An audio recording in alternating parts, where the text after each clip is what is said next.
Hi, everybody. I just wanted to pop in. Lord, this camera is all off center. Hang on. Let me figure this out. I don't go live enough. There we go. That's good. I'm having to lean in because my microphone's messed up. So I just wanted to give you guys a little bit of a timeline for today. Um, let's see, court begins at 1:30 Eastern. So the feed should go live at 2 Eastern or around that time. Jury instructions start at 2 p.m. Eastern. We'll start to see those at 2:30 Eastern. And then let's see. Wait, 10:30 court begins Pacific time. 11 a.m. Pacific time. Jury instructions. 1 p.m. closing arguments. So that's 4 Eastern for closing arguments to start. We'll get those at 4:30. Then verdict watch. So we'll see if we get a verdict today. I would like to think it is quick and swift and a day of retribution for Lori Daybell. But we are. Can you guys hear me? My microphone all screwed up. I can't even mount it. So I may have to go get a new one later today. But just wanted to give you guys this timeline. I'm back in Greenville. My Grammy's back, just not much better. My folks are out of town, so I wasn't going to leave her here without me or mom around. So I'll be watching with you guys, popping in every now and then. I don't know. What do you guys think? Is this going to be a quick verdict, or do we go into tomorrow? Let me know what you think. I'm glad y'all can hear me because this microphone, like the part that I mounted, broke somehow in transit, which is a bummer, but I can get that replaced. I've had to fight with this microphone all weekend. Karen Reed. So I am going to do daily recaps on that trial. I've been following it personally. I really haven't followed it on the channel. Really, it's been a couple of years. Just because it is a little bit of drama associated with that. If the chat gets too out of hand, I'll just turn it off because I really don't want like any ugliness here. So tomorrow, after about 8 p.m. every night, I'll do the recap in an hour or less, the day's best testimony. There could be an issue if this trial goes long because the trial for Brandon Boudreaux starts June 1st for openings. And I plan to be out there at least for that first week. So we'll just cross that bridge when we get there as far as if Reed is still going on. Yeah, some people today, tomorrow, we'll see. If they get the case after, let's see, they would get the case still early for Pacific time. So I think the state said around an hour or less, the same for Lori. So we could be going till about 3 Pacific or 6 Eastern in closings. Then the jury gets it. So we will see what happens. I think it's an easy guilty. There was so much that was left out, though. The body cam, my understanding is that is hearsay since he is deceased.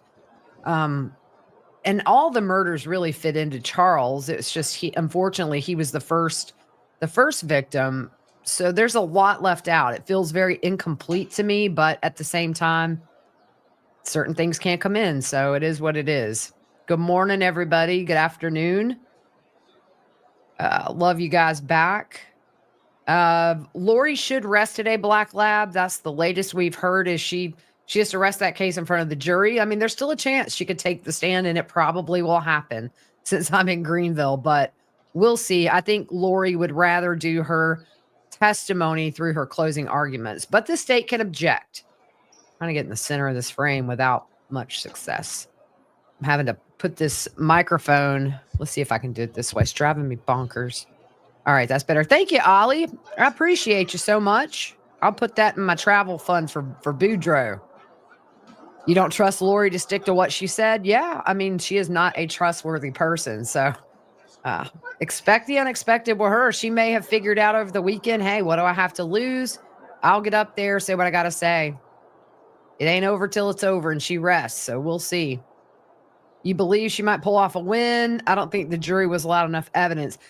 Yeah, I've talked to a lot of people who have said that. However, I think that one text that the state saved to the last day, they were talking about the change of beneficiary. Lori says, I think it was in March. It must have been Ned after we got rid of him. I think the state's definitely going to focus in on things like that today. But, I have talked to people who felt like this trial was very incomplete as far as the evidence, but at the same time, you got to hold stuff back because of prejudice to the jury. Yeah, but thanks again, Ollie. So we'll see. I think they'll probably be, thanks Surviving the Survivor. Appreciate y'all. Yeah, I mean, it's Lori Daybell, y'all. Expect the unexpected. We will see. I hope for the family's sake, this is very, very fast and we're done. And then just a little over a month, we do it again for the attempted murder of Brandon Boudreaux. Sentencing, by the way, will not be immediate. It could be 30 plus days. Nate Eaton said on his live this morning, it could be that it's after the Boudreaux trial. So, that's too bad for Kay and Charles's family that would have to travel back to do this again. But if we get a guilty verdict, that's all that matters, right? I love Joel and COE. We gotta do something soon. Chad may have told her what to do in the portal. Yeah, I guess the portal might be like the jail potty now because they don't have closets. So maybe they portal down in the toilets to talk to each other. Black Lab, Lonnie Dworkin, her expert, I don't think it came together in time. I mean, he hadn't even submitted a report when trial was going on. So the state wouldn't be able to rebut that evidence with their own expert. And pretty sure that just, she was told nobody's going to be coming in for you. The subpoenas weren't sent out. I think the state did talk to Adam's son, Zach Cox, who said, I have nothing to offer as far as this murder goes. So yeah, unprepared, clearly not an attorney, missed deadlines to get stuff in, and it shows. Tracy, how do you get a present to be gifted a membership? I think it's random. So whoever is in chat, 5 random people get a gifted membership. Yeah. She said, oh, wow. I didn't know the count, but thanks, Cheryl, who, by the way, thank you to the mods for being here. Lori said the evidence will show over 70 times in her opening. Yeah, felt like a repeat phrase, but Jules, good to see you here. I just popped on for a minute. My great nephew's coming to visit. He's so cute. He's 4.5 months. So I'm going to hop off when he gets here and go get me some baby cuddles. So yeah, it's very weird not being there today after being there for all of it for the last 2 weeks, but family first. And I'm good with being home. And big thanks to Law and Crime Network for sending me out there. I appreciate them so much. They've been good to me and they are the best. I do have great mods, Ollie. They rock it.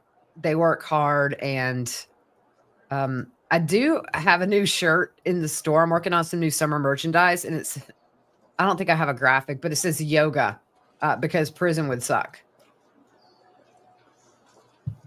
Working on some new merch. And then tomorrow I'll start the Karen Reed trial, which, oh man, 6 weeks is going to be a long 6 weeks, but I love it. Is the weather nice in Greenville? So right now, yes, it is nice in Greenville. We got rain coming in tomorrow for the rest of the week though, but it's like 80 out there. It's very nice. Need to go close my windows to let some fresh air in, but you hit that part of the day where you're just blowing hot air in the house. Always family first. That's right. Had some fun with Grammy this weekend, and my body's still not recovered from this time change though. I'm wanting to stay up till 3 a.m, and it's starting to wear because I still have to get up at the same time at home. Just reading some of the comments. Yeah, and somebody says let's see. Harpo says, I'm hoping Karen Reed goes much faster this time. I think the 8 weeks is clearly the goal, just to give that jury the longest time possible. They had this trial set for weeks. The state presented all their evidence in 7 days. Obviously, Karen Reed, a lot more detailed than this trial, but let's hope it doesn't go 6 to 8 because that would be tough to do it every day for weeks and weeks and then get to the end and then can't do 2. I maybe have to do updates every couple of days, but we're gonna see what happens. I'm gonna hope that it goes quick. My Tombstone tour was amazing. Thanks, Gary. I really wanted to go back. Maybe I'll go back when I'm out for Brandon. But my daughter and I went to Tombstone one day, Grand Canyon, and Sedona that next weekend. Had a blast. It was so nice having my daughter out there, having some family.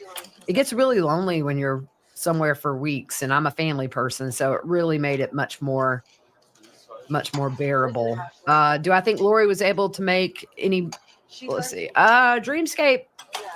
I don't know. The jury in this case was a little more hard to read than any of the other cases or trials that I've been to. A couple of times, one of the biggest reactions I saw out of the jury was when Kay was on the stand and said that she hadn't seen, the last time she saw JJ was in May of 2019. One of the older male jurors, really, you could see his mind cranking. And then a couple of times, Lori used the kids' names in a past tense.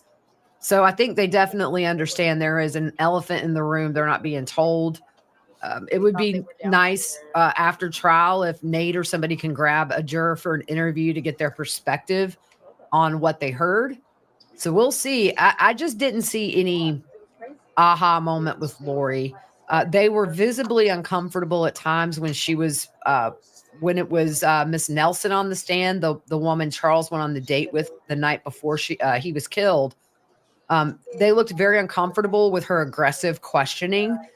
And really the last day was when they just hammered home the fact that Lori was the one having the affair and they got married. But of course, none of it came in about Tammy Daybell dying 2 weeks before. So I'll be curious to hear what the jury says if they choose to talk. So Nancy Jo Hancock, that's right. Sorry. I think they probably figured out the kids are dead. Yeah, I mean, past tense, and then just with Kay talking about the last time she saw JJ, that's a pretty big, she had a very fine line to walk, and she did. And she did it well and had that mic drop moment at the very end. That was just classic. Oh, wow. I did not hear about the inmates cheering for Lori when she returns to the pokey every night. Oof. Do I like the hot weather and humidity? Looking at places to retire, but I'm a California dry weather person. South Carolina is beautiful. Be more. The summer gets hot, hot, hot. You walk to the mailbox in the dead of summer and you come back like a pound less from water weight. Lots of heat and humidity. We're warm sometimes up until November. And then during the thick of winter, we may have days where we hit 70. Some days it may be 30. We get snow about every couple of years now, but it is beautiful. If you like coastal, we have plenty of that. And then the upstate where I am, you're 45 minutes from Asheville, North Carolina, and then 4.5 to the beach at most. 3.5 if you're going Charleston. So I like the upstate because you have that option of mountains or beach within a little bit of time. We don't really have a lot of tornadoes here. Every now and then we'll get a watch, or rare we get a warning. Hurricanes, obviously more of an issue on the coast. A lot of tropical storms during hurricane season, but we really haven't had a huge hurricane hit the coast while Helene hit us last year and hit us hard. So because they'd be like, oh, you could do this, you could do that. Oh, you're welcome, Rose. I love being out at trial. There is nothing better for me. We are hot, humid. It is. You can cut the humidity with a knife. And right now, everything's yellow because of pollen. Why are they waiting for opening statements till 1? I'm not sure. It's just the time the judge said. I think maybe just some housekeeping things. It's actually supposed to start out there at 10:30, which is 30 more minutes from now here. Maybe they're just going to make sure everything's set to bring the jury in. No motions to hear whatever. She'll rest, and then they'll do jury instruction. After jury instruction, there will be a lunch break, then come back for closings. State said about an hour. Lori said a little less than an hour, I think. So you're looking at roughly 2 hours, and then they'll get it. So they won't get it really until, let me look at my times again, because I get confused on these times. Closing arguments at 1 Pacific. That's 3 Eastern. So 5 5 Eastern, we could be at a point to where the jury's getting it or has it. So, and then I don't know if they're going to set a time limit. You know, you can deliberate up to a certain point. I forgot to ask that last week. Maybe it's super quick and we get a verdict within an hour. We'll see. You know, in Idaho, they actually got hung up on Tylee's murder charge because they couldn't say how she died. So it's very unpredictable which direction these juries are going to go in. I really thought Tammy Daybell's charge in Idaho would be the hardest one for the jury to agree on, just because that had the least evidence of Lori's involvement, and it wasn't her child. But there you go. So we'll see.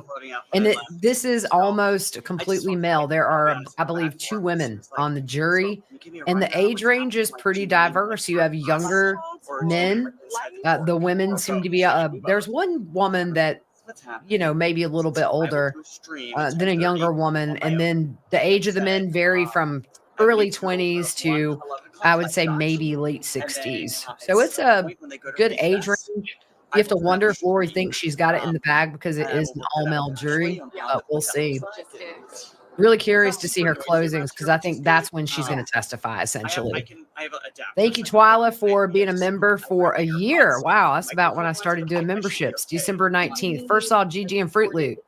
Can't believe the evil that came from that. Yeah, Twyla, you know, it's crazy that we started this podcast on this case during COVID boredom.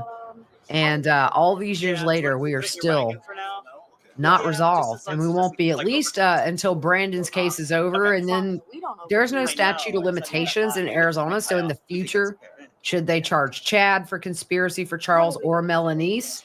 Remains to be seen. But Susanna, this is trial number 3. We had Lori's in Idaho, Chad's, and then this for Lori. So this is number 3. 4 starts June 1st for openings for Brandon's attempted murder. She is going to represent herself again in the Boudreaux case, Pixie. I think she probably feels like she did a better job than a real attorney could do. What is the background chatter about? You mean at the courthouse?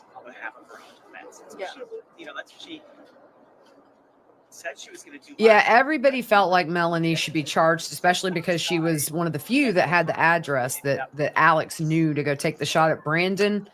She did not get a deal, by the way. I've seen that floated around. The only person I think got any immunity was Zulema in the Idaho case, maybe. I'm not sure if that was also in Arizona, but none of them were called. And I think that has to be a strategic decision and a safe decision by the state because of all the other stuff with the kids and Tammy. You just risk that mistrial. So I was surprised nobody was called from that core group in this trial because they have a lot of insight into the planning of this. So any more dreams about the pokey? No, but I have dreamed about Lori and Chad a lot lately, and they need to get out of my dreams. Has the witness list for Brandon's case been released yet? Not that I'm aware of. I do need to see if there is one. Your pops lived in Greer, South Carolina forever. Yeah, right by the airport. Greer's a nice town. The whole upstate's nice. Thank you. Is it Anya? Appreciate you so much.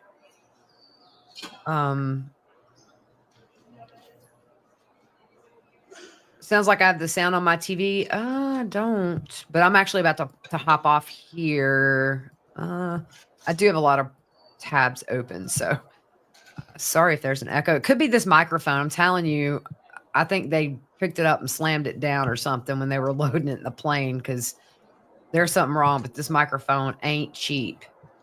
So I'm trying to do what I can to prolong the life. I'm just making sure I don't have anything open here that might be interfering. So yeah, finally, you know, Charles was the first victim, and I'm so glad the family is going to hopefully get the closure they deserve. You know, you think about it too. You have Charles's boys who are adults that are waiting for justice, and Charles's siblings and everybody. Oh, okay. Thanks, Sheldon. I appreciate it. Yeah, somebody walked up to the camera, that guy there. That's what it was. Did I like Sedona? Beautiful. Love Sedona. Wish we had more time there. It was really, really warm when we were there. And then I had some friends there over the weekend. It was snowing. So we stopped at a a little roadside market where Navajo women were selling handmade jewelry. I went buck wild, y'all. Everybody got jewelry when I came back. Doesn't the jury wonder where the children are? That's why P. Lola's mom, that's why I really hope some of the jurors talk after verdict so that we can get insight into what they were thinking. There's been a lot of breadcrumbs dropped as far as the kids not being here. So I'm curious if they did pick up on that. I just saw that one reaction where when Kay said the last time she saw JJ was May, and the older gentleman just really was trying to sort that out in his head. You haven't missed nothing, Miss Tina Mason. We are waiting. This feed should start around 2 Eastern, so we still have a little under an hour before we go live. 30 minutes before the jury is brought in for jury instruction, and then after jury instruction, lunch break, back for closings, and then they get the case. I wish I could make jewelry, Angelina, because I have a lot of ideas, but I don't have time and I don't have the craftiness. I've never been a Pinterest woman. I like looking, but that's never going to be a reality in my life. I sort of like the controlled chaos of everyday life. That is me. Hey, Elizabeth, welcome aboard. Glad to have you here. So I'm going to go see my little baby nephew, Dawson, who is 4.5 months old, and he is the chunkiest little monkey, and I love him so much. Lisa, it's totally a possibility. I don't count anything out with Lori. Thank you, Susanna, for gifting a membership. Appreciate that. I'm coming back out for Brandon's trial. I'm probably going to bring all 3 of my kids for that one because everybody's out of school. Taylor's in New Orleans, but I would like to take all my kids to the Grand Canyon. Do I knit or crochet? No. I don't do any of that stuff. I'm not crafty, y'all, at all. I like buying from local people who are, though. Yeah. Funny how she and Chad can't go through their portal to see if they can ruffle up a storm. Oh, boy. Woo. Brenda, yeah, that's a can of worms right there. So it looks like they've let everybody in. There's a big waiting room up there. It's a long kind of hallway. There's courtrooms on both sides, and then you have a sitting area at one end, and then at the opposite end is the waiting area for Daybell. The last day they moved the media to the side that was always empty to separate us, just so they could kind of gauge how many people they could let in. It'll be a packed house. People might be getting, turned away at this point. They do have a sign out there. Once it's full, it says the courtroom is full. Please exit the courthouse. I think we get a guilty verdict. It's, like I said, a lot wasn't brought in because it couldn't be, but I think there's enough there, especially with the life insurance policy. That was really the strongest evidence that the state put up. The call to the life insurance company. They may replay that today, point out the fact that she's not sad, bring up the fact that Detective Duncan was talking about how stoic, as if nothing had happened. So they'll definitely put a bow on top and give that jury the most damning stuff at the last minute.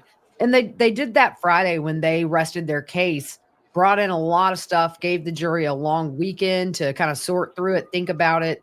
So smart move to bring that. E. Todd says 90 minutes guilty verdict from your lips to God's ears. Nate showed it this morning at 5:30. Yeah. So there's 15 media seats. And if you're one of the first 15, you get in. The whole back row, both sides reserved for media. And then I believe 40 public seats. Victims' rows will be full today. Colby's coming. So it's just going to be interesting to see how this plays out. And what does Lori say? I totally expect the state is going to object a lot if they need to. During the trial, though, when Lori would kind of get to go, and there were times I think the state could have objected but chose not to, because just let her run herself in the ground. Let her make her own trip ups and, bring up things she shouldn't. So we'll see if it pays off. Hey, Jamie. Can I ask a question about Donna Adelson? I'm so curious how she interacted with Ruth at Dan's services. Did they speak at all? I've never heard. I'll find out. By the way, STS podcast, Surviving the Survivors, our buddies over there, tweeted out they are hearing from a source in Tallahassee that Donna's trial could be continued because the state just dropped 80,000 emails to Donna's defense team. That is a lot. Remember, not too long ago, they got a search warrant for Charlie's computer again, or his email account or something like that. Wondering what they found. But 80,000 emails, that could delay your trial right there. Supposed to start towards the end of June. I was planning on going down there for some of that. We'll see. But yeah, that's a big deal. 80,000 emails. That's a lot to read and go through and figure out what they're going to use and go after and get your defense up. So we'll see.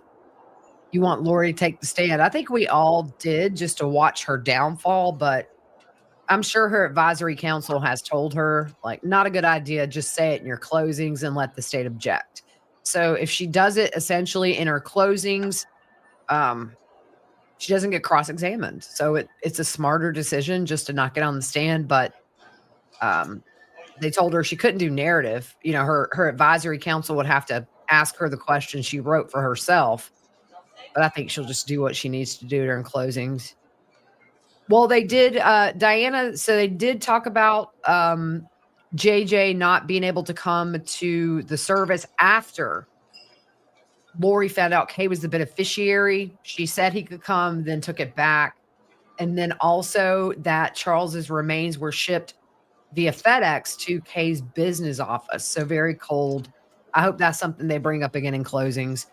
Who will do closings? So it'll be the state, then Lori, then rebuttal. If the state chooses to do a rebuttal, I think they will, just to get the last word in. So it'll be one after the other and then back around to the state. I would assume Martin, they're ready to go if she were to take the stand. I mean, look, I'm not going to pass out from shock if she does. She has nothing to lose. She knows she has nothing to lose. And I mean, in her mind, she thinks nobody could explain this better than her. But I still think closings is where she'll try to do that. So I'm going to go and hang out with my little nephew and my Grammy for a bit. I'll pop back on here and there, check in. But thank you guys for watching here. And very full circle to have today be here for Charles. He was the first victim, but the last trial as far as those who were killed. And again, last trial for Lori coming up June 1st for openings. For Brandon, it's just crazy to think all these years later, we still don't have all the verdicts, but better late than never. And a lot of people too have said, like, why bother? And so that was one thing I did want to address. I don't think I addressed it on one of the episodes. Is a couple of things. Charles was killed. He deserves justice, bottom line. And also, should anything happen on the very, very slim to none chance, anything were to happen in Idaho, in that case, get that verdict get overturned, messed up, Arizona's got her. And she never goes anywhere, ever. Although I think Idaho's solid. The judge, the prosecutors did a good job. That conviction will stand. But the main thing is Charles was killed.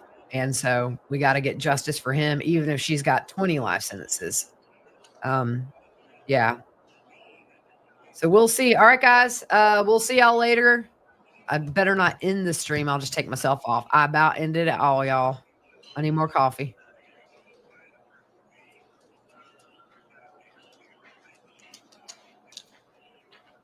I found them. Did you? They're on the 5th floor of that garage. Oh, yeah, that's where we were a few days ago. Great shot. Did I miss anything? No, no dogs are showing up. That it. Who showed up? Just more dogs. Oh, okay.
it go, man?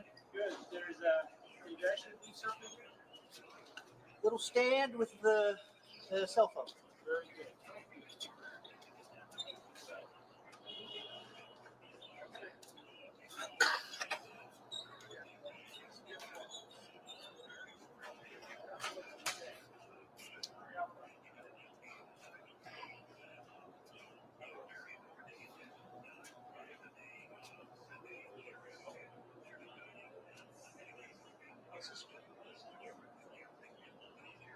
Actually, we sent that over here before. I don't see us going there.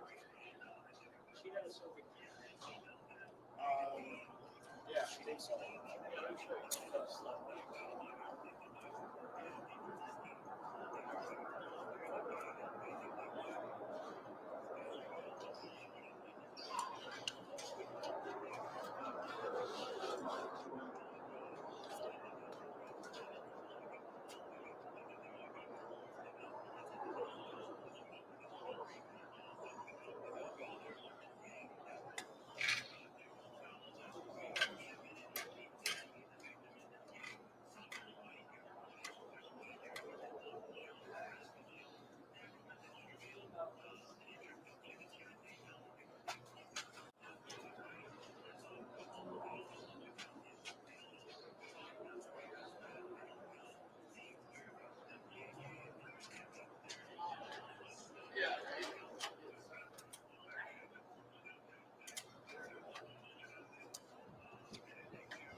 I'm sure. Think so?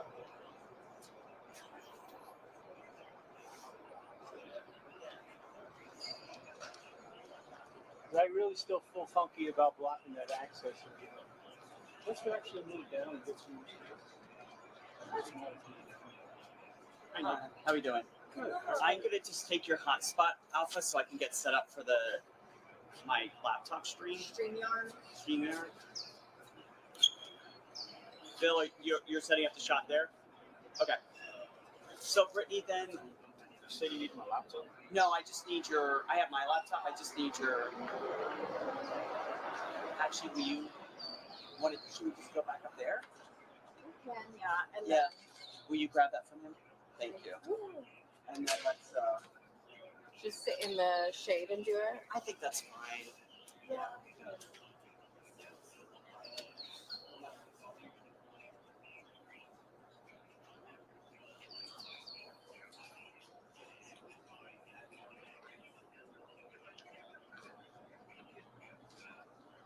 Big drop of light.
Let me know when you're clear.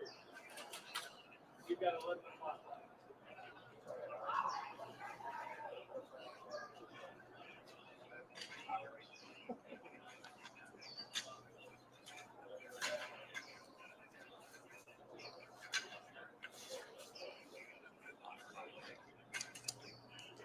This is at your shop.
Set this up in here. As we get closer, we'll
So did you bring water with you? I do. All right, good.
How you doing, bud? Hey, how are you? All right.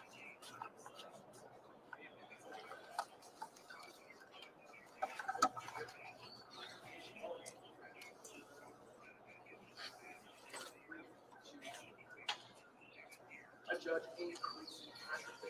aka Mr. $100,000 after more evidence and more victims were presented.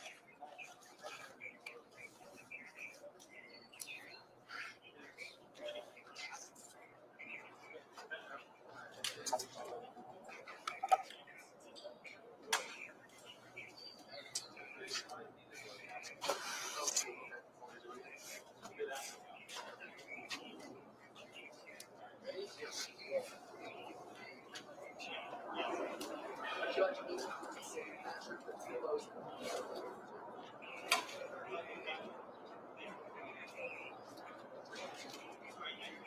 Today, a judge increased the aka Mr. $100,000 after more evidence and more victims were presented.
One of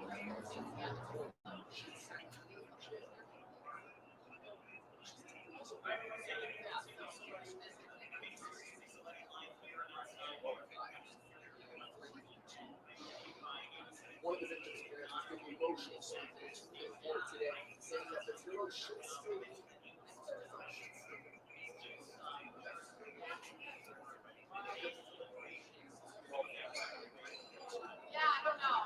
One of the victims' parents was giving emotional speaking to the court today, saying the thriller should be in jail and just how the case is being.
Family, feel free to. I want to talk to. I'm trapped on Paul. How's it going, man? Let's hear this. I got you. I'm sorry. That's good, sir, man. Just crazy. What's up? You got like 2 minutes? I do have a few minutes. What's going on, man? Like, step in. Come on here. Yeah, actually. Thank you for your service. Service, but I appreciate it. I'm Chaplain Paul Beshear. I've been serving a long-term care ministry for over 15 years. I've been a healthcare activist for 30 years. During COVID, they locked the patients away like animals in isolation without any visit by family or clergy or by volunteers there. In Arizona, across the United States during COVID, Oh, okay. they locked the patients in their room without any visits by family or clergy or volunteers for an entire year. I fought every day to reopen those doors. Testified down at the state capitol, testified for key legislation that's now signed by the governor. played a key role in opening the entire state of Arizona for visitors, so we can get our family members in there by our loved one's side. It is a violation of our constitutional rights, civil rights, patients' rights, and human rights. Constitutional rights under the 9th Amendment and the 14th Amendment. We have a right to have someone by our side to make sure we care for properly, making sure the medication is correct, making sure if there's not enough CNAs we can change and help take care of our loved ones, bringing in healthy organic foods instead of the pig slop that's served in these facilities, making sure that we got medical mistakes. This was all thrown out the window during COVID. I fought every day for years, so much so I racked up a huge credit card debt. And the deal is, making cameras for these places, man. Long-term care facilities. Well, there's young people in there too. You got people that are on this side. You got health, or is it temple, or is it health?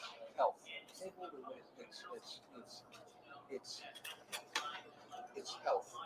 It is for people that are on dialysis, people that are paralyzed, people that have a mental health deficit, people that can't take care of themselves, people that are have kidney failure, renal failure, respiratory failure.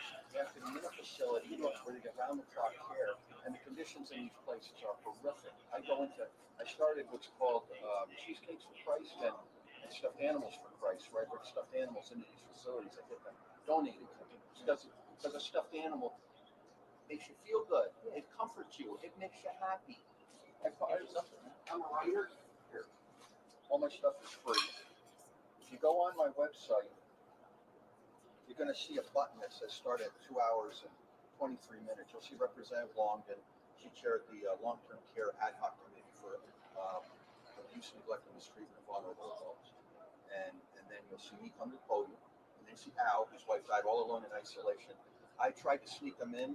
At one point, we're going to cherry pick her to the second floor so that he could see his wife. And because, you can see her on Zoom, but that's nothing like your wife, your mother, your father, you're holding your daughter's hand while they're suffering, okay? And this was all thrown out the window, and nobody's talking about it. And then you had, in 2002, you had, if you go onto my website and you go to the activism page, you're going to see Arizona Republic. It says this whole system has failed. Graphic stories of patients being raped and beaten by other violently, mentally ill patients and by staff. A series of stories. There was just a recent one too, right? No, there was just a conviction of a person that killed. Yeah. Okay. Well, when those stories came out, our elected officials did? Nothing. There was no town hall meetings. There was no public hearings. They barely talk about it because it says the whole system has failed. So the fault goes with everybody. Okay, and nobody wants to take accountability. Okay, so then you have in 2002, the Audit General did an audit of our health services. It was uncovered in that audit that they downgraded, dismissed without any investigation, hundreds and hundreds of very serious complaints of sexual and physical abuse. Hundreds and downgraded, dismissed without any investigation. I want you to imagine if you hire a painting crew to do your house, they come whenever they want to a half-assed job. Not only that, they tie you and your family up in a closet and rob you. Not only that, when the police come, they do an investigation that's downgraded, dismissed without any investigation. Not only that, you're required to pay the painting crew. That's our healthcare in Arizona. And we're next. We're going to be hitting them beds someday, and it's a living hell on earth. Go to Coronado. Go. You know what? Don't even tell them who you are. Okay? Go to Coronado and say, hey, can I do a tour? I got to figure out my mom. She's home, and we got to. Just ask yourself, you want to live in a place like that? You want that type of treatment? Listen, it's better. I was an inmate at Kingman State Prison. And I'm telling you right now, the treatment in Kingman was better than these places that I visited. Okay? There's a paint peeling off the wall. Not enough staff nights and weekends. Not enough CNAs. And in places where I go, there's 60 patients to a floor. There's supposed to be 4 CNAs. Sometimes there's only 2. Patients that are coma and semi-coma are not getting changed all night long. That's inhumane. I've had patients die because they develop E. coli, MRSA, bed sores, rashes, infections, bloody blisters, and other complications that landed in the ICU and straight in the grave. And I'm the guy that held their hand and had to talk to the widows. This isn't a Democrat or Republican deal. This is a humane deal. Yeah, we've done with people don't want to hear it. They don't want to hear it. So what you have here goes, well, here's what you got to do. Right? How you doing, Ben? Oh, you're right. Yeah. Okay. How's my what? Do what they did back in the day. And go to our elected officials' houses and demand, why aren't you having public hearings to reform Oh, transparency state? How come our health department's not being held to task? How come these agency heads are not being pulled in, reined in? And how come our system of mental health and health care, long-term care, is not being improved because our elected officials aren't doing it? Here's the thing that we're and I'm an author, all my stuff is free. Every done, I'm gonna give it to And I'm not, and I've stated, I've kind of, 7 months. I haven't reached out. I have reached out to the media before. I've done podcasts, and I've had a reporter from Arizona Republic do a story, and I always thought, well, I don't want that type of publicity because what I want is action. I don't want a bunch of people looking at the computer at 6 o'clock news, and they don't do anything about it. But you guys are the fifth and sixth part of our government. The judicial system, you have the legislative system, you have the executive branch, then you have the people, then you have the media. And the media is supposed to go and hold our elected officials' feet to the fire so that the people will get behind the media and force them to write legislation and force them to uphold the law. You gotta think though, man, when you talk about, if you don't, out of sight, out of mind. But see, not somebody cut here and then read, cut here and then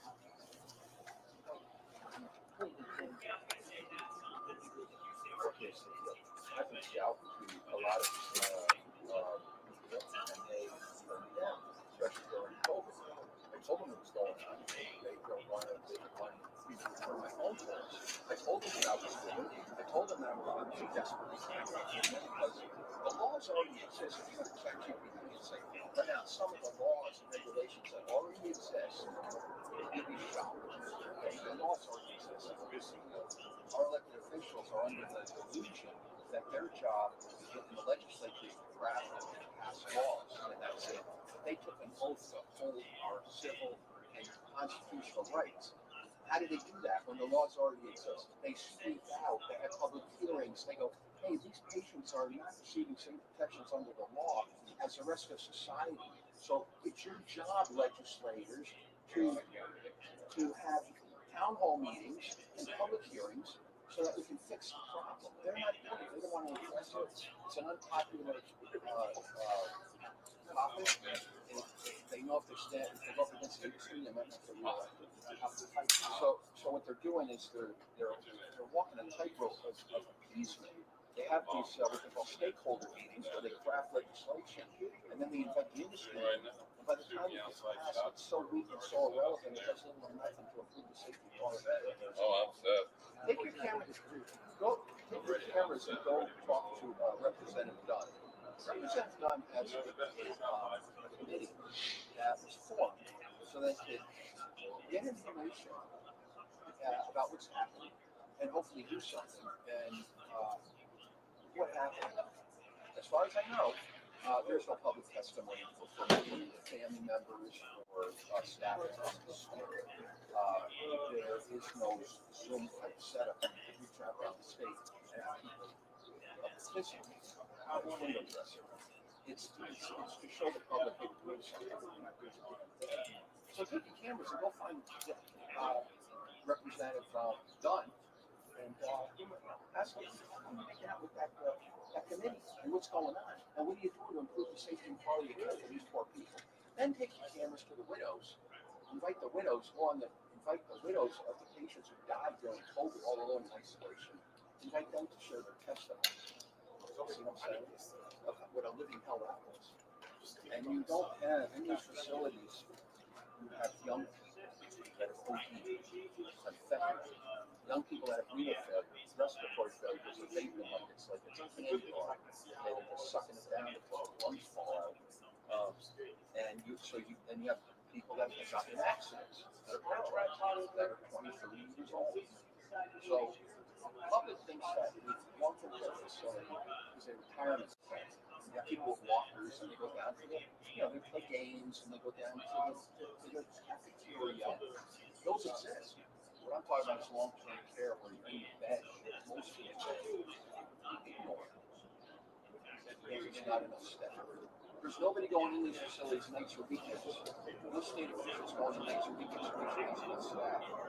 They're not enforcing staff.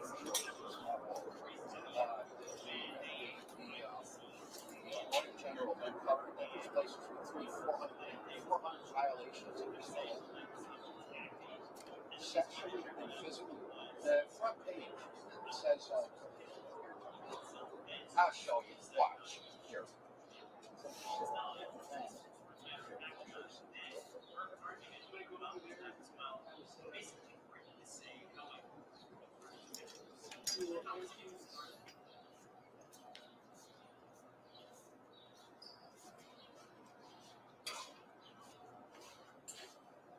They say, oh, we wish the public would get more involved. We wish he would, get out there and do something. Well, I'm doing it. Nobody's listening. I'm broke. And I'm actually putting everything on the line so that your family, when they get those beds, are treated better. And what am I doing? I can't even get people to even donate anything. I donate a couple of bucks so I can pay my bills. And I'm the guy. I'm like the guy running across a minefield with the American flag alone. While everybody and eating hot dogs and hamburgers at McDonald's. And I'm running across fighting for them. It's pretty good, man.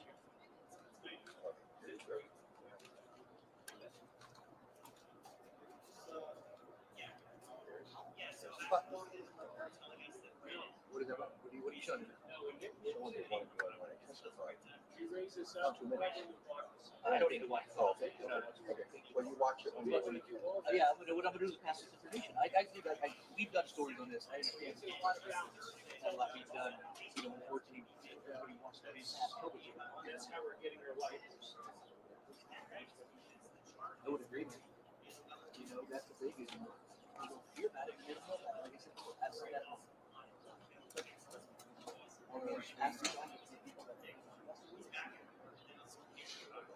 Yes, have them call me, and I will tell them the places where they can just go and check it out. Going undercover, just be like, hey, I just want to check it out for my mom or my dad.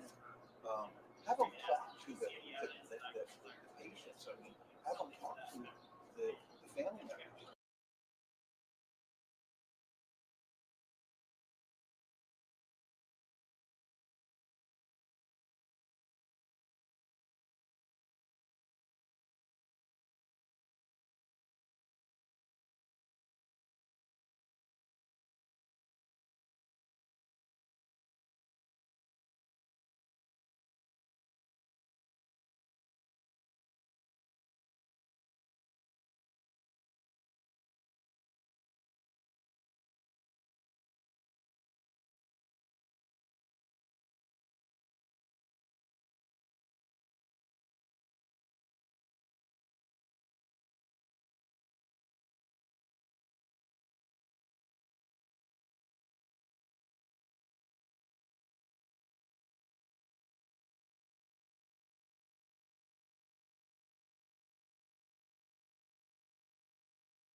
All right, we're on the record, State of Arizona versus Lori Daybell, CR 2021-001-704.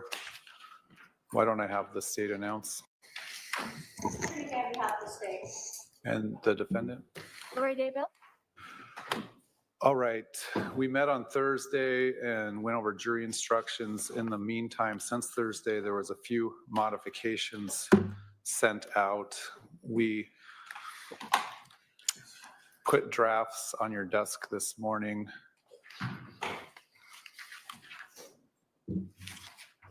Last week, let me just pull up that email. No eating in the court, please.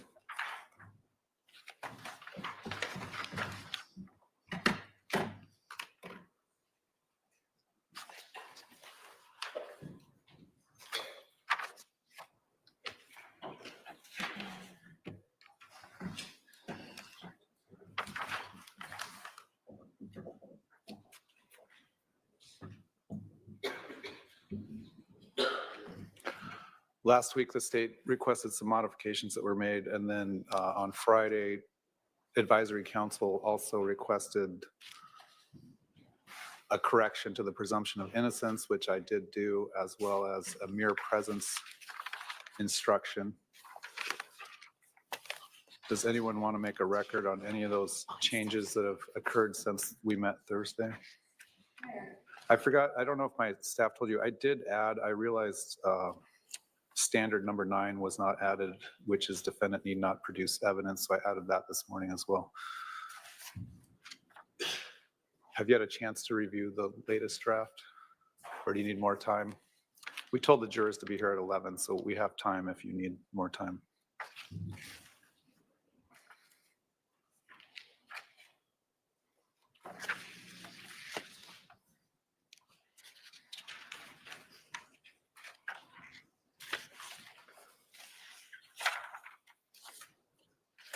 I think 5 and 6.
Any other record you want to make on mere presence? Oh, yeah. All right, has the defendant had a chance to review the final instructions? Yes, Your Honor. Any additions or corrections? No, Your Honor. All right, we're still waiting for a few jurors to show up. The plan this morning, well, let me ask the defendant, you still plan on resting? I do.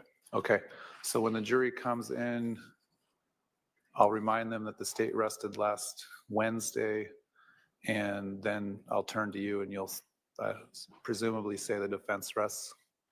I'll read the jury instructions and we will break after I read the jury instructions. Depending on what time we break, I'll tell them what time to come back for the closing arguments, approximately an hour later or around 1 p.m. While we're waiting, I had my staff email the parties about any potential aggravators. I didn't see a response to that. So in addition to, if there is a second phase of this trial for aggravation, in addition to a dangerous finding, does the state know what other aggravators it might be pursuing? Potentially the emotional harm. Anything else? The presence of an accomplice. Okay. And in the event that happens, would you be producing testimony or evidence, or would it just be argument? Potentially testimony from next defendant. Okay. All right. So how many jurors? You can go ahead and print out. Your Honor, I have 2 issues I'd like to bring up real quick. Go ahead. The jury process of the jury alternate selection. Can you tell me what that process is going to be today? It's literally drawing 2 numbers randomly out of a container. Okay. And when is that going to be done and how does that Not work? till after the closing arguments. Okay. So the alternates are told that they're still alternates, they're not released, because I have had in the past jurors become sick or ill or not be able to deliberate, and we have to call back an alternate to deliberate. So they're still under the admonition until they're released. So we're keeping all of them, basically. But only 12 will go back and deliberate. Okay. If one of those 12 becomes sick or is unable to deliberate, we would bring in an alternate and release the person that can't deliberate. Does that make sense? Yes. All right, what else? So it came to my attention this weekend that the exhibit number 286 that the state put into evidence, that Detective Inkland testified to was the full interview is only about 21 minutes long, and the actual interview is about 55 minutes long. Remind me what's 286 is, whose interview? It's my interview, I guess, with Detective Inkland. I think that's been redacted because the full interview wouldn't be admitted into evidence for the jury to review. Is that correct? Correct. All right. So is it just the snippets that were played all together? It should just be the parts that were played in court. Is that correct? Yes, I mean, they're all connected. All right.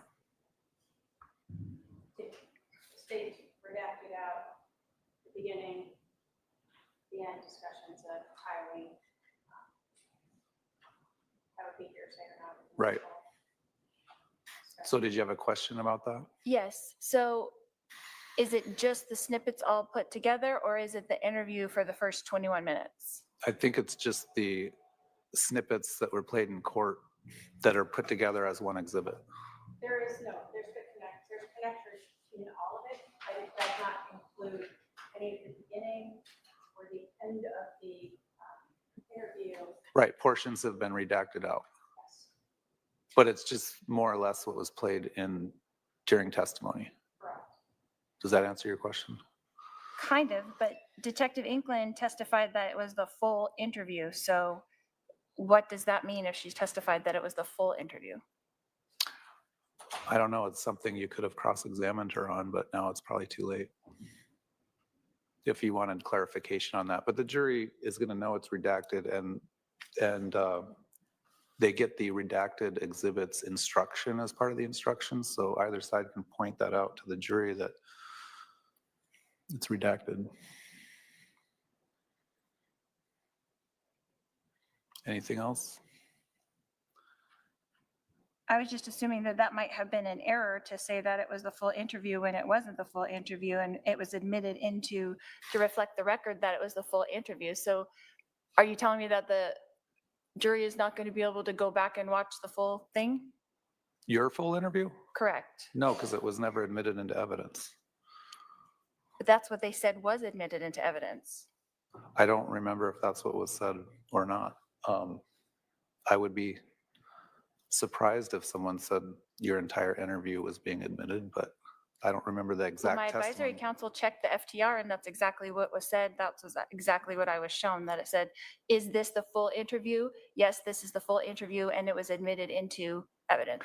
Was So- there sometimes they enter in the full interview for appeal purposes only, but that's not the one that actually gets shown to the jury. Was that the case? Was not for appellate purposes. Okay. It is the full interview.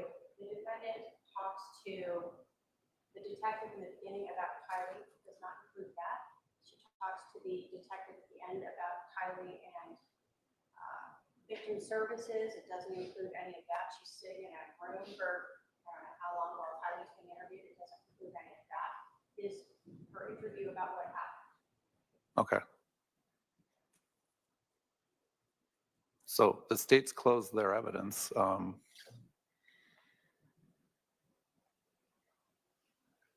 just trying to find out what the jury is going to be seeing. They have all that evidence in the evidence when they deliberate. Is that correct? They Whatever have was, access to that. whatever was admitted into evidence, which portions of your interview were not admitted into evidence, it sounds like. Okay, but from what I'm understanding from the state, just correct me if I'm wrong, it's not just the snippets that were played, but it's a partial part of the interview and some of it was redacted. Is that correct? That's what I'm understanding.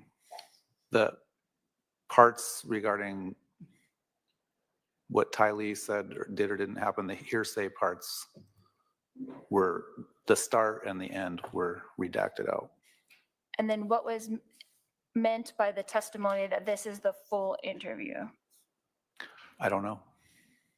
I guess that's something that someone could have asked that witness. Maybe it was the full interview of your version of what happened.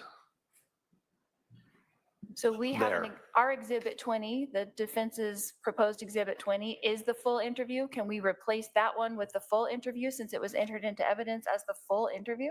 No, Why not? your full interview won't come in because it's a significant amount of hearsay within that interview that's not admissible evidence. It was admitted as the full interview. Well, if a witness testified that it was a full interview, either side could have clarified that with that witness. I don't know what that witness meant when they said that.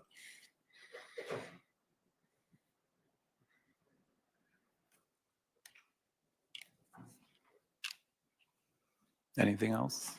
That's it. All right, we're getting the sufficient number of the jury instructions copied. As soon as that's done and our jurors get here, we'll read those instructions. All right.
So.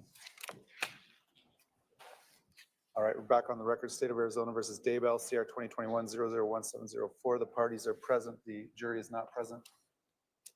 We'll bring in the jury.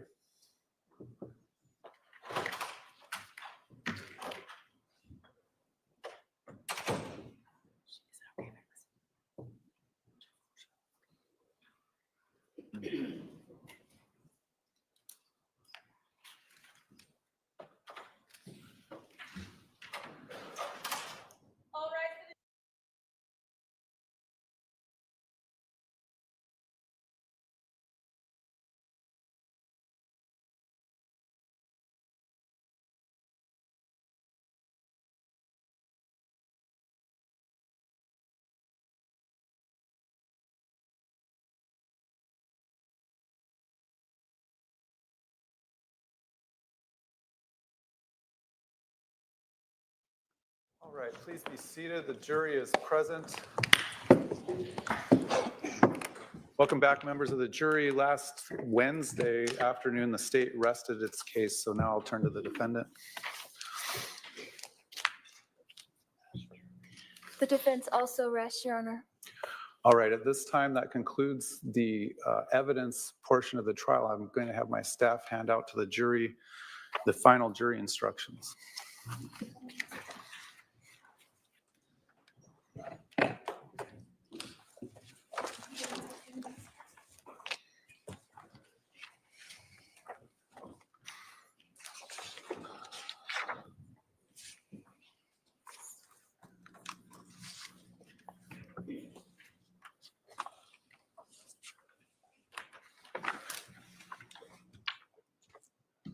Are we one? Oh, nope, we got it.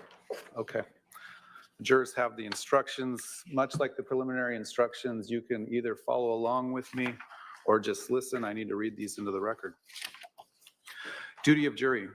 It is your duty as a juror to decide the case by applying these jury instructions to the facts as you determine them. You must follow these jury instructions. They are the rules you should use to decide this case.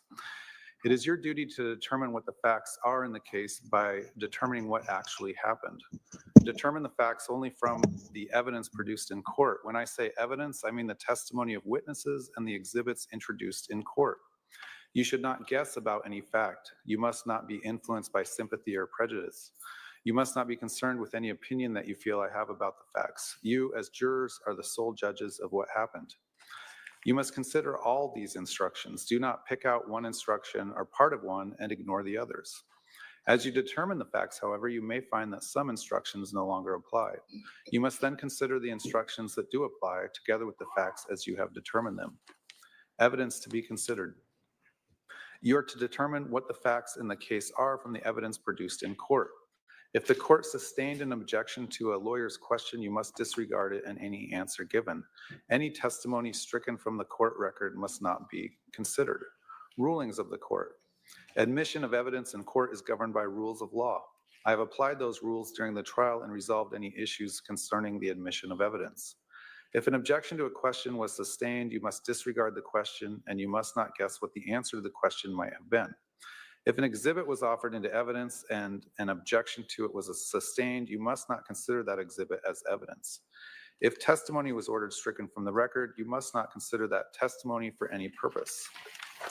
If evidence was admitted for a limited purpose, you shall consider that evidence only for that limited purpose. Do not concern yourselves with the reasons for my rulings on the admission of evidence. Do not regard those rulings as any indication from me of the credibility or weight you should give to any evidence that has been admitted. Direct and circumstantial evidence. Evidence may be direct or circumstantial. Direct evidence is the testimony of a witness who saw, heard, or otherwise sensed an event. Circumstantial evidence is the proof of a fact or facts from which you may find another fact. The law makes no distinction between direct and circumstantial evidence. It is for you to determine the importance to be given to the evidence regardless of whether it is direct or circumstantial. Redacted exhibits. Some of the exhibits that have been admitted into evidence have had portions deleted from them for legal reasons. Do not concern yourselves with the reasons why some portions of the exhibits have been deleted. Do not speculate upon what the deleted portions might or might not reveal. Indictment is not evidence. The state has charged the defendant with a crime. A charge is not evidence against the defendant. You must not think a defendant is guilty just because of a charge. The defendant has pled not guilty. This plea of not guilty means that the state must prove each element of the charge beyond a reasonable doubt. Self-represented defendant. The defendant in this case represents herself. All instructions I read to you that include references to lawyers or attorneys apply equally to the defendant's self-representation at trial. The defendant's decision to represent herself should not be considered by you when determining the facts. Comments are not evidence. In their opening statements, the prosecutor and the defendant talk to you about the law and the evidence. In a few minutes, the prosecutor and defendant will give their closing arguments and will talk about the law and the evidence. What they said or say is not evidence because it is not sworn testimony, but it may help you to understand the law and the evidence. Credibility of witnesses. In deciding the facts of this case, you should consider what testimony to accept and what to reject. You may accept everything a witness says or part of it or none of it.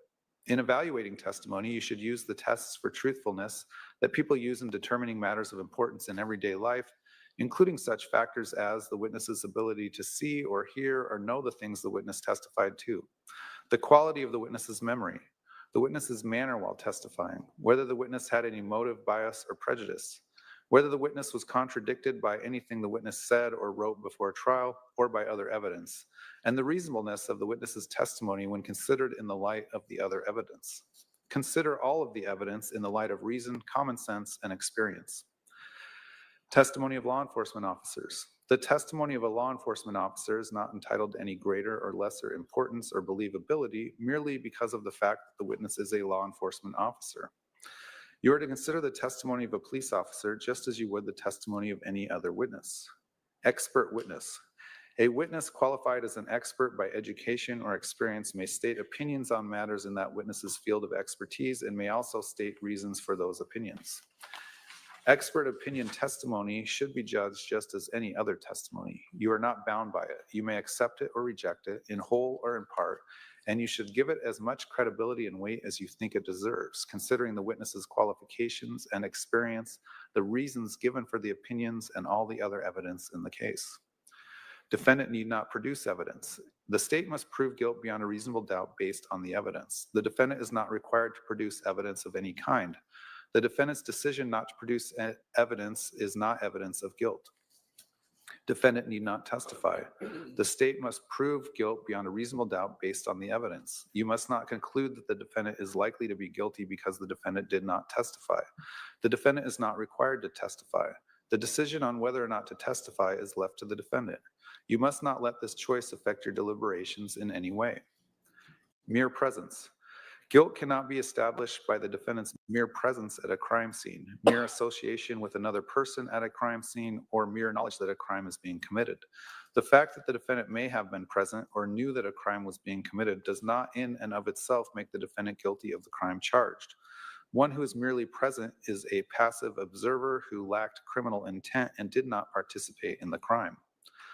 Voluntariness of defendant's statements. You must not consider any statements made by the defendant to a law enforcement officer unless you determine beyond a reasonable doubt that the defendant made the statements voluntarily.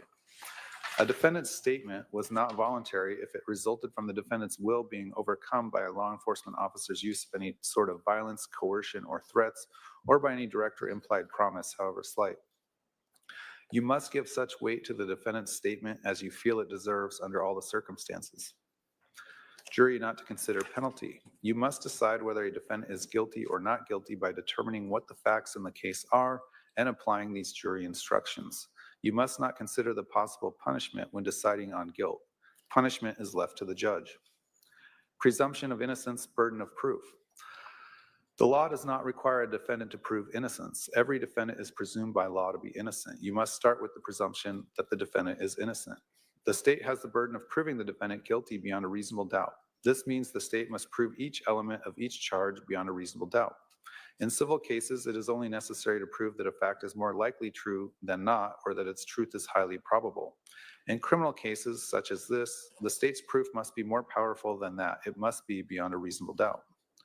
Proof beyond a reasonable doubt is proof that leaves you firmly convinced of the defendant's guilt. There are very few things in this world that we know with absolute certainty, and in criminal cases, the law does not require proof that overcomes every doubt.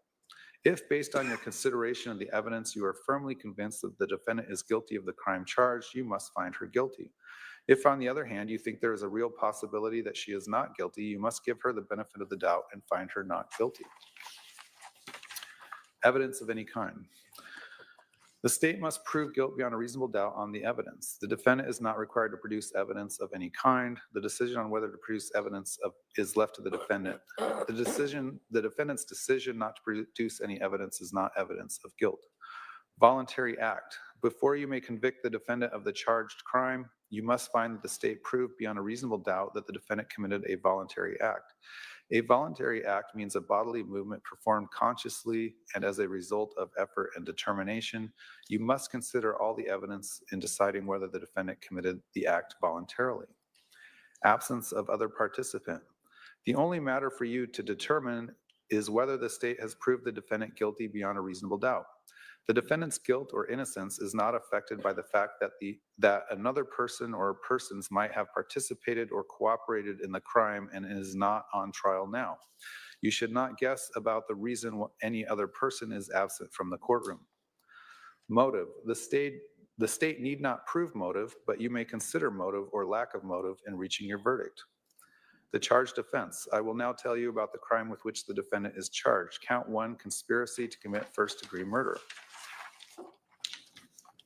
The crime of conspiracy to commit first-degree murder requires proof that the defendant, on or about July 11, 2019, with the intent to promote or aid in the commission of first-degree murder, agreed with Alexander Cox that at least one of them or another would engage in conduct constituting the offense of first-degree murder.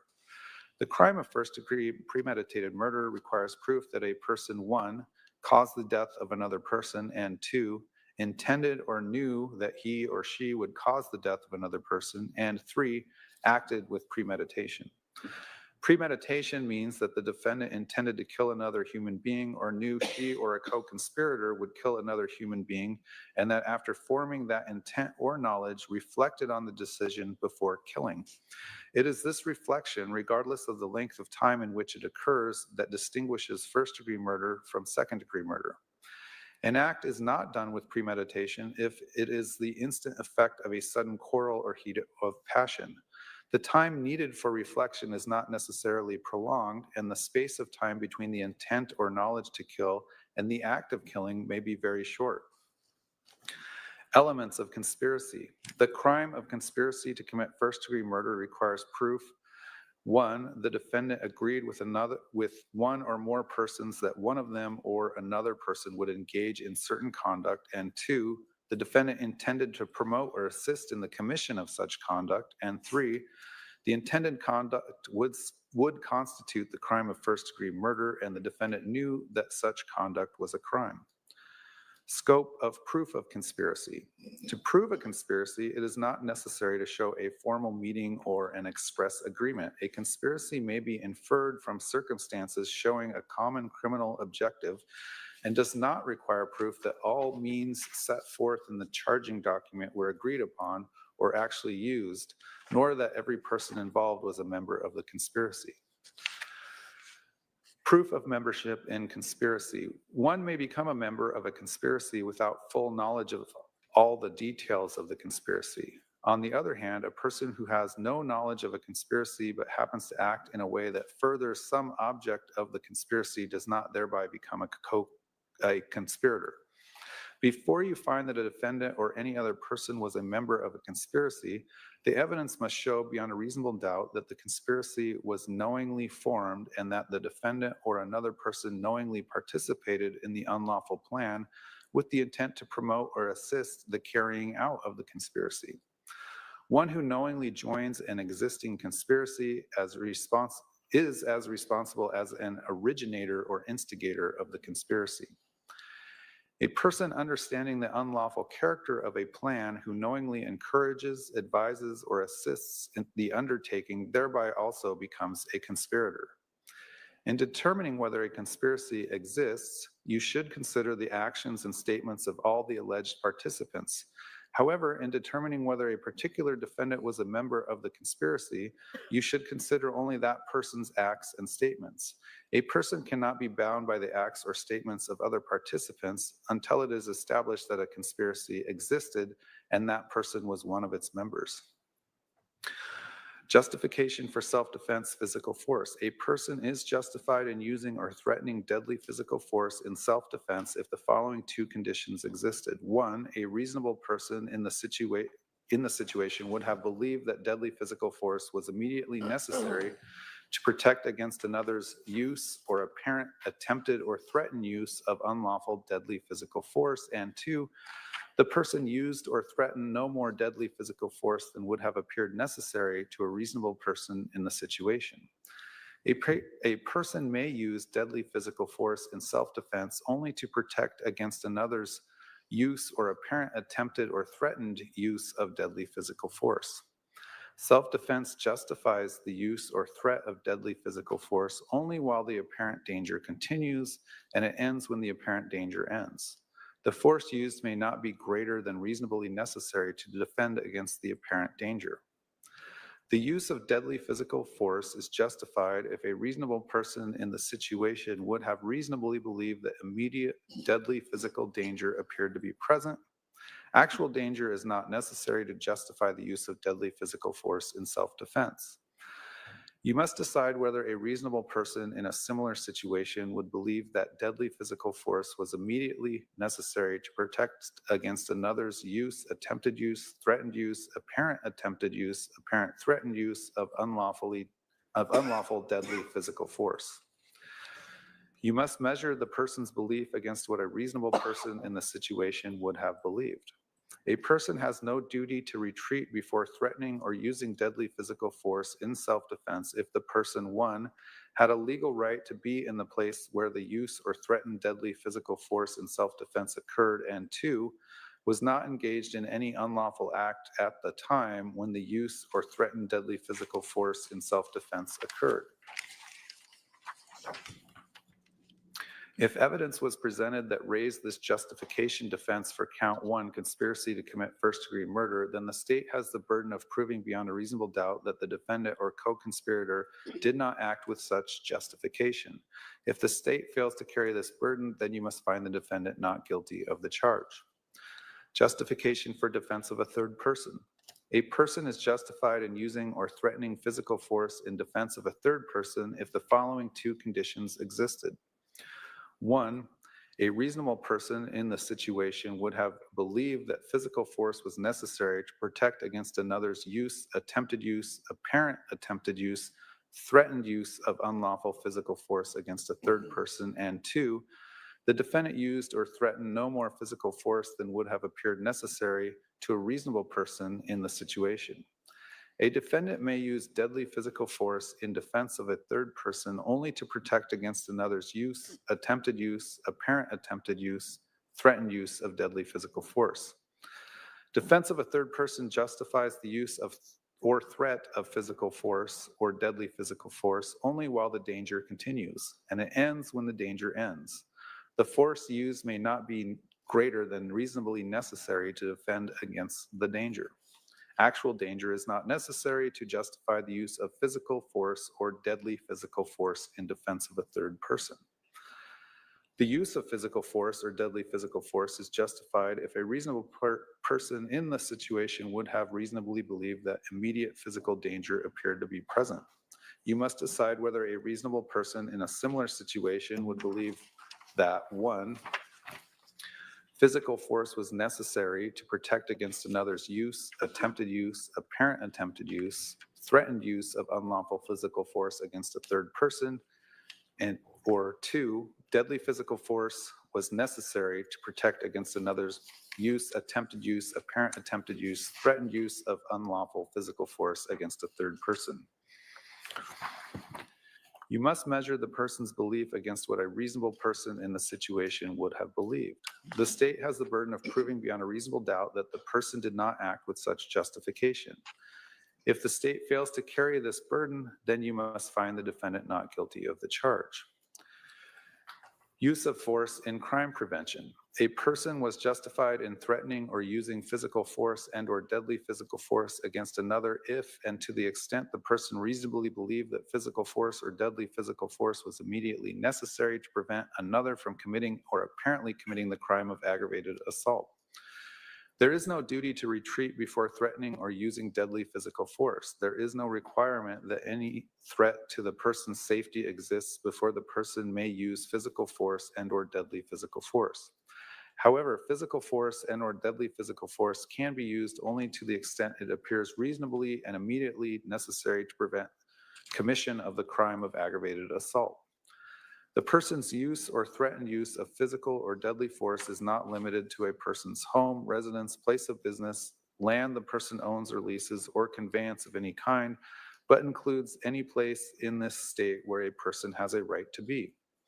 The person is presumed to have acted reasonably if the defendant reasonably believed he or she was acting to prevent the imminent or actual commission of aggravated assault. The person is justified in using physical force and or deadly physical force against another person, even if that person is not actually committing or attempting to commit the crime, if the person reasonably believed he or she was preventing the commission of the crime. Actual danger is not necessary to justify the use of physical force or deadly physical force in crime prevention. If evidence was presented that raised this justification defense for first-degree murder, then the state has the burden of proving beyond a reasonable doubt that the person did not act with such justification. If the state fails to carry this burden, then you must find the defendant not guilty of the charge. Non-justification for threat or use of physical force. A person is not justified in using or threatening physical force against another in response to verbal provocation alone, or if the defendant or co-conspirator provoked the other person's use or attempted use of unlawful physical force, unless 1, the defendant or co-conspirator withdrew from the encounter or clearly communicated to the other person the intent to withdraw with the reasonable belief that the defendant could not safely withdraw, and 2, the other person continued or attempted to use unlawful physical force against the defendant or co-conspirator. The state has the burden of proving beyond a reasonable doubt that the defendant and or co-conspirator did not act with such justification. If the state fails to carry this burden, then you must find the defendant not guilty of the charge.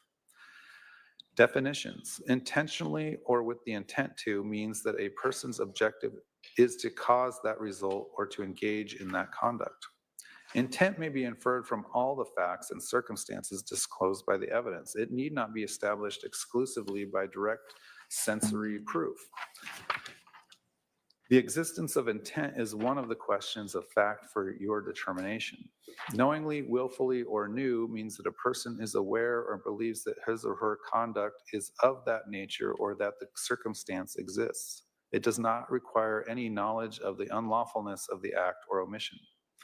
If the state is required to prove that the defendant acted knowingly, that requirement is satisfied if the state proves that the defendant acted intentionally. A defendant is criminally accountable for the conduct of another if the defendant is an accomplice of such other person in the commission of the offense, including any offense that is a natural and probable or reasonably foreseeable consequence of the offense for which the person was an accomplice.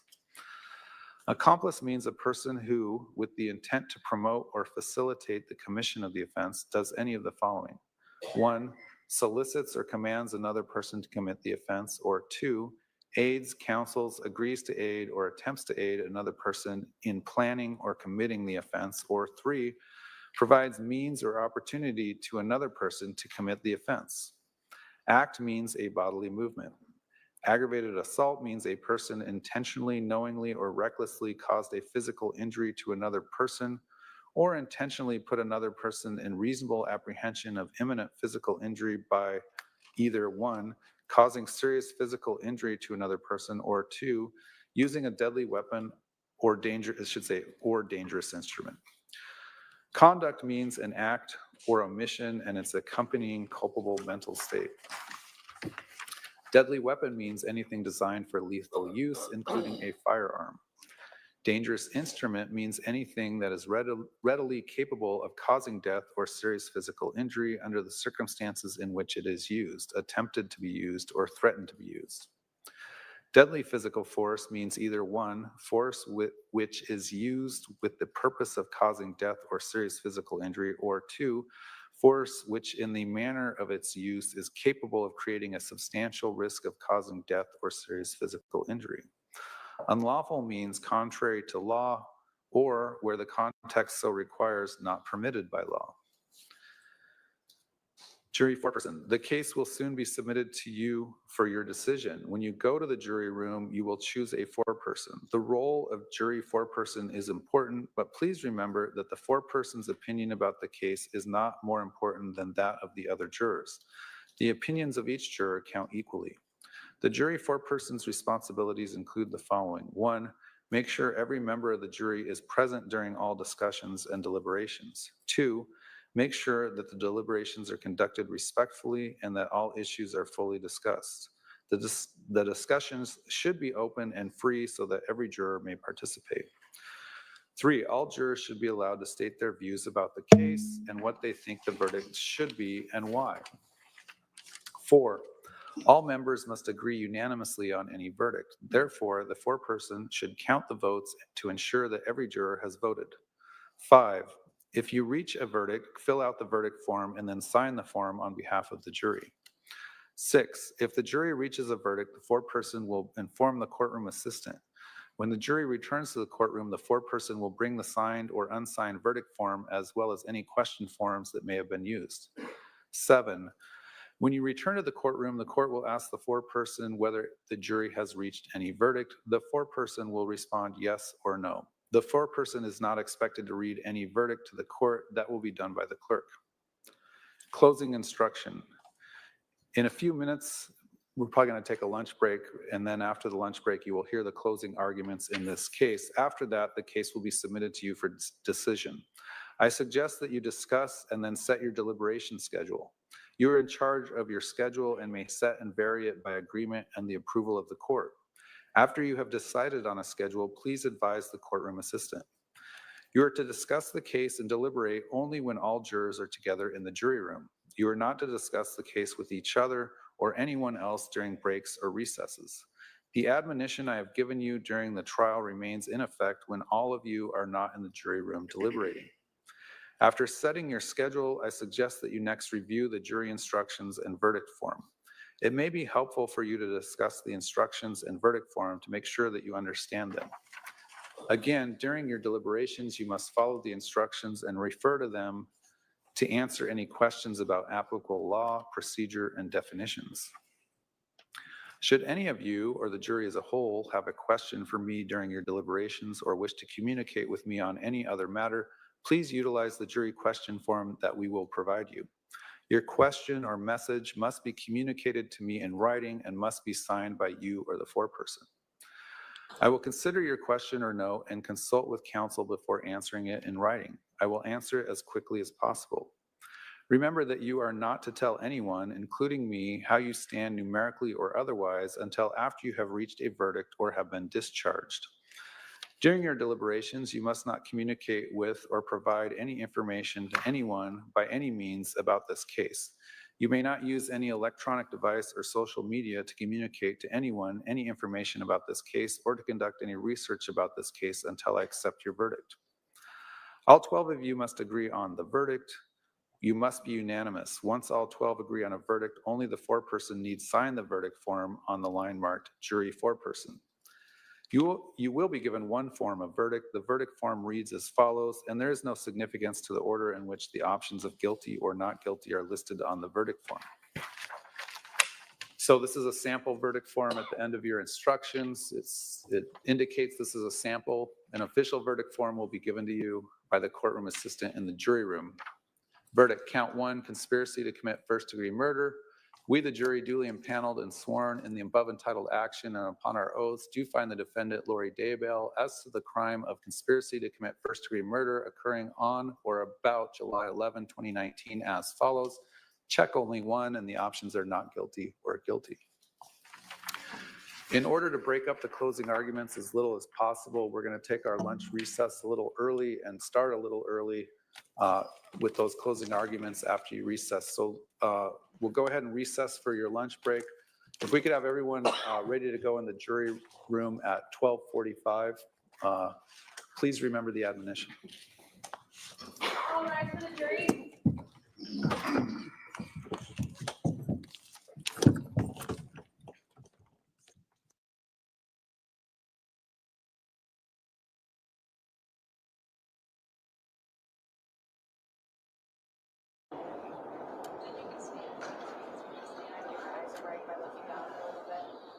What? Trying to give my eyes a little bit of a break by looking down.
It is.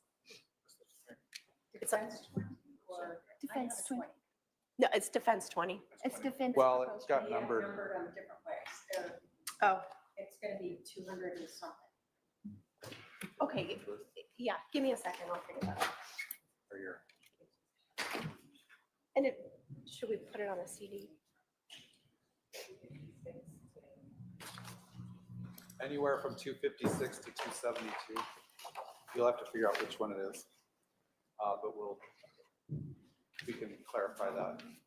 Might have to look at the actual exhibits to determine which one it is. Yeah. Ladies and gentlemen, we're gonna ask that you take all of your belongings with you for lunch. Anything else? That's all, Your Honor. So, Remind me to clarify which one it is when we get back from lunch, but your staff can look at or your team can look at the yeah. exhibits.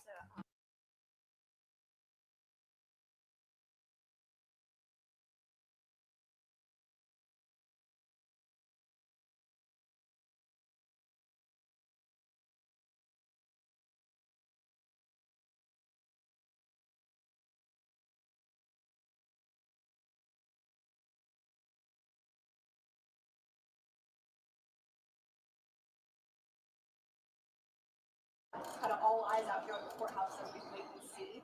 But interestingly enough, this jury, there's 12 of them, there's 2 alternates, only 2 women. The rest are all men, so they went through meticulously with the instructions. But again, you have to look at whether they're going to weigh direct and circumstantial evidence with the same weight. In Arizona, the jury should. In a lot of this case, Yeah, Patricia, the state rested its case last week. Lori Daybell could have decided to take a stand and testify for herself today, but what decided they're going to against say it. when they She take charged charge with of the the very detail of her husband Sean's valor and other people's we just don't know. We do know the closing argument. She has maintained her brother Trina after K. the prosecutor shot and killed said that Vallow she in self-defense about an during hour an with those. altercation In between response Vallow to that, and we're Daybell. The state has argued that Lori planned for her brother to kill Vallow so she can collect on his life insurance policy because she was having an affair lot of with kind of high pressure on Daybell. Daybell. Who would end up becoming Lori's husband after Vallow's death. Everybody is The judge read the jury their instructions. The closing arguments will begin later this afternoon, and the verdict is possible today. Reporting live outside the Garden County Courthouse, Heidi Hobble, KTAR News. Yeah, I mean, so many people are obviously watching this around the world and the live stream and everything else, but there was a line completely down the courthouse steps and down the hall here, just outside, even before 7 a.m., before the courthouse opened at 7:30 in the morning. There's so much public interest, and we do have some members of the public who did not come here for the rest of the trial, but thought, I'm going to come here for closing arguments and possibly the verdict. So there is so many people out here that want to be in the courtroom, to be there, and kind of witness what I consider some criminal history here in Arizona.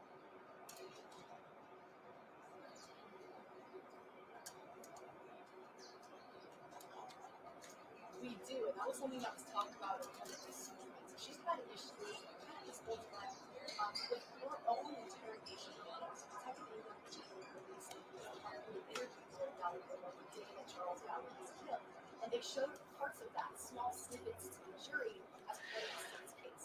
One was objecting that she wanted the entire video to show and that's not how the state presented it. So when she talked to the judge right before we break for lunch, she said that she wanted that entire video admitted for a possible appeal. The judge said okay. Now that might be in for appeal, but that whole video would not be shown to the jury before they were in deliberations.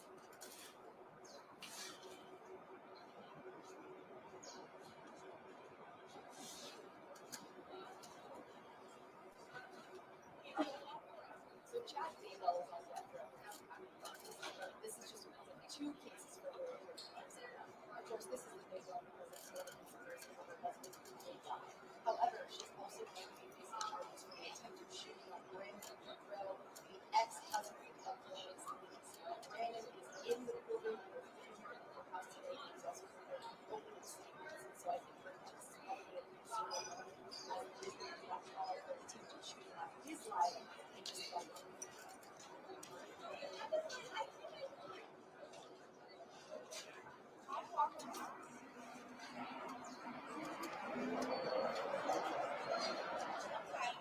thank you. Good job.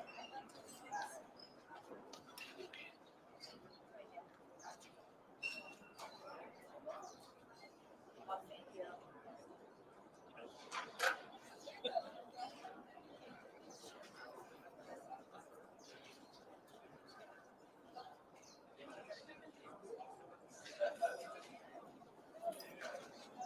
Back to lunch.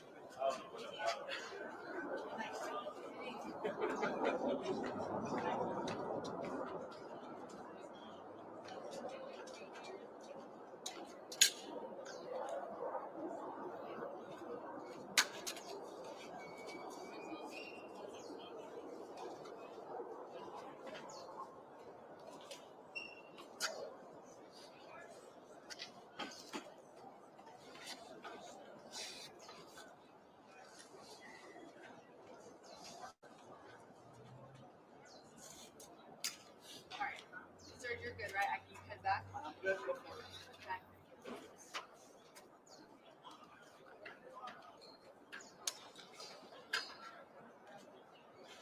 Girl, you know your jet.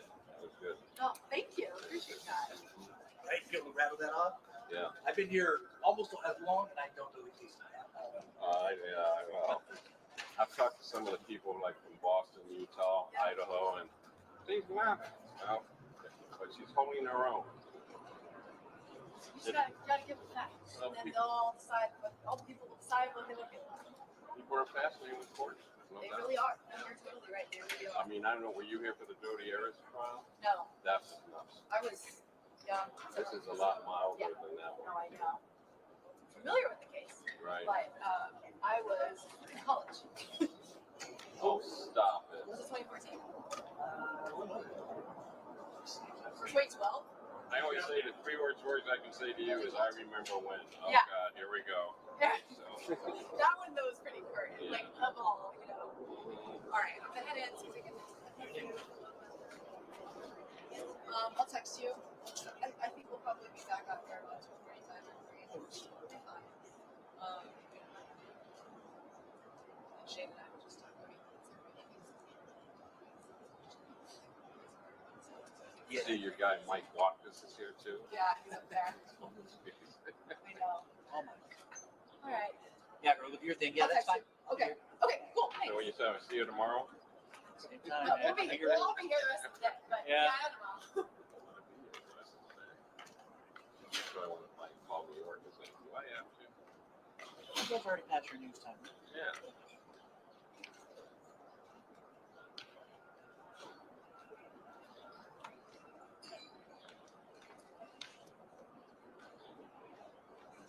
Amazing what you have to do nowadays. You're a little perfectionist, right? Okay. Yeah. I love lighting. I really do. Lighting is It's my favorite thing. that, lighting, audio. with the, so I work on Premiere a lot now. We edit on Edits for GA, but Right. I do the true crime stuff and special projects stuff, so we edit on Premiere. There, you can put the kitchen sink in. It's great. I mean, you can tweak the audio. The problem is that it makes it so, it sounds so crisp. It sounds unreal. I'm going to get off of Premiere pretty soon. I'm getting tired because I don't use all the stuff. Yeah. And I just use, my biggest, I love media encoder in the audio. And of course, that is Photoshop. And I don't, like, After Effects is all right, but I don't have time for that. Yeah. I'm going to switch over to DaVinci. I've heard great things about DaVinci. It's free. Right. It's the only problem I have with it is that it doesn't have really support. You have an 800 number. Yeah, because it's black magic. Yeah. But open source. Yeah, well, everything's support nowadays. You're going to get it for it. Yeah. That's what sucks about this. Although it's funny, I was just looking up DaVinci too, just to see what it is. And I have Premiere at home, and I'm thinking about it.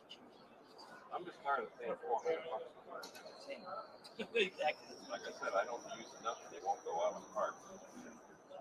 My wife was like, I want to help you start one for stuff. I'm like, I'm going to buy a computer, I'm going to buy the software we need, I'll show you how to edit, and we'll start doing videos, and we'll start editing stuff. But, in a year. Yeah. Why is it so hard? It's supposed to be hard. I always say if it was easy, everybody'd be doing it. This is what makes it great. So yeah, I'm looking for a cheaper. I looked at DaVinci. I mean, I like that. It seems like it's a relatively safe. Yeah. Other nonlinear systems. It's, the timeline a little. I was brought up on Apple, Same. and what happened to transcode was absolute bullshit. Yeah. Yeah. Like, you guys are killing yourselves. I talked to Abbott about that. Eventually, now they've got it. Yeah. But it's like learning. Well, I worked for the VBAC for 20 years, and we switched to Abbott Premiere. The reason why we don't have to learn to train. Yeah. Kids are coming out of school with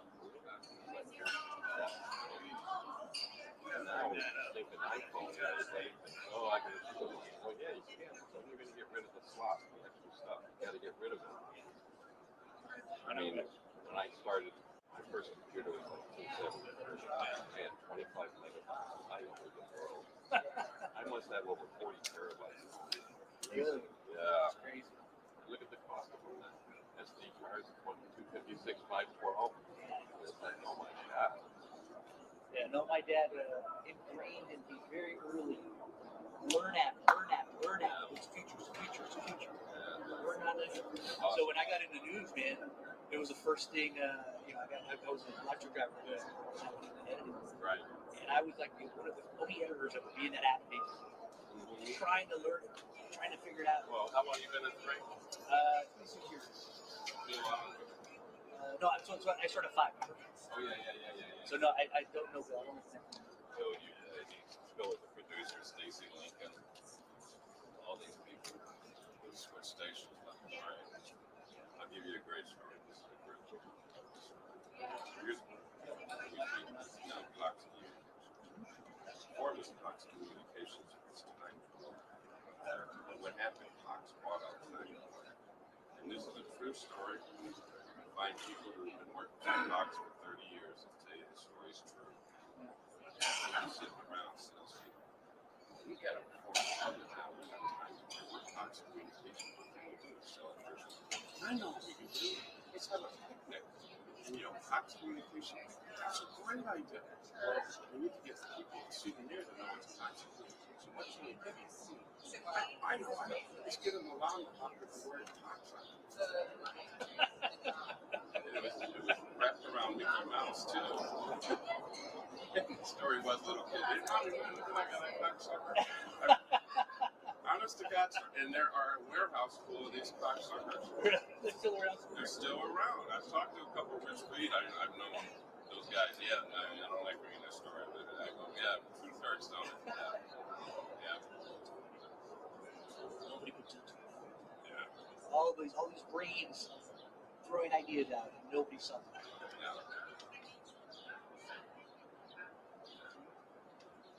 Yeah, so I was always editing, shooting, everything. Yes. I mean, I even My brother's a director. 5. Oh, is he? Yeah, he started off as a live truck driver. At 5, he went into production. I took his job over when he was editing. And a director now, TV. The director does that. and the audience. He's Absolutely. So here's what's happening. I do a lot of billing now, meaning that I do ASU baseball, some other games. But what they do is they bring in a band and 4 cameras. 4 cameras back to take the seat. So there's 1 second to shoot. Yeah. So you have to, but this is where it's going. This. Yeah. I know a couple guys, Sean Hutchinson is one guy, he has the equipment at home. He was the director of graphics. One guy at home, he gets the camera to pipe it through the internet. This is where the shit is a scary situation. And especially you have a 4K camera, HD, 16 it's small. Now this is not back to 4K camera. Yeah. White shots. Secret of Push it on the 4K, screen, you don't get it. you can zoom. Because everything is 1080 of that, but 90 some sports is 720. Scale of 10. This is where this business is. And I always would say that technology takes jobs, and that's what's happening. It's too bad. I saw there was just one short video. It was this I don't remember his name. Apparently, he was local. But he went on a shoot, a very high-end shoot. He's in California, on the beach, doing it all without all the whistles, all the lights, everything. He didn't shoot one still shot. He did everything in 4K. So that all he did was just, okay, let's give you this movement. Let's do a continuous time instead of flashes. All right, I'll move around. And then he just went back, scroll through the video, move the strings. Right. That's it. That's it. No way to do anything. I always say,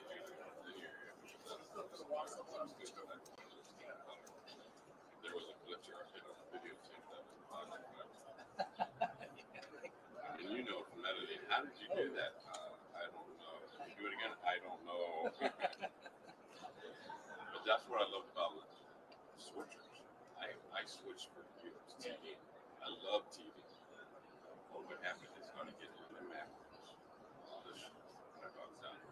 Nowadays, it's a $1 There's no one director. We had a director who's ready to dissolve. You have to just call her later. Yeah. We're forcing the public to watch better TV. I see it in movies. And the TV isn't, like you said, they're not even, it's like, we're not. We're barely. Yeah. Because the cost of doing TV. Here's the screen and chase is 370. I think it's a 1080. No, the Suns are to be a 4K. Yeah, that's where are you going to store this? That's the problem. For years we had videotapes. I mean, I go back to 2-inch tapes. I still got 3/4. 3/4 U-matic, Sony U-matic. I have 2 bags of 3/4 inches on my desk. You have a machine. We have one, but I'm afraid to use it. So Why? one of the tapes, and I've had the engineers clean them. I don't have it. So I have these tapes that my dad wants me to dub over, and I'm hesitant to put them in because I know I put them in there. I might. Well, you know the problem is not the machine. Tapes that are there. I'm sure. Yeah. Let me tell you, you got to put a head tape head thing. What tape head thing? I said the best invention that they made in my era was the auto reverse cassette player. Yeah, we had to put the cassette in there and you got to the end. Yes, I do remember that. Yeah. That was awesome. I thought that was amazing. That's right. Because I go back to 8 tracks, and 8 tracks could be through a long song on the side of the clip. So I listened to it. Oh yeah, that's it. That's how it was. I don't even collect it. I used to collect CDs, cassettes, CDs, DVDs. I don't even collect them again. Yeah. They just collect that side from movies and they have files. It's funny That's because going to get eliminated soon. little pieces coming back in. It's so strange that it's funny we went so far to the digital realm, and now we're swinging back forward. I want to be able to feel my music Yeah. out of the big back of collecting and music. something goes down, the idea behind it is something that if there's a or anything happens to electronics, we lose it. You're right. But the people that have the books, the CDs, the tapes, Exactly. whatever, Yeah. they're going to be You know, people. it's something that we have never had that crisis yet, but it's coming. It's a weird problem. We could Well, erase you had ourselves. drives, and I have big terabyte drives, and each one is backed up on another drive. So it's time consuming. It is. I'm doing a process right now. It's about 5 old drives, 24 when I'm consolidating all this stuff on one drive to give to Morgan Lowe. Yeah. Just because we had so many stories that our other photographers saved. I'm like, I need these drives. These are the mom. So it's literally just sitting at the computer blinking. All those in there. 5 hours later. See, and it's, your dad will remember this. I was in charge of those movies. Oh, right. People's talent. We call them talent. Will come somebody, an engineer who's been there for 10 years, how to make goodbye tapes. And people say goodbye, and I would do pranks on them. I made a point never to have swear words in it because you didn't know where this would be shown. Yeah. Reputation. And the stuff that we used to do. I mean, what was funny that Channel 10 got tired of it. So they put mistakes in the air and trying to figure out where is this coming from. Okay, we have 2 channels. One channel will be air, the other channel will be incense.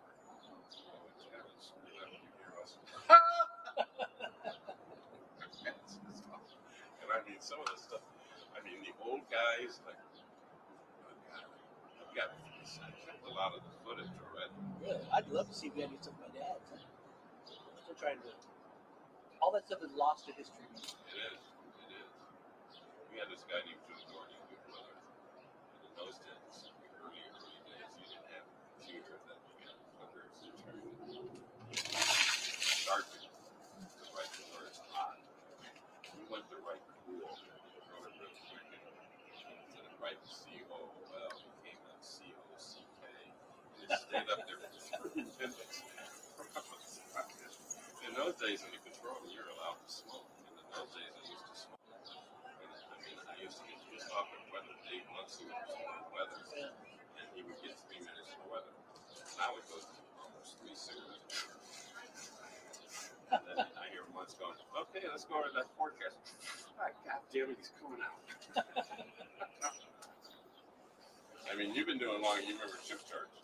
Chip charts. Yeah. Black and white charts. You Yes. stick the camera up to it. Yeah. Red and blue, green guns. And you had to phase those babies up. That was a button push. Yeah. Like I said, the 3 words first, you can say, I remember one. It was when TV was fun.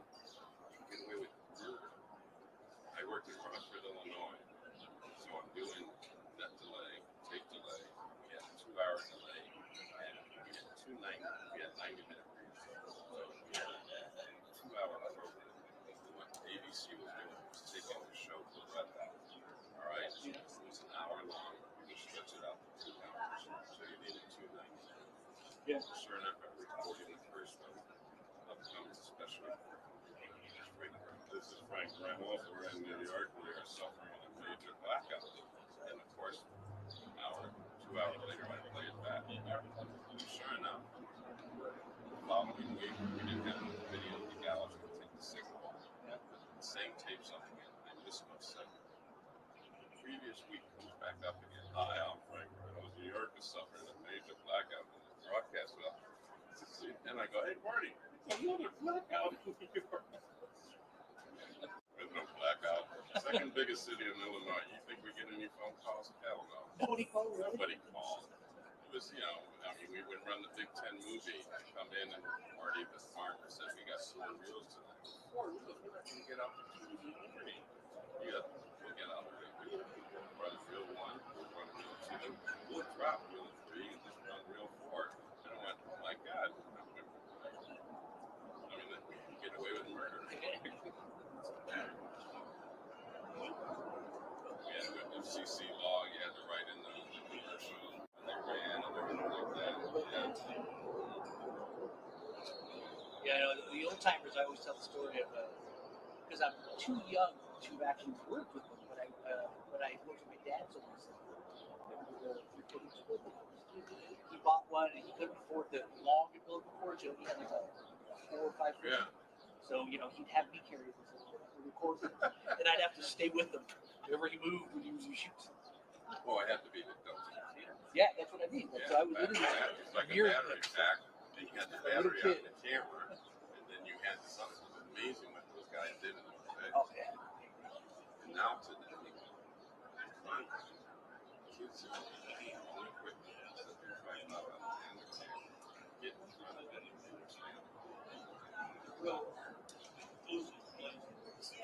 Liver trucks. Yeah, Tommy hiding. I love Tommy. He's done now, is he? No, he's still there, man. Shit, that station's gonna fall apart. Tommy, I had Tommy at Templeton. Yeah. When he started. Without me, there's something. He is Heidegger. Heidegger's a life jacket for that station. You see him, you tell him Steve Miller says, hey, Jeff Lou, I see him every day. Me and him work together a lot. oh, he's awesome. And is he still married? No. Yes. Yes. Is her family that way? I know that. Yes, definitely. He doesn't need to work, but I think, and this is the same thing. People say, why don't you retire? I go, well, that's what I do. I meet people like you. I meet you today. I meet people. That's who I am. I have a social security thing, guys. And my wife, all right, and I worked for Major League Baseball. I got a pension out of it for 10 years. I did 1,190 each month. And that's too bad. That's what you see what happened today. The stock market was crashing. And 401 is like Major League Baseball got rid of the 401 in 2017. I got 10 years out of it. And they gave me $1,100 a month. Pension. Didn't have to invest money into it. It's about time. That was the thing. And now, 401's not the answer. That's where I think they're trying to force us. I think they are too. I mean, they're trying. It's funny because all these conspiracies have all digital currency, and the conspiracies are usually, they look like they're happening. Yeah. So, you don't mind hanging out with us? No, go for it. I'm gonna go. I gotta run my truck. Go for it. You know, the rest of them we've been in here before. Yeah, I know. Leave your belt off. Thank you, man. Thank you, man. I appreciate You got it, sir.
Remember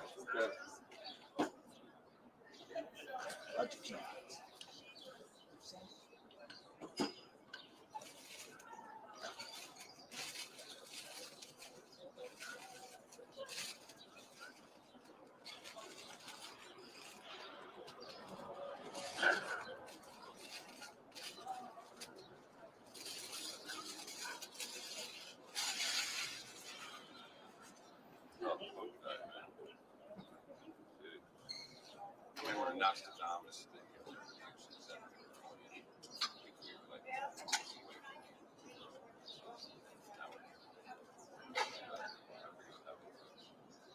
Yeah, he had all kinds of weird Yeah. things going on. I love all the conspiracy theories.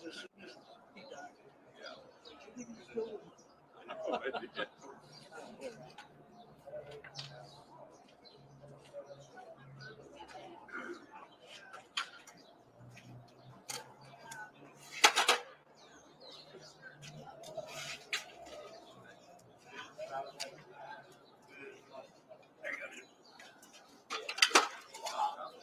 Thank you.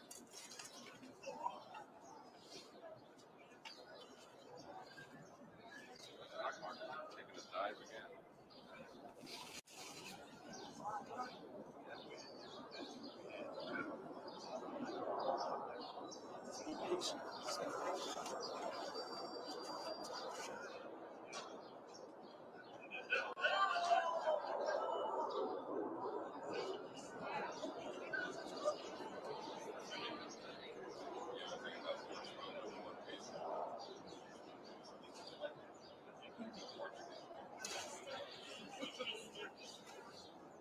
I did talk to our, we rented a taxi driver. Yeah. Luis, I gotta ask you something. There 2 years ago, and I know you heard about this guy we got over here. Says something Portuguese. They got out. Standard.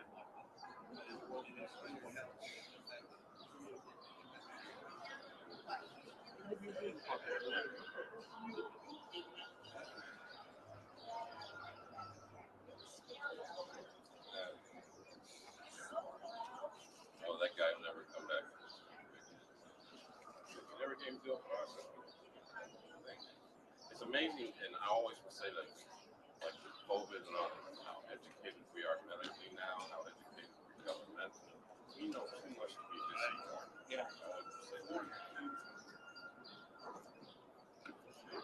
It could be hard to get through it. Yeah. I agree.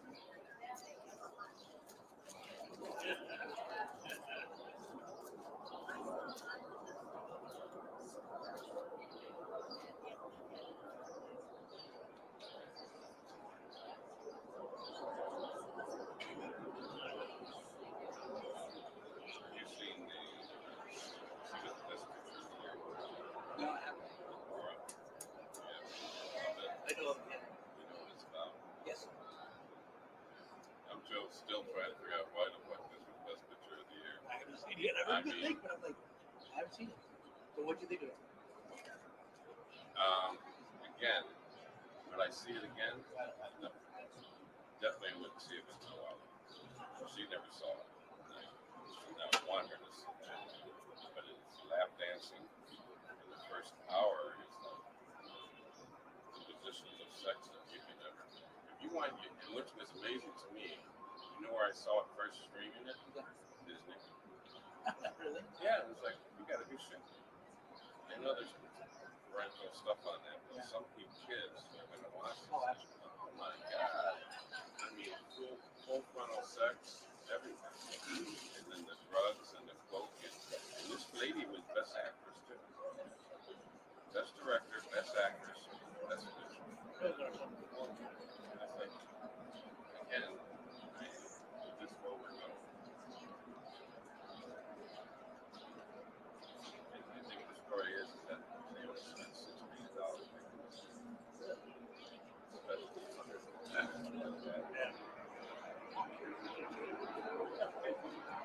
Nope, not with your wife, man. I'm telling you. 10 shit out. Unless, I don't know, but I mean, it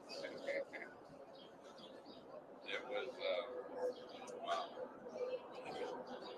Yeah, I mean,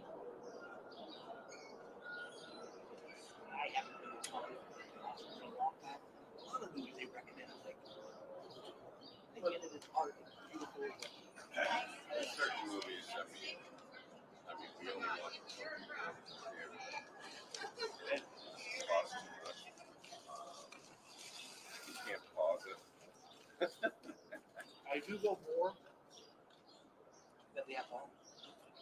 Right. My wife will be like, oh, let's go. Instead of going to date night, we'll go to the movies. We'll have Right. movies, have a good time. If you're in the biz, you fall asleep watching it. No. My wife could fall asleep watching anything on the screen. I'm bored as hell. Like, pick it up. Come on. You're dragging here. I'm like, I have to finish it. I mean, I'm at that age that even in English is closed captioning. The audio is like, oh my God, I can't understand what they're saying. Even watching the halftime show, the Super Bowl, closed captioning wasn't right. You couldn't understand it.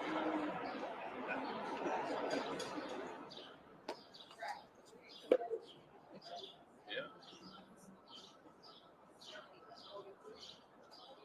But you have Apple TV? We do. I'll tell you what. Oppenheimer, great. See that? Great movie. Saw it at the theater. I had one Diet Coke. I called it a 1 p.m. movie. Couldn't get through the whole movie. 3 plus hours. 2 weeks later, we go see Father. Yeah. That's 3 hours and 45 minutes. I have my Diet Coke.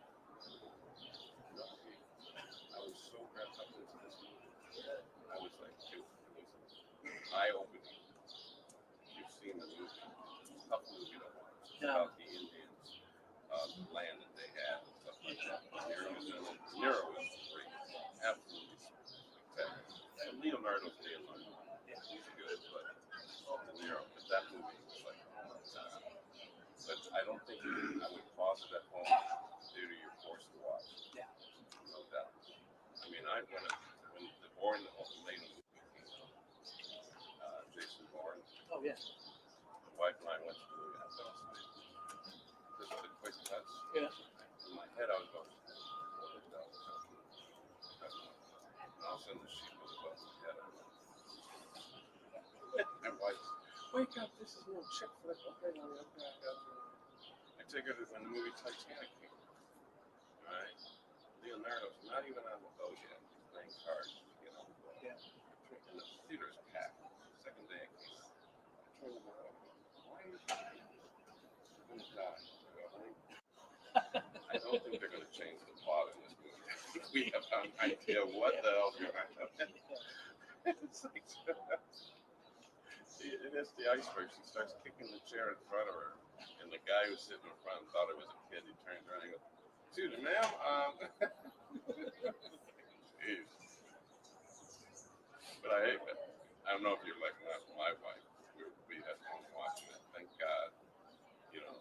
But what do you think's gonna happen? I don't know. You haven't seen it either. You know.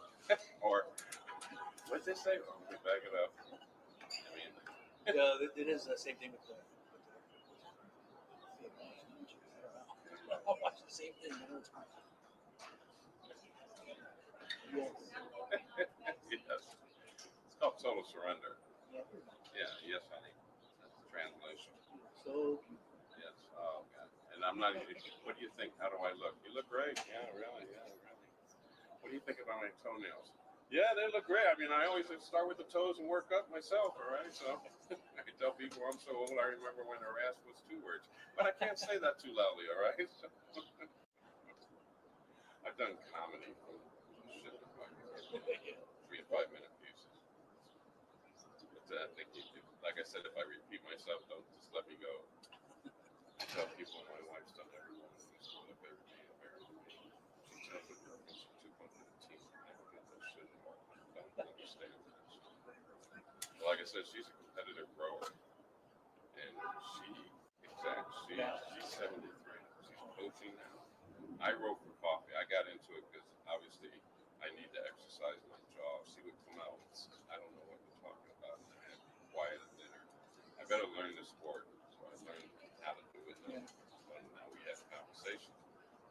This is a no-no at the dinner table. But it's amazing when you go out to restaurants, you see children. Wow. You got any kids? I got grandkids. Yeah, I got a Right on, 30-year-old dude. and a 27. Right on, right on. 10-year-old is 6. That's the regret I have in my life. I never had a kid. My wife had her, and we two I call grandkids, but I'm not blood. That for sure. I'm not blood, so I'm just Steve. That's all I have with these kids. And they can give it, right? Because they're when they were born. Yeah. Me and her had a fallout with stepdaughter. So I got her at 12. She was 12 years old. Her dad died. So I was taking mom over. And that was part of it. So I would come up to her and she would come down to my attitude. Yeah. So, but anyway, now she realizes she's 40 years old. She realizes that she doesn't have to worry about her. But still, it's friction. But again, that's regret. Power to you, dude. Yes, dude. Teach them what right is how it is. Try. Yeah, that's all you can You gotta do your best. That's what you can do. I Yeah. always try to say, don't let the fool let it curse you bite you in the ass, kids, all right? Time is letting that bite you. Do whatever you want to do. Try to find something that you love to do. I know. My kids have not gotten there yet. They will. Yeah. I just said, you don't put pressure on them, they will figure it out. They, actually, I think both of them would have done great in this industry, but they didn't like the hours. It's not conducive to kids. There you go. And they grew up, in my opinion, resentful. Yes. Both of them like, no. So now they're like, I said, it's not. And now they're like, Yeah. I mean, my dad was an airline pilot. Thought I would be getting into that. Yeah. And went to college for aviation, right? And my mom and dad in those days came up to the college I was at and said, son, I think you're good, obviously, as a beer garden. What do you want to do? I don't know, Mom. I did that VHS thing in high school. That was pretty cool. What do you need to do there? I go, Mom, I'm 20 years old. I have a first-class license in communication. My mom, very resourceful. She's on it every course. Got my third class, my second, my first. Mom, I got my first-class license. What do I do now? I make a course. I got no experience. They don't know that. But you just keep it up, send about 50, and then you're going to sell yourself. Nowadays, with the demons everywhere, there's a bunch of shit. Too many people are on it. You got to, whoever's on there, going to delete. Ooh, check her out. That's how it works. Yeah. I tell these kids, you need an internship. You're in school. If you want to do call the place you want to just think about it. Call them up and say, listen, this is a piece of crap. Yeah. Name, hopefully you soon. You might meet them, ask them questions about their place. Give them the kiss ass line. I want to thank you. Why this is a great place. I hope someday I get to come here. Just so. Yeah. It might take a couple of weeks, whatever, but I guarantee something will turn out. I mean, it's difficult. I mean, I can do the hiring. It's the intern. Yeah, that's hard. So people just don't know how to do that. Well, you know within a minute whether that person has it when you're looking for eye-to-eye contact. Two factors. And I always say to them, you do not know. You say you know. You're done. That person, like myself, we know to show off. That's tolerant. Learn my way. And once you learn my way, you're going to come back to me. Can we try this? There you go. Yeah. That's the deal here. You're going to bring it up a notch. Every generation brings it up. That's the secret with this biz, or any biz. That's why I told you what's the best thing about live TV? It's over. Yeah. It's life in general. You make mistakes. So we learn from what we do. Yeah. It's perfect if you're really for it. Really. You got the job. I know, man. It's funny that was the social media. Yes. Now my job. Right. But see with my phone? Yeah, you can. Yeah, stop slow. Hey, Exactly. it's frustrating. Oh.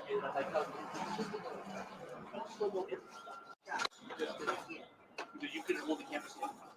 Well, I had remember working with the Suns, and I was doing a music video for this one guy. And I've done this before, but what happened, the guy said slow, stuttered, black and white, highlight. And he goes, minus one frame. Okay, I looked this on the keyboard, didn't do anything. How's that? He goes, that's it. Whatever. And you never tell them that you did that. Because I've heard a friend of mine who used to be a friend, worked at Channel 12, he did that one. The producer there, she fired him right then. I'm telling you, I didn't do a damn thing. You didn't do a damn thing. You never tell them that style. But I know when I hear mine, I said, Bill Auditor, I said that name to you before. I worked with him, and he was new to Channel 10. First time I'm working with him. And he goes to me, minus one frame. How's that? He goes, minus one more. I go, damn it, Bill, I didn't do a thing. Man, that was pretty good, man. All right, now I know what I'm dealing with. All right? That okay? 30 frames per second. Very good. Yeah.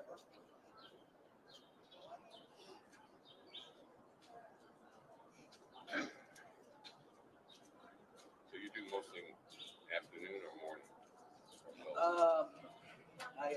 I'm cheap over there. I manage the day side and the night side. I got a regular day Do you side. really? Yeah. So I just do a special project. Oh, that's cool. Yeah. So like, like Gilbert's Media. Yeah. Gil? Yeah. Z? Z's under me now. I Yeah, work but with Z. Z works with you? yeah. Oh, wow. It's not hard. Yeah, no, I just do really Wait a special project stuff. Like in Prime Arizona, that's I keep forgetting. I keep forgetting 3 and 5 are the same. Yeah. For those years, it was always the other. 5 was independent. Now 3 is independent. 5 is now CBS. That one day when they switched channels, were you there for that one? No, I think you were. That was in the 80s. Yeah, I was here for the switch when 10 went to Fox. CBS and 10 was CBS. That's who I was working for. I remember Bergamo. And he was in Lillehammer for the Olympics. And this whole thing was talking. He calls up the production guy, and he says, Bergamo wants to talk to you. I go, oh, because he knew I had a big one. And I go, yeah, well, how's Lillehammer? Oh, it's great, but I got to tell you something. We're going to switch from CBS to Fox. How do you think they're going to take it? I went, oh my God, I think people are going to be shocked. And then every station changed except Channel 12. 12 was the only one that stayed NBC. Yeah. And that was a shock. Wow. I remember for me it was I didn't really Yeah. Advocacy. Oh my God, is right. I don't really. Fox was the new one on the clock. And nobody knew what Fox, and they just felt no. We want the comfort of CBS. Dan ran CBS, that's all it was. I mean, okay. The Suns used to be at the Coliseum. Right. Working at Channel 10, I called it a cool TV. I had a pass that had the word garage on it. CBS on it. I put my thumb over the word garage, go up to security, Coliseum, press. All right, go ahead. I just sit on the floor and watch it. Those were the days. Now you got to have a day pass for everything now. They used to let them feeding us everywhere we went. Mm-hmm. Well, you've been to the Suns games. Their press room has changed. I've been this year, no. Since the new owner came in, all the food's on the lamb chops, steak, all that. You got to give yourself on there. Now it's funny when the Suns are against the Mercury. I respect it all. You can get it. And it's too bad because I look forward when I would get, I was the filling guy. Guys couldn't fill in the house or even TNT or something like that. And you go there for dinner. Oh my God. As much as you want it. It was beautiful. Absolutely great layout. Used to be Marcy cooking in the restaurant. The Suns. Yeah. Yeah, I remember some of the Fox times because I remember I worked under Anna Huber, Chris Sang, Rob McManus. Uh-huh. You all those guys that started over there. Right. Rick Goldberg, Mm-hmm. all the guys that started at Fox, when it was the cool new young station. Yeah. So I got to learn under all those guys. I shot like Gannon with all the switch pants. You really? Dutch and all that shit. Well, I think you can probably hear when it's out of focus. It's dark. It looks good in black and white. It's good in color. It looks good in his head and the same time as the Fox. It's like I said to kids today, we're in this, you know what scopes are, right? Kids think it's a mouthwash. They have no clue what a oscilloscope is. Or, I know they offer for everything. Computer has scopes.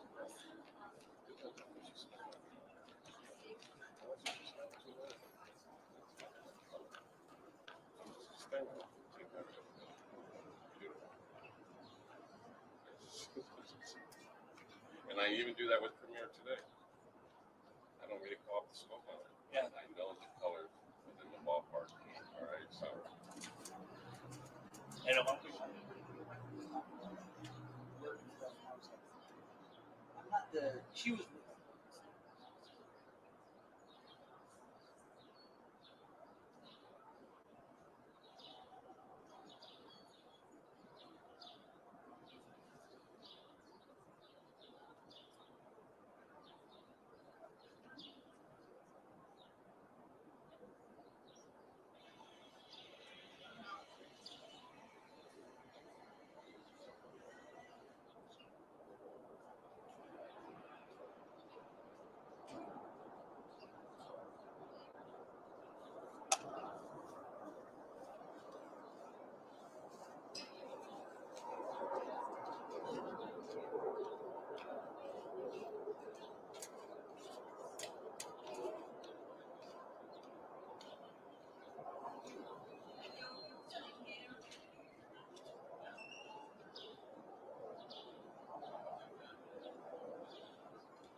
guess that would be And freelancing at first was tough, but it wasn't that bad.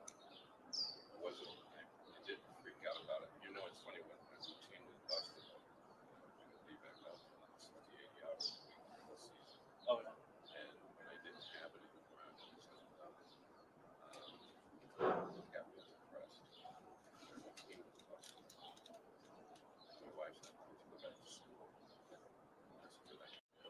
Right. Photography. Developing. Wasn't the development, it was taking the iris and f-stops and all that. I wanted to understand about developing the lighting that you put in. That to me was fascinating. Yeah. Understanding the theory. So I did that for a while, then I got back up to doing baseball games, just freelancing, spring training, Grand Canyon. I do every game at Grand Canyon. Oh. I'll sit in-house, this way I don't have to build the show, table it, the students do that. I love that's the best show in town. Grand Canyon. If you ever get a chance, fantastic. Put yourself on a special project to go there. This last year, the women's, they don't get the crowd that the men do, but the women had the longest winning streak in 30 games in a row. And so what happened, their coach now is, and she'll turn it around. She's that good. But the men's is Bryce, whose dad is Homer. His brother is the one who made the championship a couple years ago. But Bryce drew it. I mean, I've been there 5 years. I do every game. Under the north basket, I sit on the first game I'm working. I got students on headsets. Terrible call. I go, that was a shitty call. I got called upstairs after the game. You can't say that. This is a Christian school. Oh. Yeah, I think the same thing. Yeah. I'm working at the 2000. Jerry Clansmo has a lot to do with it. Yeah, interesting. This city wouldn't be where it is if it wasn't for him. So I got a World Series ring in 2001 for the work that I did.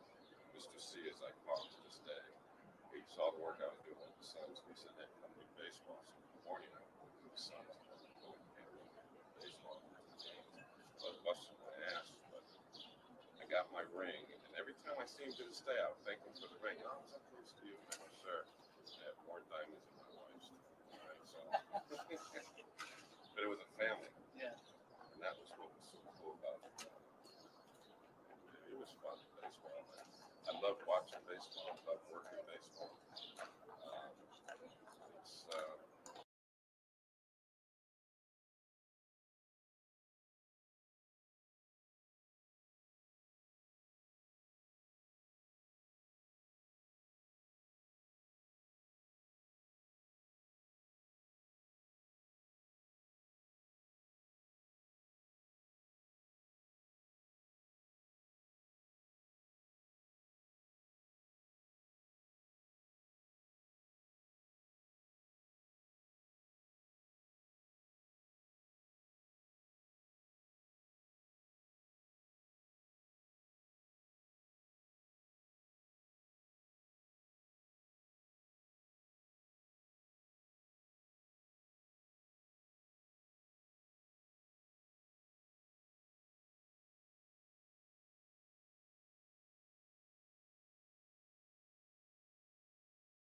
fine. All right, we'll go on the record. State of Arizona versus Lori Daybell, CR 2021-001704. Before our break this morning, the defendant moved to have an exhibit admitted for appeal purposes only. That exhibit number, the correct number, I believe, is 269. That's what I understand, Your Honor. All right, so it's ordered that 269 would be admitted for appeal purposes. It won't go back to the jury during their deliberations.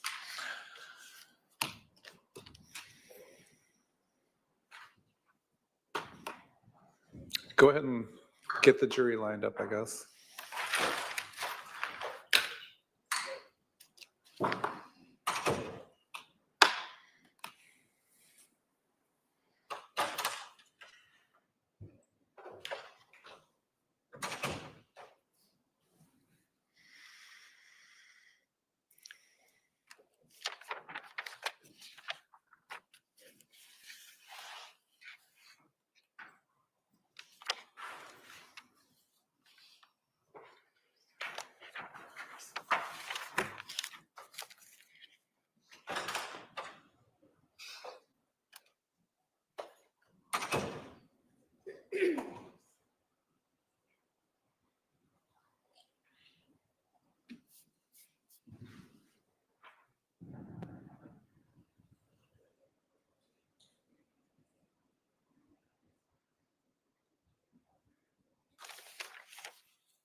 All right, the jury is now present. Please be seated. This is time set for closing arguments. The state can proceed with its closing argument.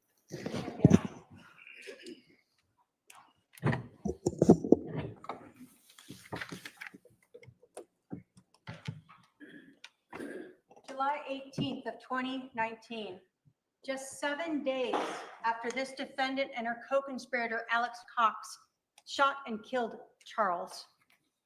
This defendant texted her soon-to-be next husband, Chad Daybell, about Charles's life insurance policy.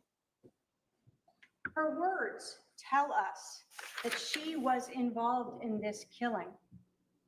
Her actions and her words of texting Chad Daybell tell us the motives behind this murder: Chad and money.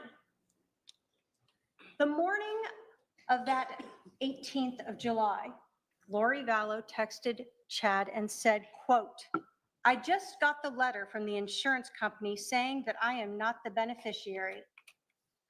It's a spear through my heart. Who do you think he changed it to?"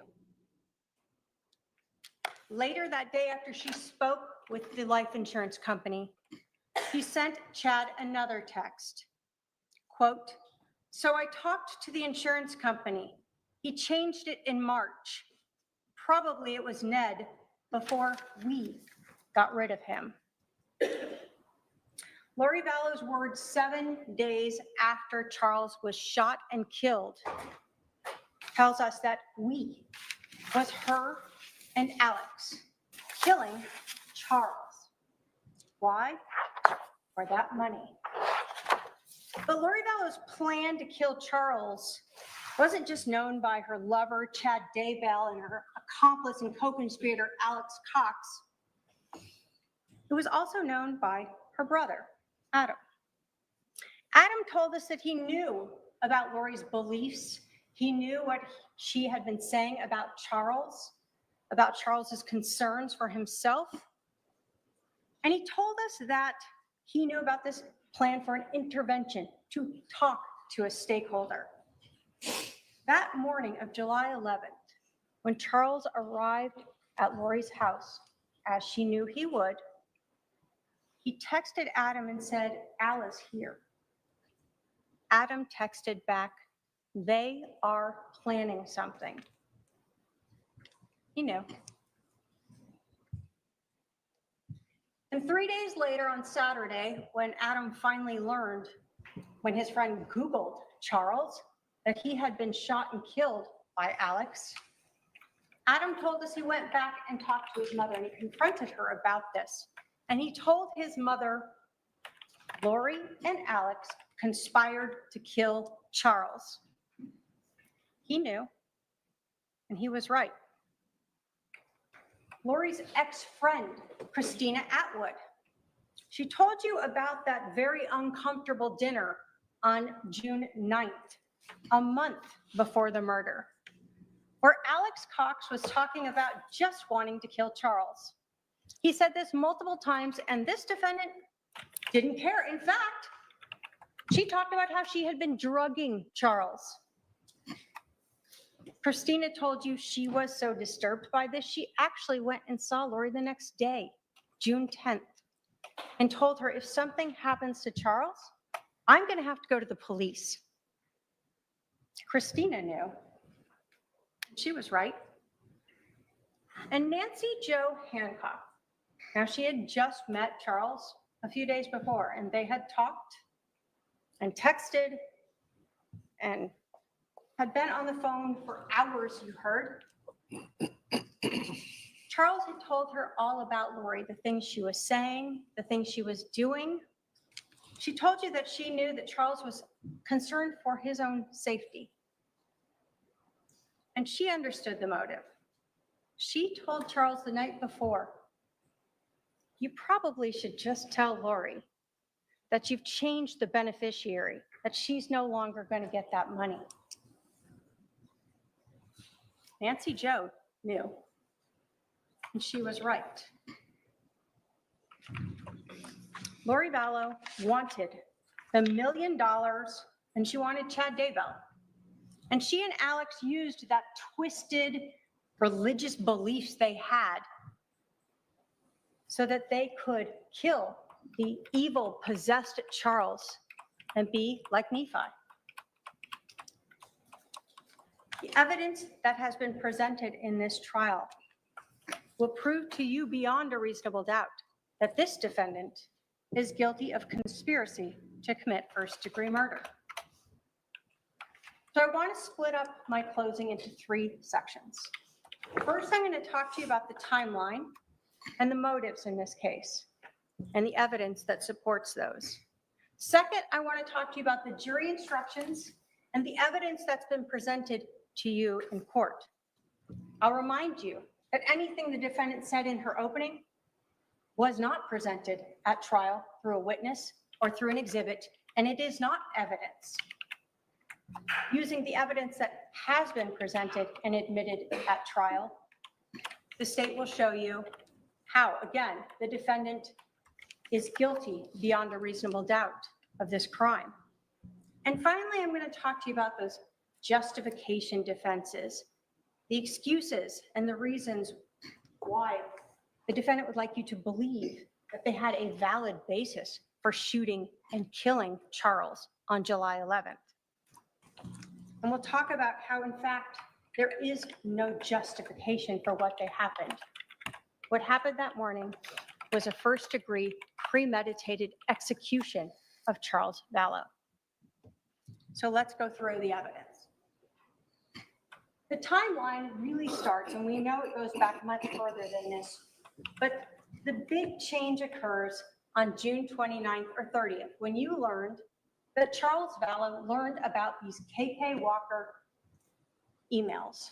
He learned about that affair with Chad. Now he knows Lori is cheating on him. We know that he contacted Chad Daybell about it. He contacted Chad's wife about this. He told Adam about it, and he told the defendant about it. So everyone knew that Charles now knew this. July 9th is now the first time that Charles is going to be coming back to Arizona. We know from the time he learned about that affair. He hadn't been back until this planned visit to see his son, JJ. We know at 1:13 p.m., Charles texts Adam and books him a flight for the next day. At 1:21, we know that Adam is contacting Alex. And they talk for 20 minutes. And Alex lets Adam know, sure, you can stay with me. Of course, Alex doesn't know the plan yet, the mission. Lori then starts talking to Chad Daybell. We know that she knows about this intervention. She knows about Adam coming. And we know this because, again, of her text messages.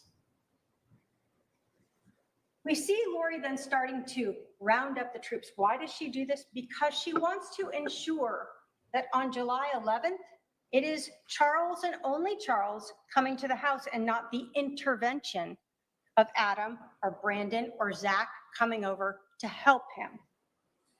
So she has Melanie.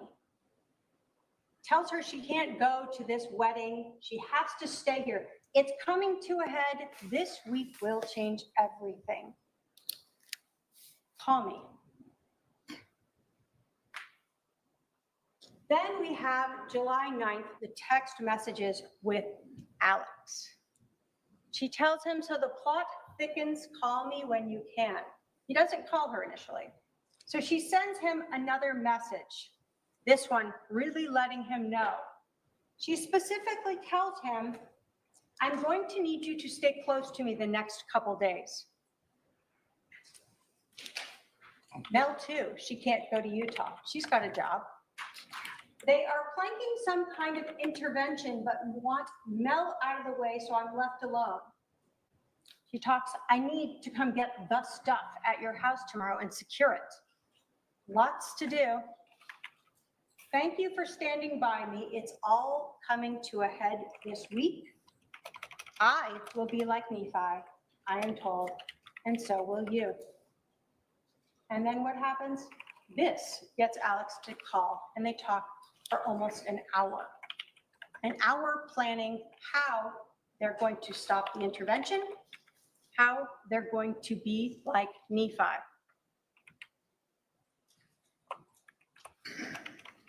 As we get to the 10th of July, and we continue through this timeline, we see Lori again talking religiously with Chad.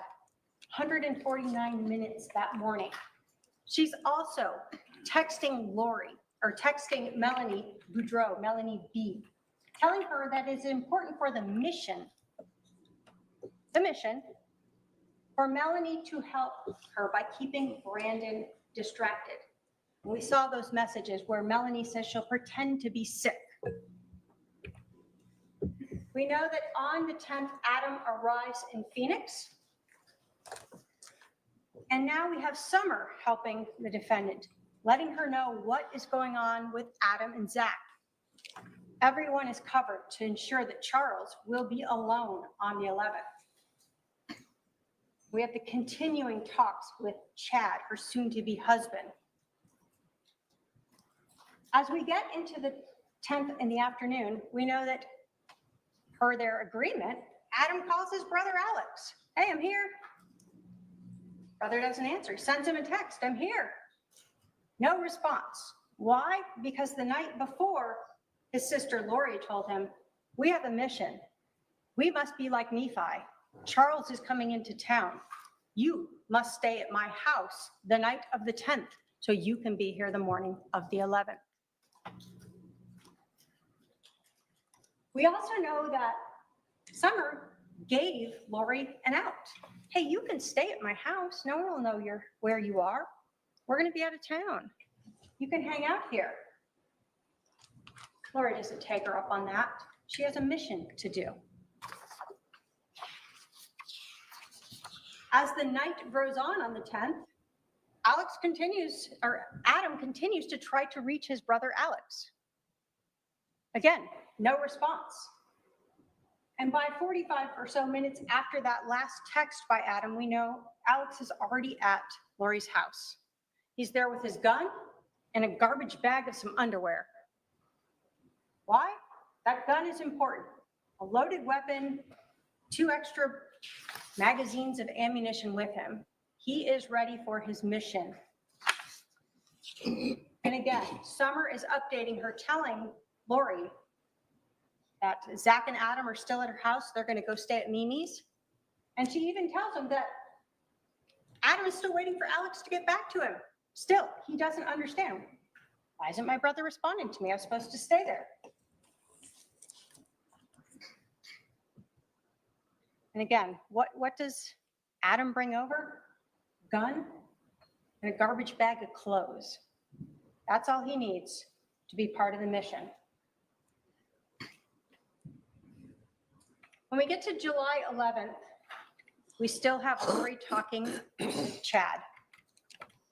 We see those text messages going back between them. And then we start learning from the GPS from Charles Vallow's phone as he arrives. 7:35 a.m., he arrives at 5531 South Four Peaks. That's where we have at 7:36, Adam texting Charles. They are planning something. There is no reason why Alex should be there. And that explains why Alex wasn't responding to me and didn't let me stay there. We see that last outgoing text message by Charles Vallow at 7:37. And in fact, what we see is at 7:37 and 12 seconds, Charles sends out his last outgoing message. And at 7:37 and 29 seconds, there's an incoming message from Adam. It's not read until 12:13 p.m. What becomes important here is in this timeline, how long is Charles at the residence here? You hear in her interview how she says it's so fast. Charles comes inside. He's angry. He's jerky. And she tells him, take JJ. Go get him Burger King. They get JJ out to the car. And then she holds onto the phone. And this argument erupts, and it's just so fast. But what we know is it's actually 12 minutes long. This is not a fast incident. In this 12 minutes, Lori Vallow and her brother Alex Cox are doing their mission, and they are being like Nephi. We know at 7:49, it's over.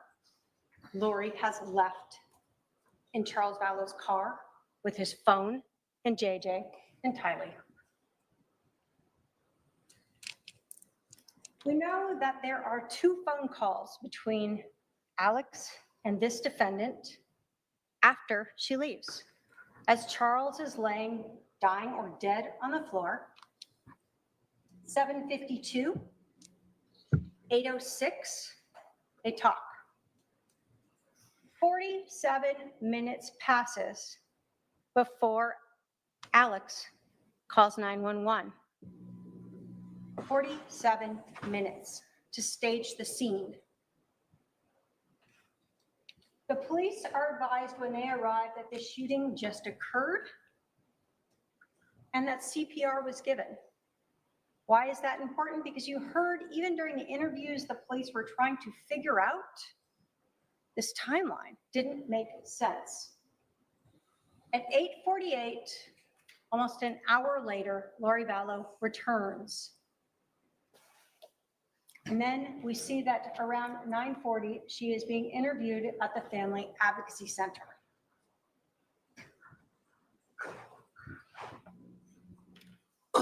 We know that Lori Vallow has Charles's phone that entire afternoon.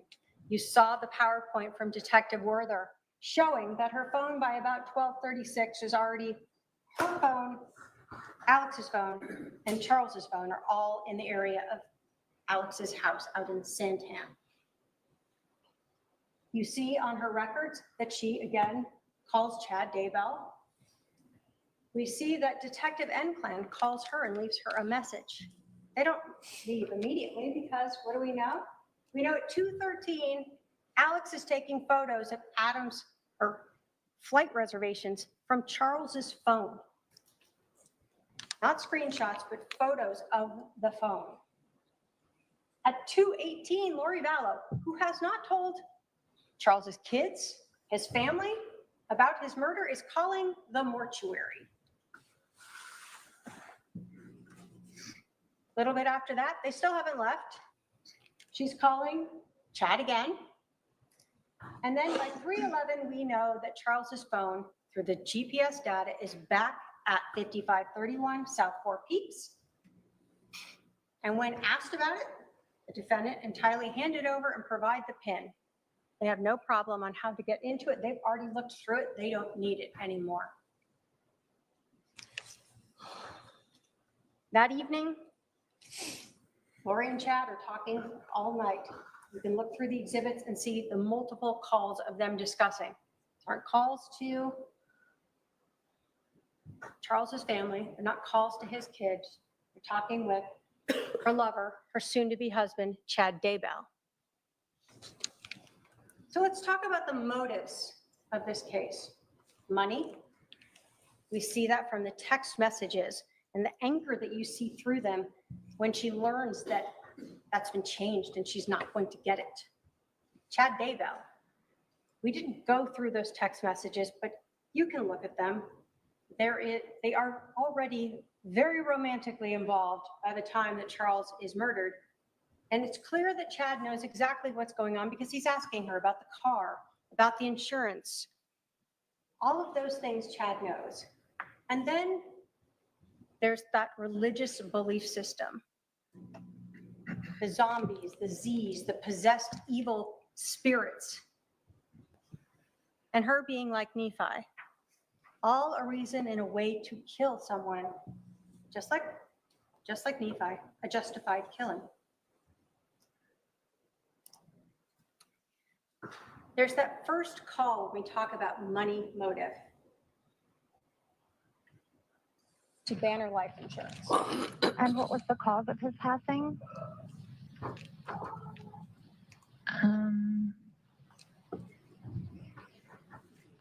Well, he was shot. Okay, so I don't know how I want to put that. Okay, all right. And I hate to ask, but is it, Yeah, you can I just say yes or no. Was it a homicide? No, it was an accident. An accident. So what we hear here is Lori Vallow being untruthful to Banner Life Insurance. We'll talk about credibility later, but it becomes very relevant that even in the smallest of things, this defendant exaggerates, minimizes, and is completely untruthful to various people. We all know that she was not the beneficiary. She didn't. But we also know that Charles Vallow was not accidentally shot. She told the police she was there. She knows that her brother intentionally shot him. Of course, they want to claim it's self-defense. There's no accident about that when you shoot someone twice. Motives for money. What we see again here is Lori Vallow talking to Chad about the motive. Telling Chad about the fact that it was changed. I just got the letter from that insurance company saying I am not the beneficiary. It is a spear through my heart. Who do you think he changed it to? Brandon? Or probably Kay? He left nothing for JJ. What do we know? Again, we see that Chad knows about all of these things. And what does he talk about in that morning as you have those entire messages? Exhibit 230. It would be interesting if he got changed after he had 2 bullets to the chest.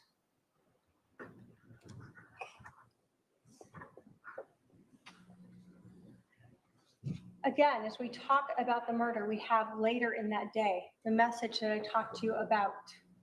So it was probably Ned before we got rid of him. We, Not I, not my brother Alex, but we did. And then the other thing in this text message that is of importance is the fact that Lori Vallow knew a month before she went to Social Security how much money she was already going to get for the death of Charles. Here she says, I will still get the $4,000 a month from Social Security.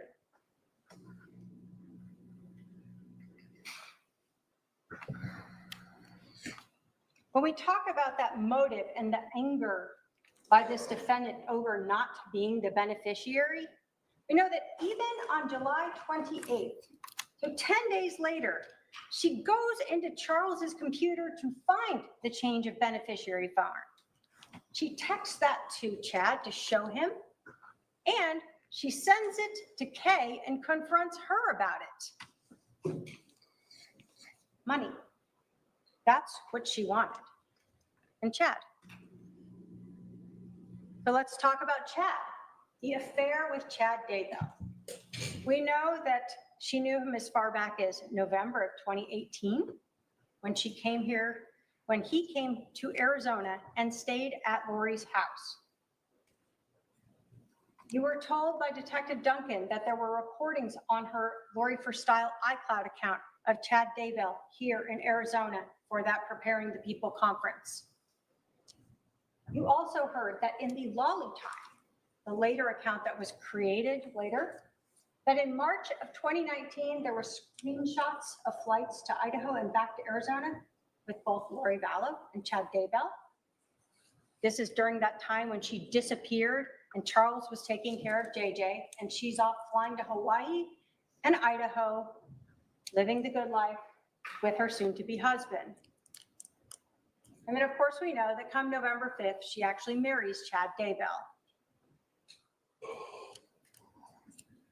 That KK Walker email address, this was that June 29th, big change. What do we know? That on April 21st, she created that account. She used her own phone number in creating it. And then she sent messages to Chad Daybell, brother Daybell. You have that exhibit. She pretends to be Karen Walker and invites him to Houston, because that's where she is at that time. She offers to use Charles's money to fly him out there, and that he can stay at the house with her and her husband. In June of 2019, we see that Lori again uses that same account, but this time she pretends to be Charles and invites Chad out to Arizona to help him with a book. And again, in Exhibit 289, you have those letters. Charles finds those. And he lets everyone know he did. And he confronts Tammy, lets her know. Confronts Chad, lets him know. And he certainly lets the defendant know that he knows. And now the jig is up.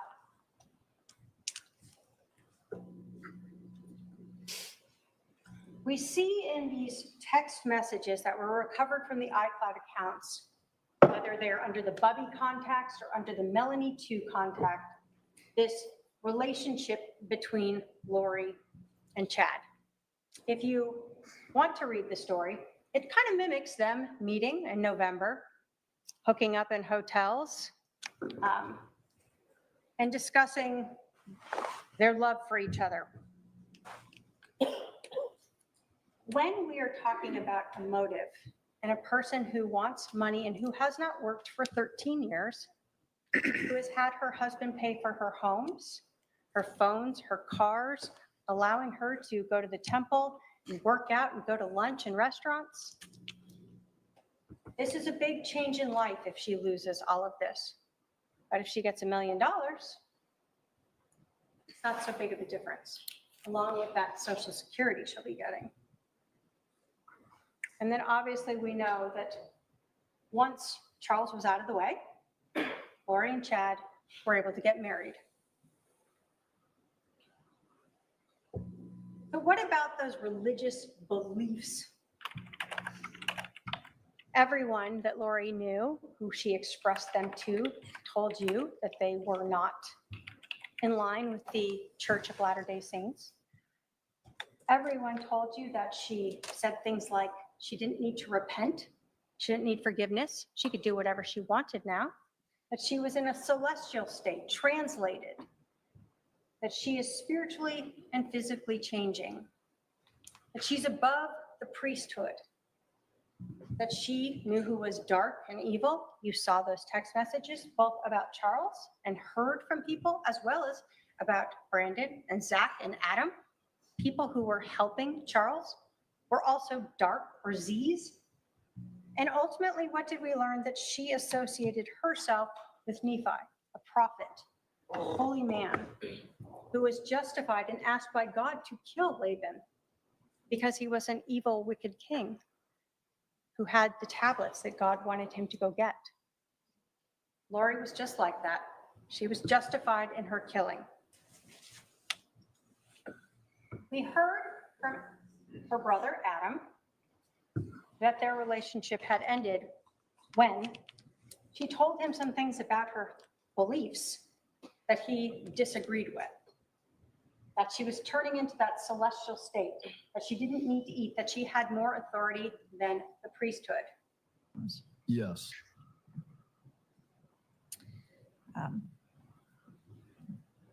You yourself personally, were you aware of Lori having outside?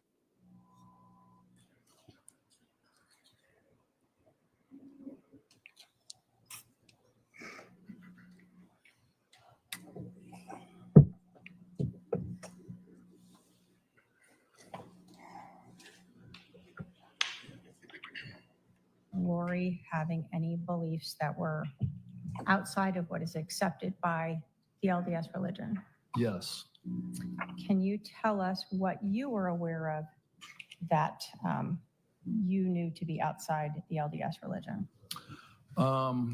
Lori told me that she was in the process of translating from a mortal human being to an immortal human being, a celestial state. That's something that the LDS religion supports? I haven't heard of it that it's happened here on Earth yet. Serena Sharp told us about, again, the not repenting and Lori changing physically and spiritually. Members of the LDS Church? Yes. During this time, did Lori ever tell you things about her beliefs that seemed to go against what you understood or what you were taught through the LDS Church? Yes. Did Lori ever tell you that she did not need to repent? Yes, she did.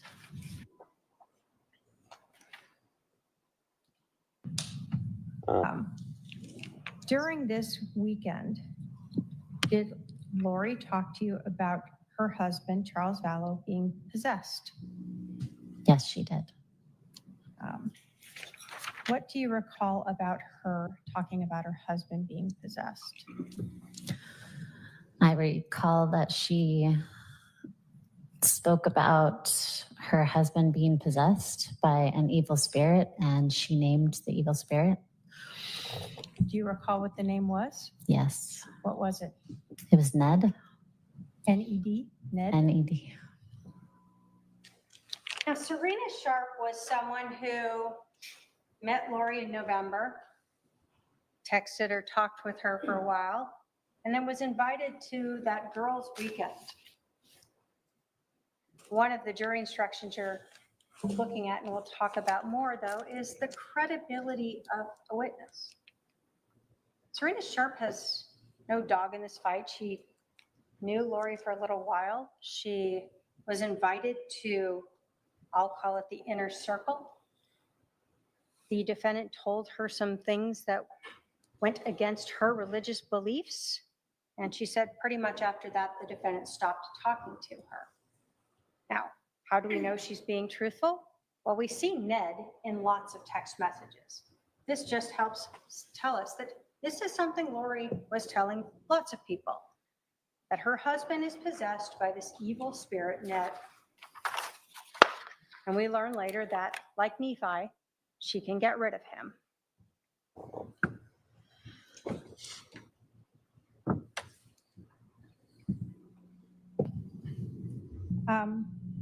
Do you recall Lori Vallow telling you that her husband Charles was no longer Charles, that he was now this possessed person? Yes.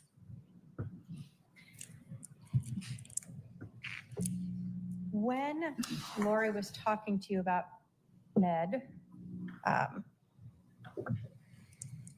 was she explaining that this evil spirit was now in the body of her husband? I don't know if she used those exact terms, but that was the impression I got. Yes. So the word she used expressed to you that idea that this evil spirit Ned was now in her husband's body. Yes. The other thing that Serena Sharp told us was Lori using that term zombie. You remember how upset the defendant got by her saying that. But again, why would Serena make up any of this? She has no reason to. What she recalls is that that is a term that this defendant used when speaking of people like her husband who were possessed by these evil spirits. We heard from Christina Atwood as well, the same concept that Lori Vallow repeatedly would say. Did she tell you, as well as the other women who were at this meeting in February, that her husband was possessed? Yes. So it wasn't just you in a private conversation. Correct. She was open about it. Yes. So again, we see this ongoing timing of Lori Vallow talking of her evil, dark husband, who she later is authorized under her religion to get rid of. We know as well from Christina Atwood that there is a progression of these beliefs becoming more deviated from the LDS religion as she is meeting with her between February and June when she finally hears those words. From the time you started meeting with these gatherings in February through to June, did you start to see sort of a progression of things that Lori was telling you that seemed outside of your faith? Yes. Did she make statements to you that you believed went against your religion? Yes. Did she at any point tell you that she did not need to repent anymore? Yes. What is that? What is that meaningful to you in your religion? We believe that every single person outside of Jesus Christ has reason to repent. Other than Lori Vallow, according to her words to multiple people. So let's take all of this, the motives and this timeline now, and talk about some of the jury instructions and all the evidence that supports proof beyond a reasonable doubt that this defendant is guilty. I want to start with talking to you about direct and circumstantial evidence. You have a jury instruction that tells you that evidence may be direct or circumstantial, that direct evidence is the testimony of what a witness saw, heard, or otherwise sensed, and circumstantial evidence is proof of a fact or facts from which you may find another fact. You're told the law makes no distinction between direct and circumstantial evidence. And this is relevant. The witnesses have often been questioned. Did you see, hear, or do that? What you are told is you can actually use circumstantial evidence to convict anyone. But let me give you an example of this. Imagine you are sitting on a beach. Just you, it's quiet. Off to your right, there's some rocks and you can't see around that. While you're sitting there, a person walks by, you watch them walk by, and they go around the rocks and you can't see them anymore. And then someone runs up 5 minutes later and they say, hey, did you see someone come by here? You say, well, yeah, I saw them walk that way. That is direct evidence. You saw it. Now imagine you're on that same beach and it's completely empty. You close your eyes for 5 minutes. Just relax. Before you closed your eyes, the beach was completely pristine. And when you open them up, now you see footprints. You can see the toes facing off to your right, the heels, and you see them go all the way around the rocks there. Somebody again runs up 5 minutes later and they say, hey, did someone come by here? And you go, well, I mean, I didn't see them, but they must have gone by in the last 5 minutes because you can see their footprints. They went that way. That is circumstantial evidence. You can infer from that that someone went by and where they went.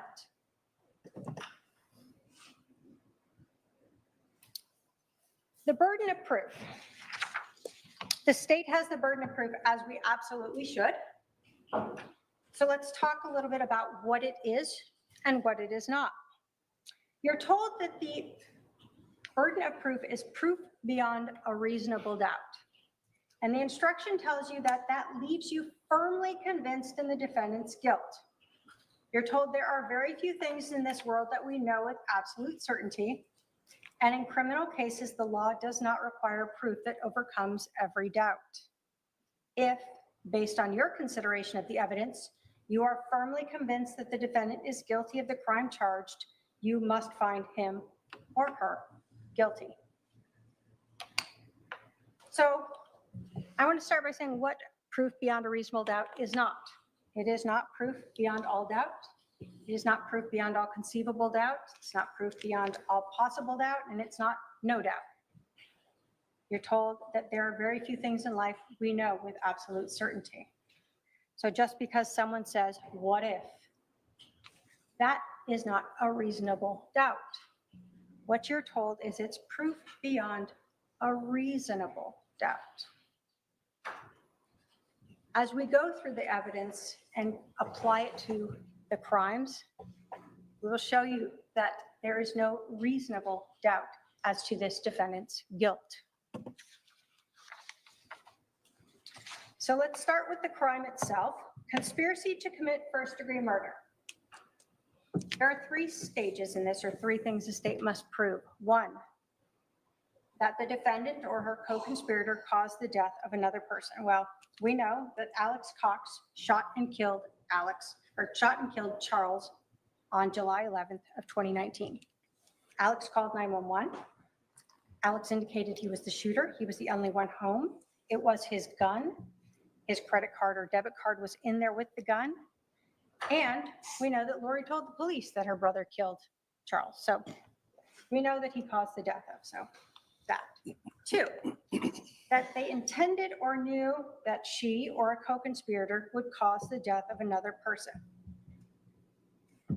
When we are looking at this case, we are looking at the defendant's words, actions, and motive. The words and actions of having her brother Alex come over on the 10th with a gun so that he would be there when Charles came over to pick up JJ. The actions that day of taking Charles's phone, ensuring that he could not leave, that he could not take his son to school. The defendant told the detectives how angry and screaming Charles was about the phone, but she didn't just give it to him, throw it at him, tell him to get out, whatever you might do.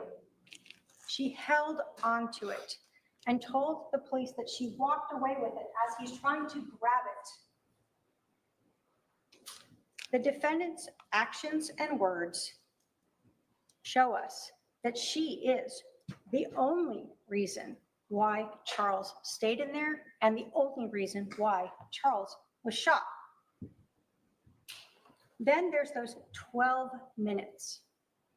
Defendant tried to pretend that this was a quick, angry scuffle. But Charles is there for 12 minutes. The defendant is there for 12 minutes. Alex is there for 12 minutes before she leaves. We look at her actions when she came back. She told the police her brother was hit in the head with a bat. She never asks how he is. She's not concerned about his injury. She's not concerned about her husband being dead on the floor of her house, her child now without a father. The lack of words that she said there and her demeanor show again that she was well aware of what was going on and part of this incident. We look at her words to Chad, that Charles changed his life insurance policy before we got rid of him.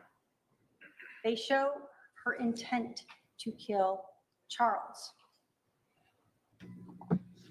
And again, we look at the motive, money and Chad. When did this happen? The first time Charles came back into town after he found out about the affair. Finally, the state has to prove that the defendant or the co-conspirator acted with premeditation. So I'm going to talk to you about premeditation. You have a jury instruction for it, and it tells you that the defendant or the co-conspirator intended to kill another human being or knew she or the co-conspirator would kill another human being, and that after forming that intent or knowledge, reflected on the decision before killing. It is this reflection, regardless of the length of time in which it occurs, that distinguishes first-degree murder from second-degree murder. You're also told an act is not done with premeditation if it is the instant effect of a sudden quarrel or heat of passion. It's where you remember those 12 minutes and the calmness of her walking around with that phone and her demeanor. You're told the time needed for reflection is not necessarily prolonged, and the space of time between the intent or knowledge to kill and the act of killing may be very short. So I'm going to give you an example. It's a lot of legalese, and then we'll talk about what we really have here. So imagine again, you are driving your car. You do every day. And you're coming up to an intersection and you see the light turn yellow. And in that second you think, do I want to run it? Or do I want to slam on my brakes and hit it? Stop before I go into the intersection. You think about that, and then you decide, I'm going to slam on my brakes, and I'm going to stop. That is the time it takes to reflect. That is the time it takes for premeditation. But we have a lot more than this because we have planning, not just premeditation that morning. So when we talk about the premeditation that we see, it starts at least back in June, when we have Christina telling us about Alex Cox saying that he wanted to kill Charles, Lori having no reaction to that, and instead talking about drugging Charles. Did you hear Alex making some comments? Yes. And you told us that they made you uncomfortable. What were these comments? He stated he wished that he could just kill Charles. Okay. Was Lori around when he was saying this? Yes, one of the times. Okay. So he said it more than once? Yes. Can you describe for us part of his demeanor when he's saying this about wanting to just kill Charles? It was jocular, just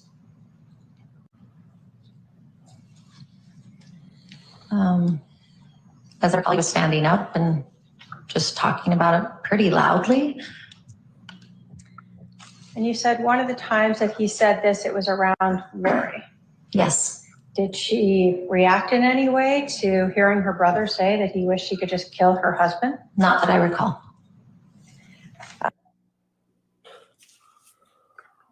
By July 9th, or when we start having this planning that we're talking about, we know that Lori Vallow is living in a house paid for by Charles Vallow. We know from even her statements to Detective Enclan that she doesn't like Charles, is what she says. but Charles won't file for a divorce. We know from her words and text messages that she wants to be with Chad Daybell, but Charles is her cash cow. She hasn't worked. He pays rent, car, cell phones, her travel. And so as far back as June 9th, we're already hearing that Alex and Lori would like to not just get rid of Charles, but kill him.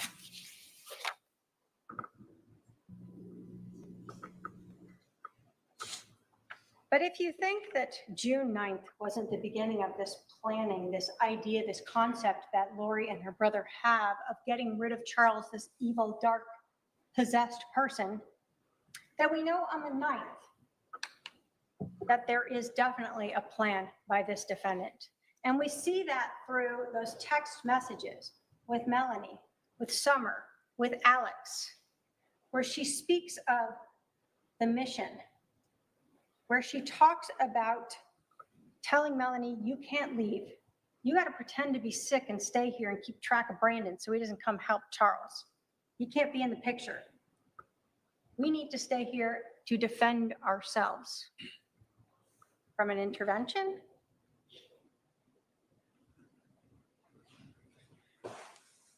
The 10th,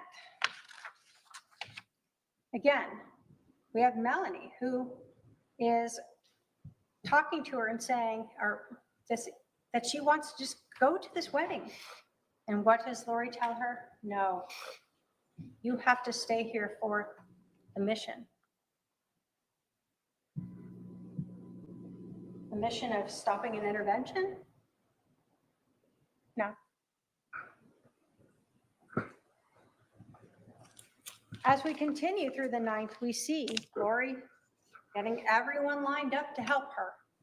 Alex, where he again is told that he will be like Nephi, just like her. Now Lori tells him it's an intervention. Everyone knows, Adam told you what's an intervention? It's talking to someone. It's common language. But that's not what the defendant wants to happen. She doesn't want Charles to divorce her and lose his money. She doesn't want this intervention to happen where she loses her temple recommend.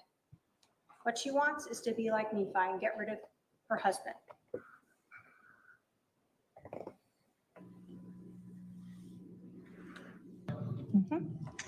Well, Nephi was a prophet in the Book of Mormon. It's the first chapter. He is a prophet, very humble and faithful servant of the Lord. Ironically enough, his brothers tried to kill him at one point. But he actually ended up going to Jerusalem to get these plates back, and he was run off, came back, and then went back again because the Lord asked him to. And when he did, the King Laban, who was actually a wicked king, was laying on the ground drunk in front of him, and Nephi was told to kill Laban.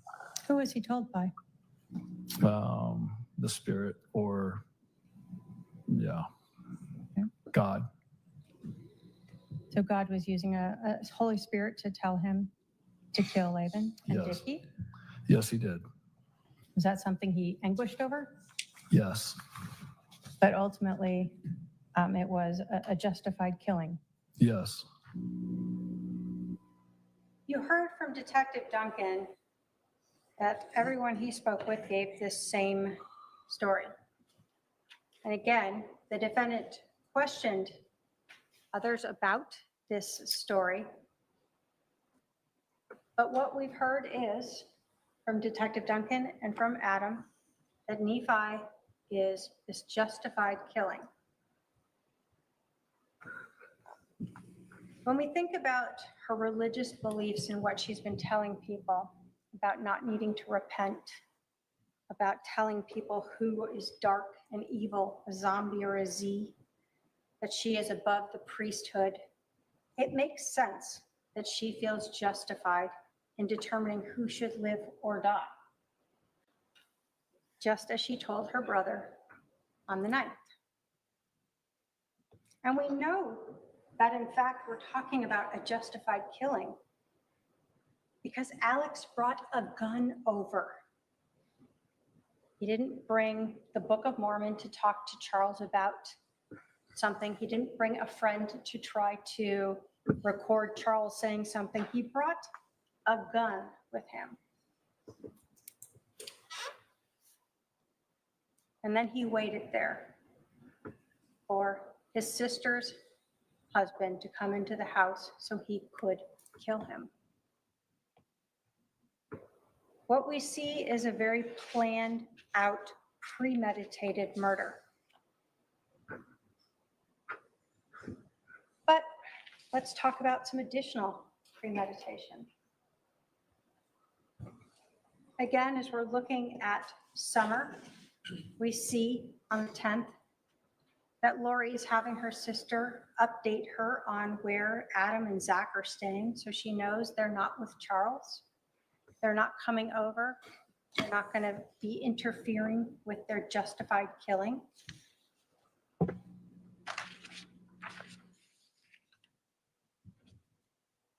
And there's that 12-minute time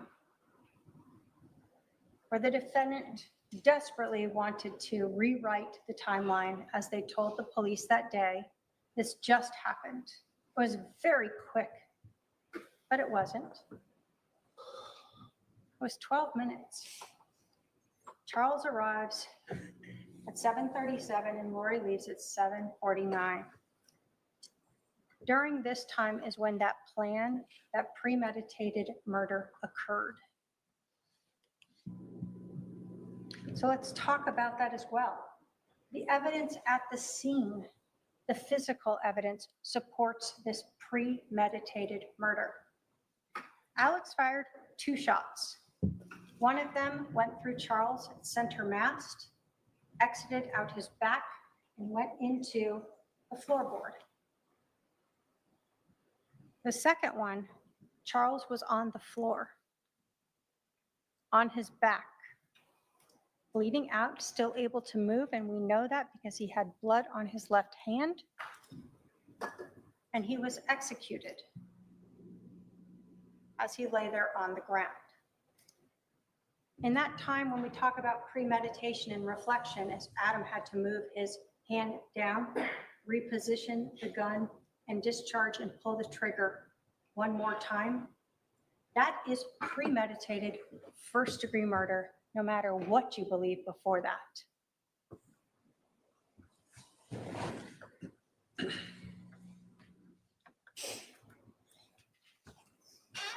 Again, when we talk about that physical evidence, we saw the fact that the location of that bullet defect in the ground matched right under Charles's left shoulder. And we heard from Dr. Baumgartner. Dr. Baumgartner told you that this was a classic sword wound. And no matter how many questions could be asked about him of maybe a bamboo shirt might stop a bullet in one location but not in another, or how many matrix-like hypotheticals where maybe Charles bounced back up and then on his way down, the bullet slowed down through him and waited till he hit the ground again before it exited. Dr. Baumgartner told you, no, those hypotheticals, those issues did not make sense. He's never seen a t-shirt stop a bullet in one location or at all. And we know Charles didn't bounce because we know he had no injuries to the back of his head. This also tells us a little bit about the shooting itself.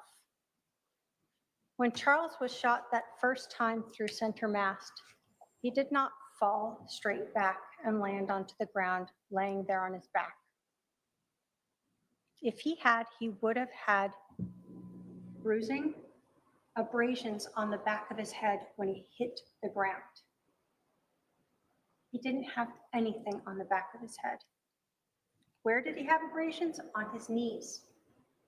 when he fell to the ground after being shot, do we know how long it took him to roll over, to fall onto his back before he was then shot a second time because he's still alive? You heard it could take up to 2 minutes for Charles to have died, and then he could have spoke and moved during that time period. What we do know is that he eventually ended up on his back. And while he was on his back is when he was shot the second time by Alex. This defendant and her brother in that house waiting and making sure that Charles was dead, murdered, executed. Words, actions, motive, and physical evidence all tell you what happened that morning. So let's talk about conspiracy. And I know there are a lot of layers here, and I'm just building them up for you.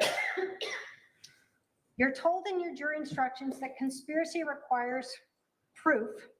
One, the defendant agreed with one or more persons that one of them or another would engage in certain conduct. So again, we look to Lori Vallow's words. What she had been talking about for months, Charles being possessed, being dark, wanting to kill him, the discussion on June 9th, poisoning him or drugging him previously. And then when we got to July 9th, it is all coming to a head. We will be like Nephi. Her actions, having Charles come to the house, instead of him staying there, she had him stay away. Why? Because if Charles stayed at the house, couldn't have Alex come over with a gun and be ready to shoot him, right? You got to have him come in. Her actions of inviting her brother over with a gun the night before so he would be there. She knew when he would show up. He texted her, "I'll be there at 7:30. Pick up JJ." But most importantly, why did Charles stay in the house? Lori told the detective that Charles initially was like, "Oh, I'll just stay here for 20 minutes and then I'll take JJ to school." Well, she wasn't going to kill him in front of JJ. No, take JJ to Burger King. Get him out of the house. Go put him in the car. And he does that. But then she takes his phone. And she won't give it back. What she told the detective was, before this alleged Tylee bat, whatever thing you want to talk about there, that she had Charles's phone and was asking him about texting Adam. Of course, that's interesting because how would she have known that? But we know she had the phone actually for a while before she did that interview. She tells the detective numerous times that Charles is telling her to give him back his phone, and she will not. That she's walking around. He's trying to get the phone. She won't give it to him. Why? Because she needs Alex to come out. He brought that gun over for a reason.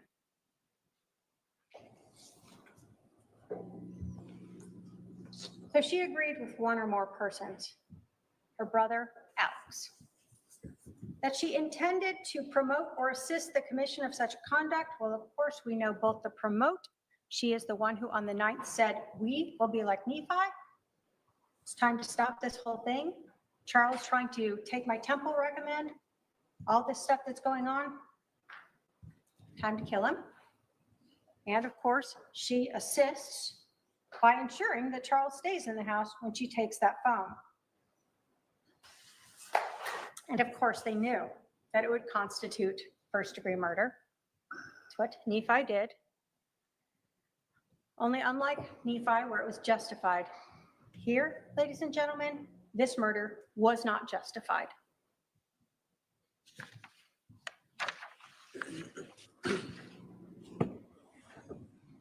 Finally, think about the demeanor when you're thinking about, again, words, actions, motive, and demeanor. When Lori comes back to the house, she is very, what did we hear that word many times? Nonchalant, calm, no questions about her brother, no questions about her husband, no questions about the house, just laughing about her neighbors. She is in absolute agreement with what has happened. She knows what's happened and she's calm and good with it because she doesn't need to repent. She is able to determine who should live and die, and she has done that.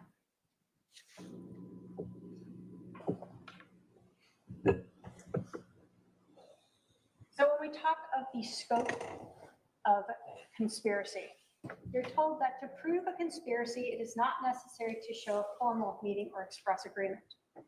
But we see that from the night in that conversation that she and Alex had, where she tells him, you are going to have to stay near me for the next couple days, and we will be like Nephi.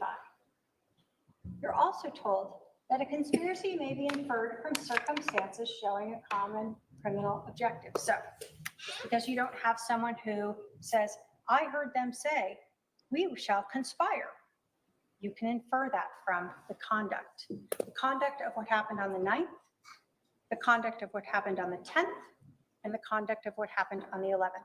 All infer to you a conspiracy of Alex coming over with his gun to shoot and kill Charles.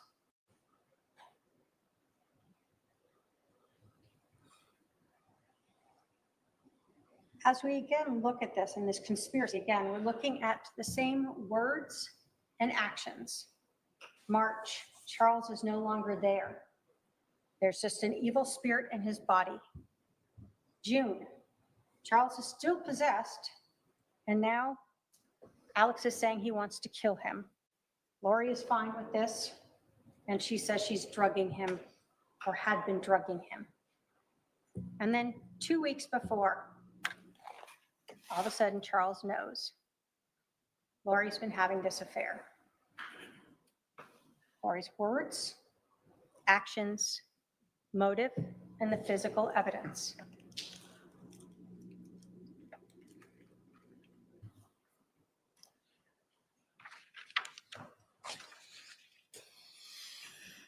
Conspiracy again, we see that Lori and Alex know exactly when Charles is showing up.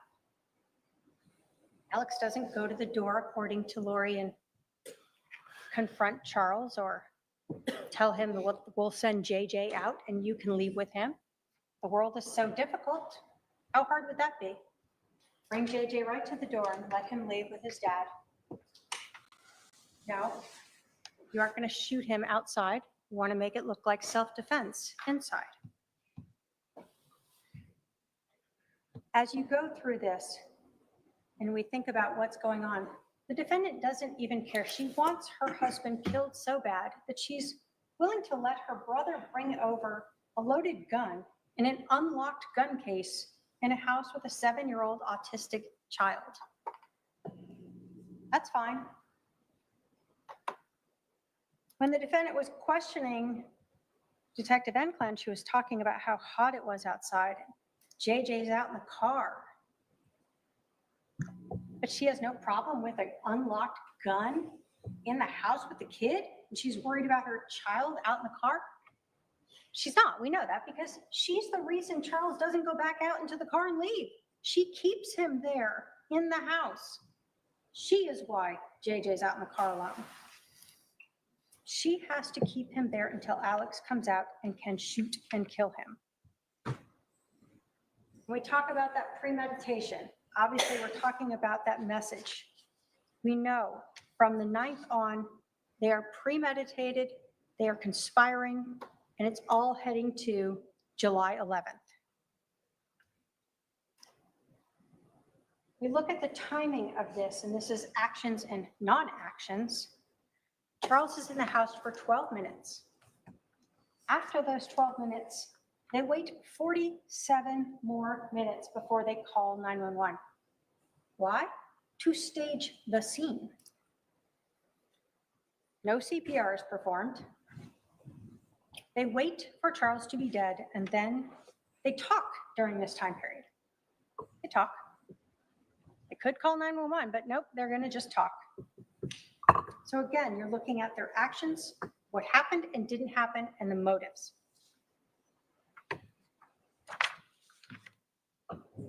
There's the gun that was used to kill Charles. We're going to go through a couple of these exhibits, some of what Lori said, and it's exhibits 192 and 197, where she again says that Charles came over and said he was just going to hang out at the house for like 20 minutes, take JJ to school. She, of course, tells him to go. And when JJ is out in the car, she has Charles's phone, and she won't give it back. And no matter how much she says that Charles is screaming at her to give the phone back, she won't. And all of this conversation about Charles demanding the phone back is prior to her statement to Detective Enclin that Tylee comes out with this bat. This is all her doing. This is her as an accomplice assisting and promoting this murder. Lori is setting up Charles so Alex can shoot him.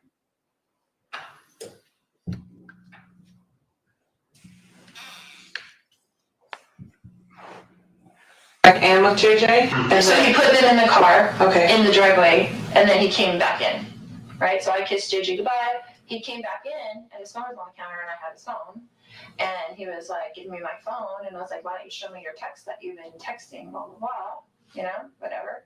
Because he's like acting really weird, like he's plotting something against me. Like, I'm like, why are you even here? Like, what did you come here for? You know, he's been talking to my other brother, and my brother came into town at the same time last night. And I haven't talked to my brother in a while, my other brother. And I was like, and so he was texting him on the phone when he first got to my house. And I'm like, why are you texting Adam? Like, do you even talk to him? Like my other brother. So when you listen to these clips and the interview of Lori Vallow, you have to put into context, this is 9:52 in the morning when this part of this interview is occurring. And she's telling the detective that she confronts Charles about texting her brother Adam. Now, she's had the 47 minutes she's been driving around, and then that time at the house when she's waiting outside to learn all of those texts and what's been going on between her brother and Adam and Charles. And so she is now mixing this in to her interview. And so when you're listening to her interview, we know she's trying to work out this, what happened? How did this go? You can watch her demeanor as well. And as you're going through this, see how she's just telling a story here, like what happened, almost chuckling about it. Okay. So this morning he comes back in and... He comes back in, I wouldn't give him his phone. He was screaming at me to give him his phone. He was very worried about whatever was on his text that he did not want me to see. And so I was just holding it there, and he was screaming at me. And I was kind of walking towards around the house with it, so he couldn't get it. He's like reaching for it and stuff like that. So again, JJ's in the car, Tylee's not out, Alex isn't out, and she is making sure that he doesn't leave. She's walking around the house, holding his phone, refusing to give it to him, making sure her autistic child is sitting out in the car even longer so that she can ensure that exactly what they've been planning happens, that Alex has time to come out with the gun that he brought over and shoot and kill Charles. This defendant is the only reason why Charles didn't leave with JJ. This defendant is the one who provoked Charles by taking his phone and refusing to get it back. This defendant is the one who ensured that Charles was inside without JJ so Alex could shoot him. And this defendant is the person who set up Charles so that her brother Alex could shoot him. Let's talk about staging the scene. We know obviously from the first responders that when they arrived, no CPR was given. You heard from Officer Wojbecki that when he felt Charles's neck, he thought he was dead already, but they still let the first responders in because they've been told CPR had been given. And what do we know? That they arrived within a few minutes. No one had ever tried to save Charles. No blood had been pushed out of him from CPR, whether strong or light. He had been dead for quite a while. His skin was mottled when they started cutting open his shirt and looking to the back, and lividity, the blood pooling, was occurring already. So they kind of knew something was off with that timeline. So what about the scene itself? The bat. It is placed to the right of Charles to look like he was using it. Got shot and it went flying behind him. Well, obviously we've heard from Kay, Charles's sister, that he was left-handed. We know from the blood evidence on his hand, he was left-handed. There's no damage to that mirror. There's no damage to the drywall. There's no damage anywhere, like this bat is being swung around in this horrific fight that's going on of grappling. The injury to Alex Cox's head. You heard it was a small 1-inch cut that he was using a paper towel to pat, and at times, as you watch that Exhibit 1, rubbing it, making sure it stays bleeding. There is no blood at the scene from this giant grappling thing going on that Lori Vallow wanted them to believe. His head is bleeding and they're grappling around and he's being beat with this bat, and yet not one drop of blood on the floor.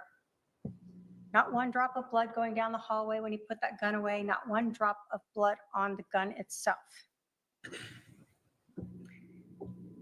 And then the shoes, left by the door to look like Lori Vallow had run out in fear after this horrific incident that they planned. But what we know from the Walgreens video is that she did enter the store with shoes, something on her feet. So we're going to go through. We know Charles, again, left-handed. Field with your brother. Yeah. What position did your brother play? He was a pitcher. He was very, very good. He was a left-handed pitcher, and they're very hard to hit against. Okay. Did he bat right or left-handed? He was left-handed.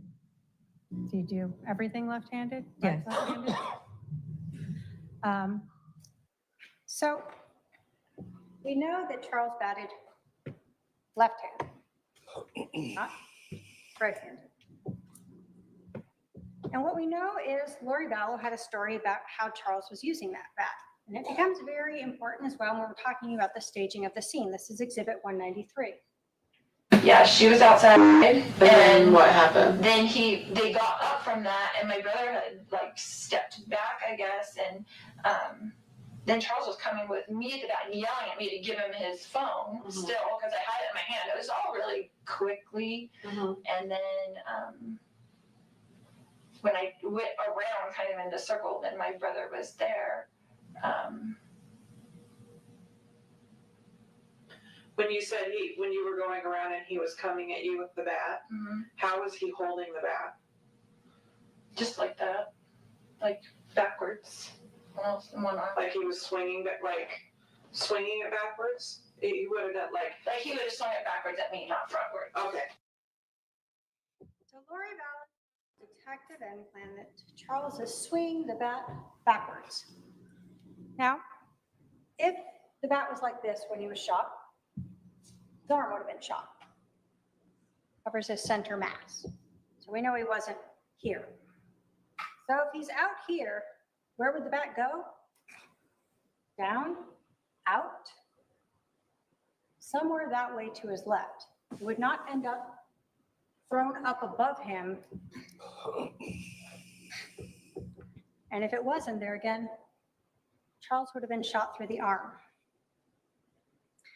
Obviously, Alex forgot that Charles was left-handed. So when he placed that, like he was coming at him with a bat, their stories didn't quite match up with the evidence.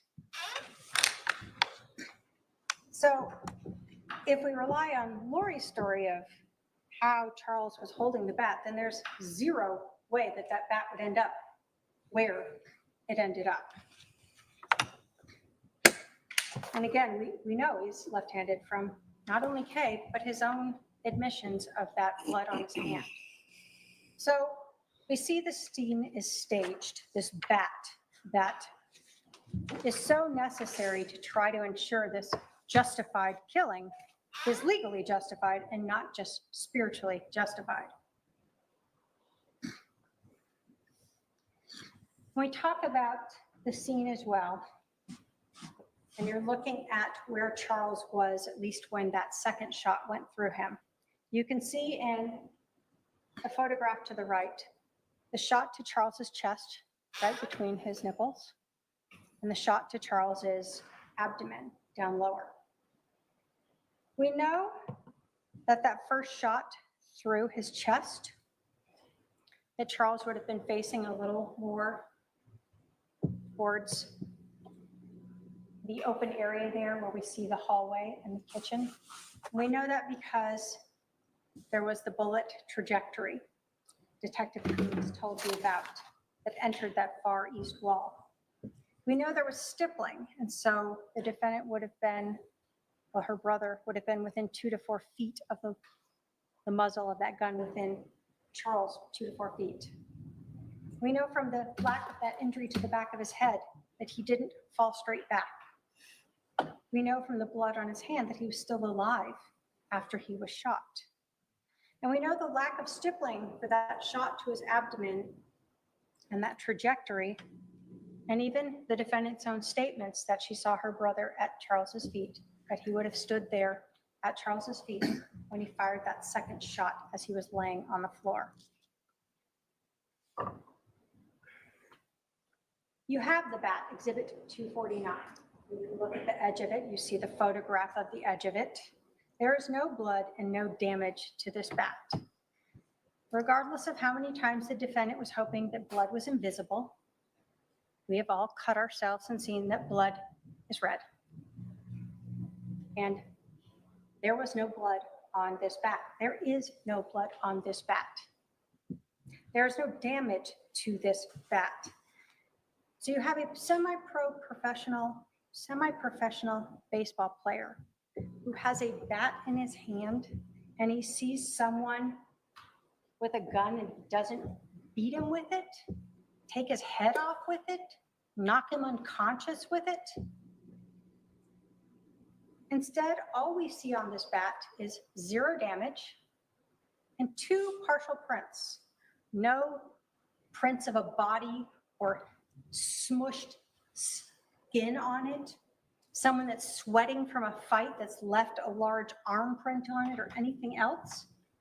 Nope, just 2 partial little prints on it.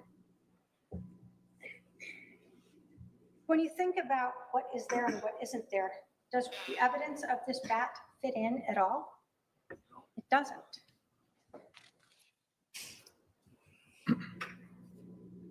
We look at Charles's watch.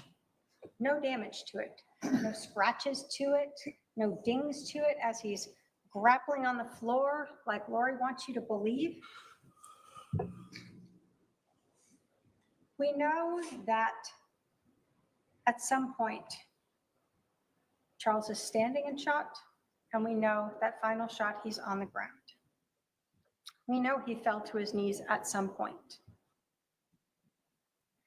And when you look at that physical evidence and the lack of damage or anything on that bat, again, what makes sense is that Charles fell to his knees after that first shot. We know that there is 12 minutes where the defendant and her brother are still together there, so that Alex can get this 1-inch cut to the back of his head that's barely bleeding, that he uses a paper towel to dab at and rub. The shoes that the defendant ran out of on her way out. You have the exhibit. You can see black straps across her toes as she enters and exits the Walgreens. And then you see that she's wearing the flip-flops when she comes back to the scene. What do we know? That the police did not search Charles's rental car.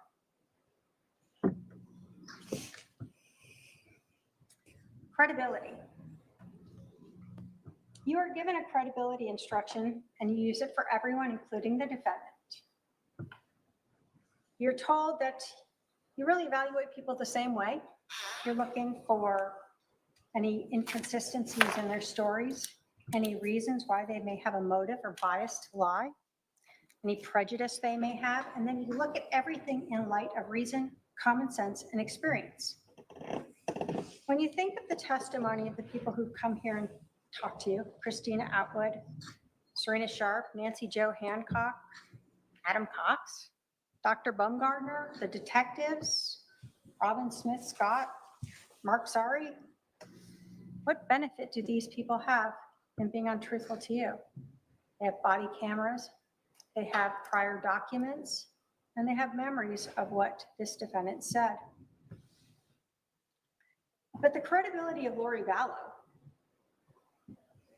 is something you do need to consider. And you start with her demeanor that day where she wasn't worried about anything when she arrived. Her brother has allegedly been hit in the head with a bat by her husband who plays semi-pro ball. She doesn't even worry about him. She knows he's not hurt. He's fine. And why does she know that? Because that was staged. When she's there and we see her on body cam arriving, she's just nonchalant and calm. And I know the defendant wanted to make sure that it was clear that everyone else was calm, but no one else had just allegedly seen their husband get shot and killed by their brother. When you were looking at the reasonableness of her testimony, you have to consider it in the light of reason, common sense, and experience. And the way that she was acting and reacting that day, as well as her own statements, do not fit the evidence, do not fit the physical evidence. And you will see her credibility throughout this whole case has been questionable. Her credibility with Social Security. What did we learn? That on July 11th, she tells Detective Enclan that she and Charles are separated. Exhibit 187. We are not living together. Charles rented her house. We're separated. But on August 12th, when she needs to make sure she gets some money, she tells Social Security, when they ask, are you living together at the time of death? Yes. You also learned that she was not truthful with Social Security when she got remarried. She did not tell them about that either. So we know she's been untruthful to Social Security twice. Why is that relevant? Because you're judging the credibility of Lori Vallow throughout all of this. Life insurance. We know that she said Charles was accidentally shot. We know that was not true. She wanted to make things seem like she had nothing to do with the murder.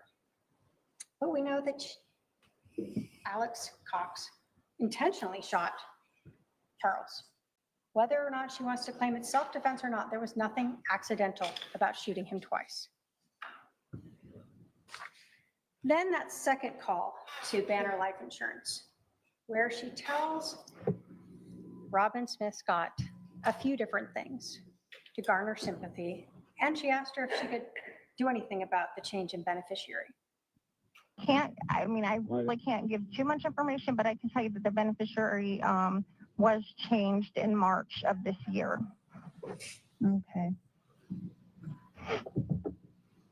Okay, I'm trying to figure out what he was doing since we have 5 kids and we've been married for 15 years. Oh, I'm sorry. So Lori tells this woman, we have 5 kids, which if you want to count them all and admit that 3 of them are adults, then okay. Really, they have one kid in common. Tylee, you learned, was actually getting Social Security survivor benefits from her dad's death starting in 2018. Lori's son, Colby, isn't living with them. Charles' son's never lived with them. Why does she say these things? She can't help it. She just wants to just make herself seem better than she is.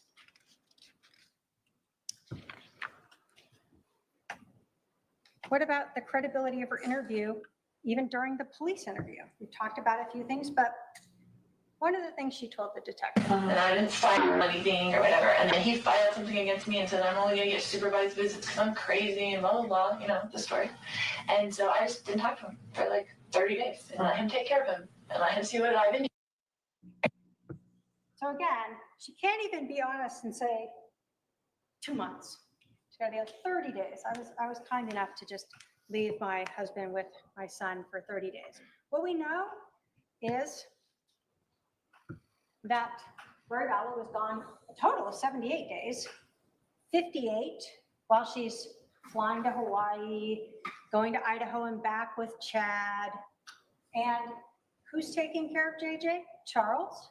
And Kay is coming here regularly to help take care of JJ, to help run the business.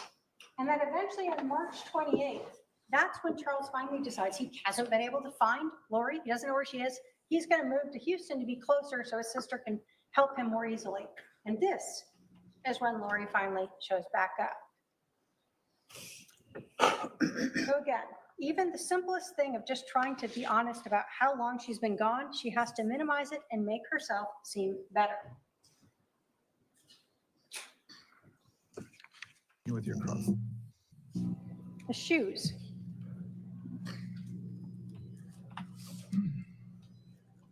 Oops. If this will play. When she was questioning Detective Enclam, she was asking her if it was hot in July and if she would need shoes to go take her son to school. But of course, what we know is that we saw her with those shoes on as she went into Walgreens.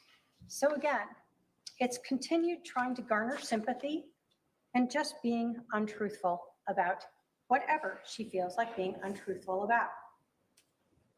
And then we look at the credibility in that timeline, that body cam. Well, you know, now that you're not in Santana, this is your home. Right, Gotcha. right. Okay. We just moved in here. Gotcha. How long have you guys lived here? I'm sorry? How long have you lived here? Like 3 weeks. Oh, geez. Yeah. Okay. That's why the neighbors took us. Gotcha. Like, hi neighbor, sorry. Are you working? So here she is, 47 minutes after leaving the house, laughing and smiling with the detective about the fact that her husband is dead inside the house. Her brother is sitting on the curb, allegedly with this very serious injury from a baseball bat. When you look at that credibility of the defendant, you have to look at everything together and what fits, again, with the physical evidence and what doesn't.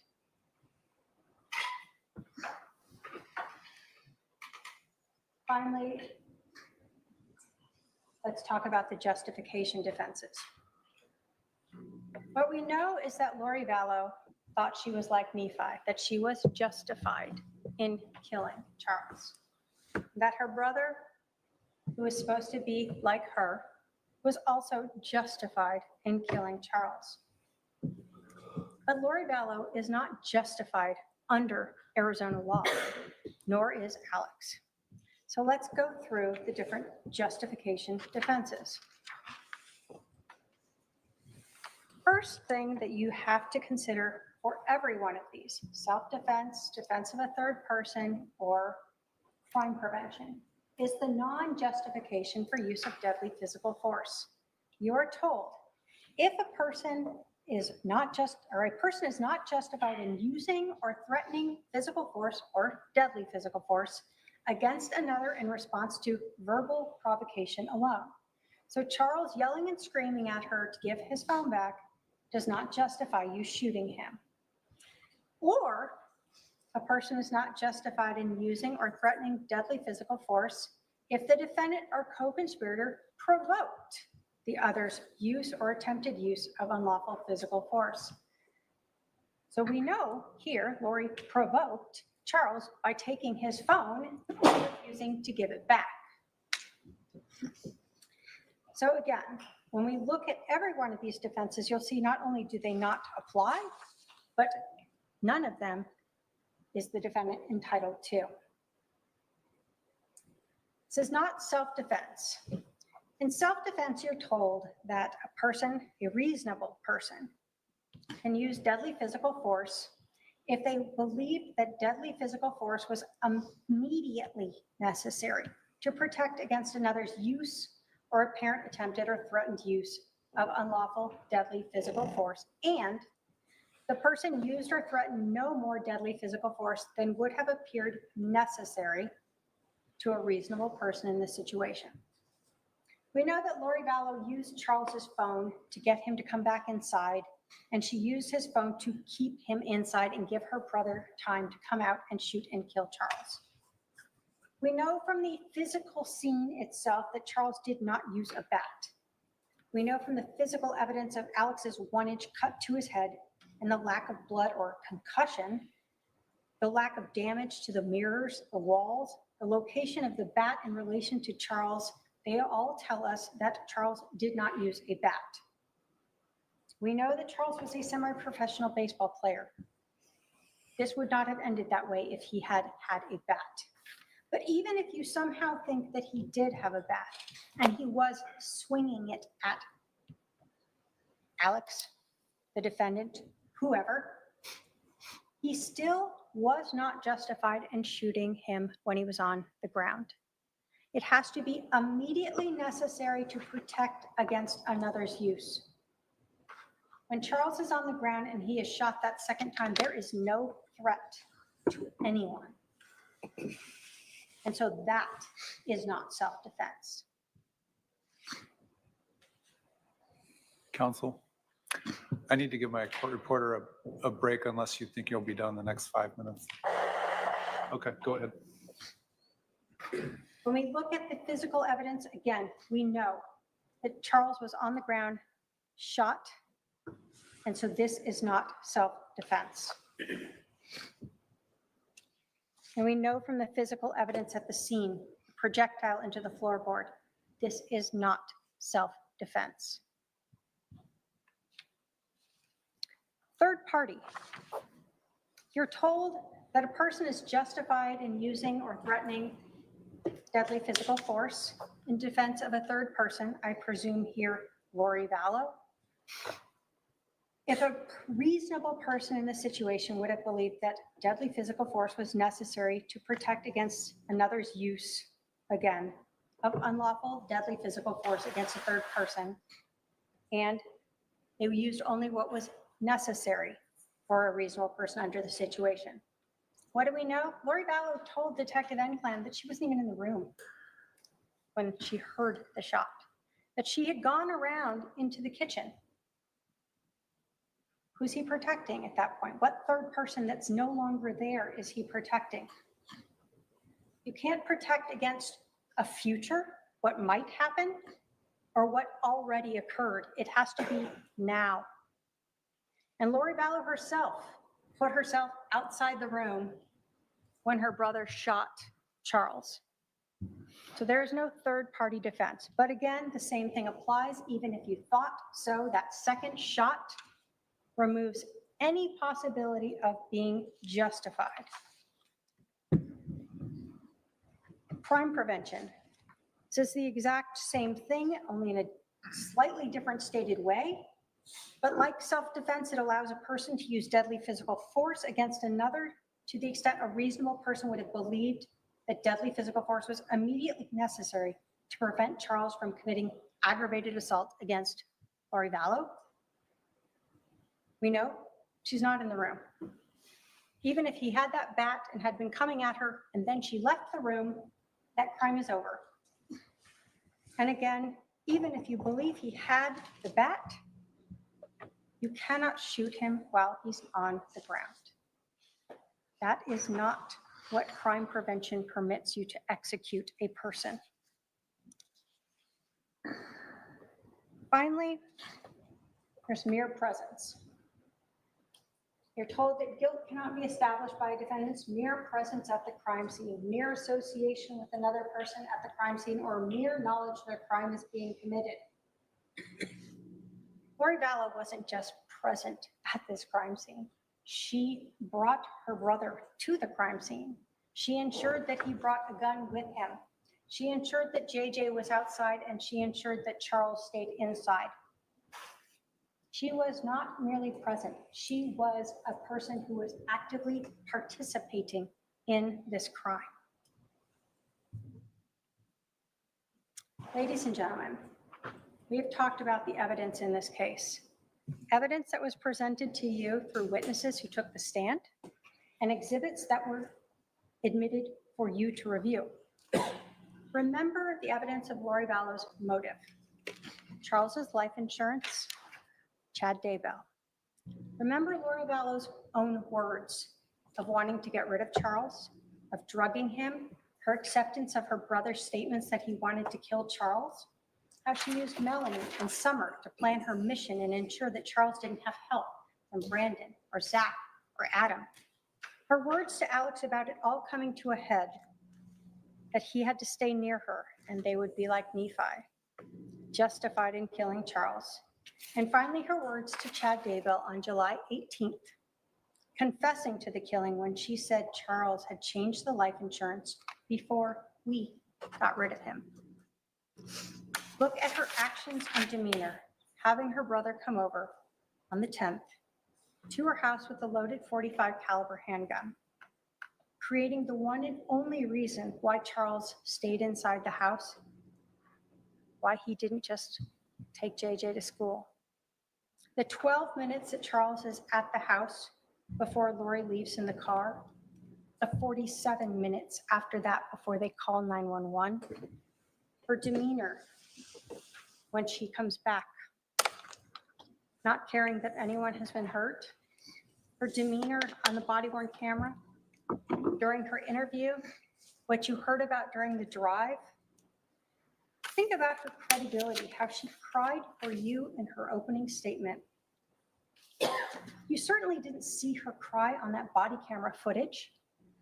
You didn't hear about her crying as she was being driven to the Family Advocacy Center, and you did not see her cry in her interview.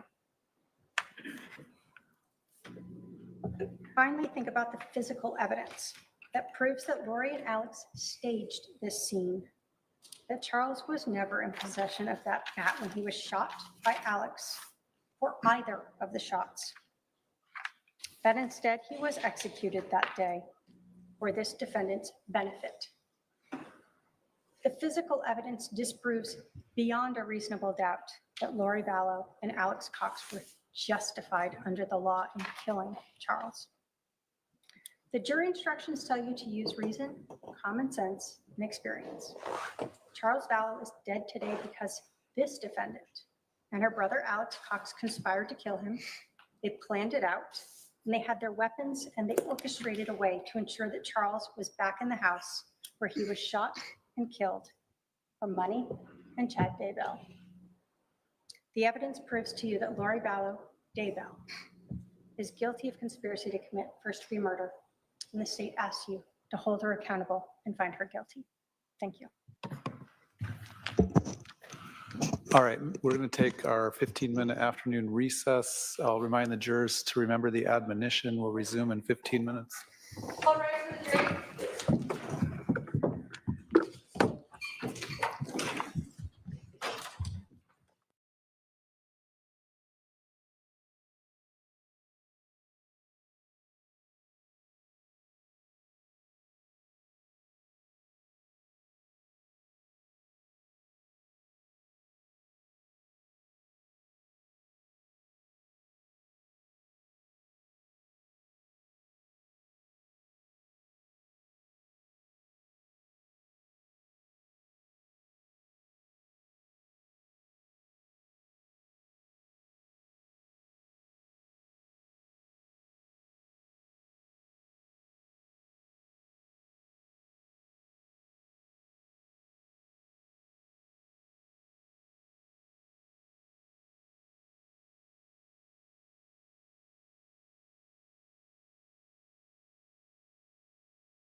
How long does it last?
All right, please be seated. The jury is present. The defendant can proceed with her closing argument.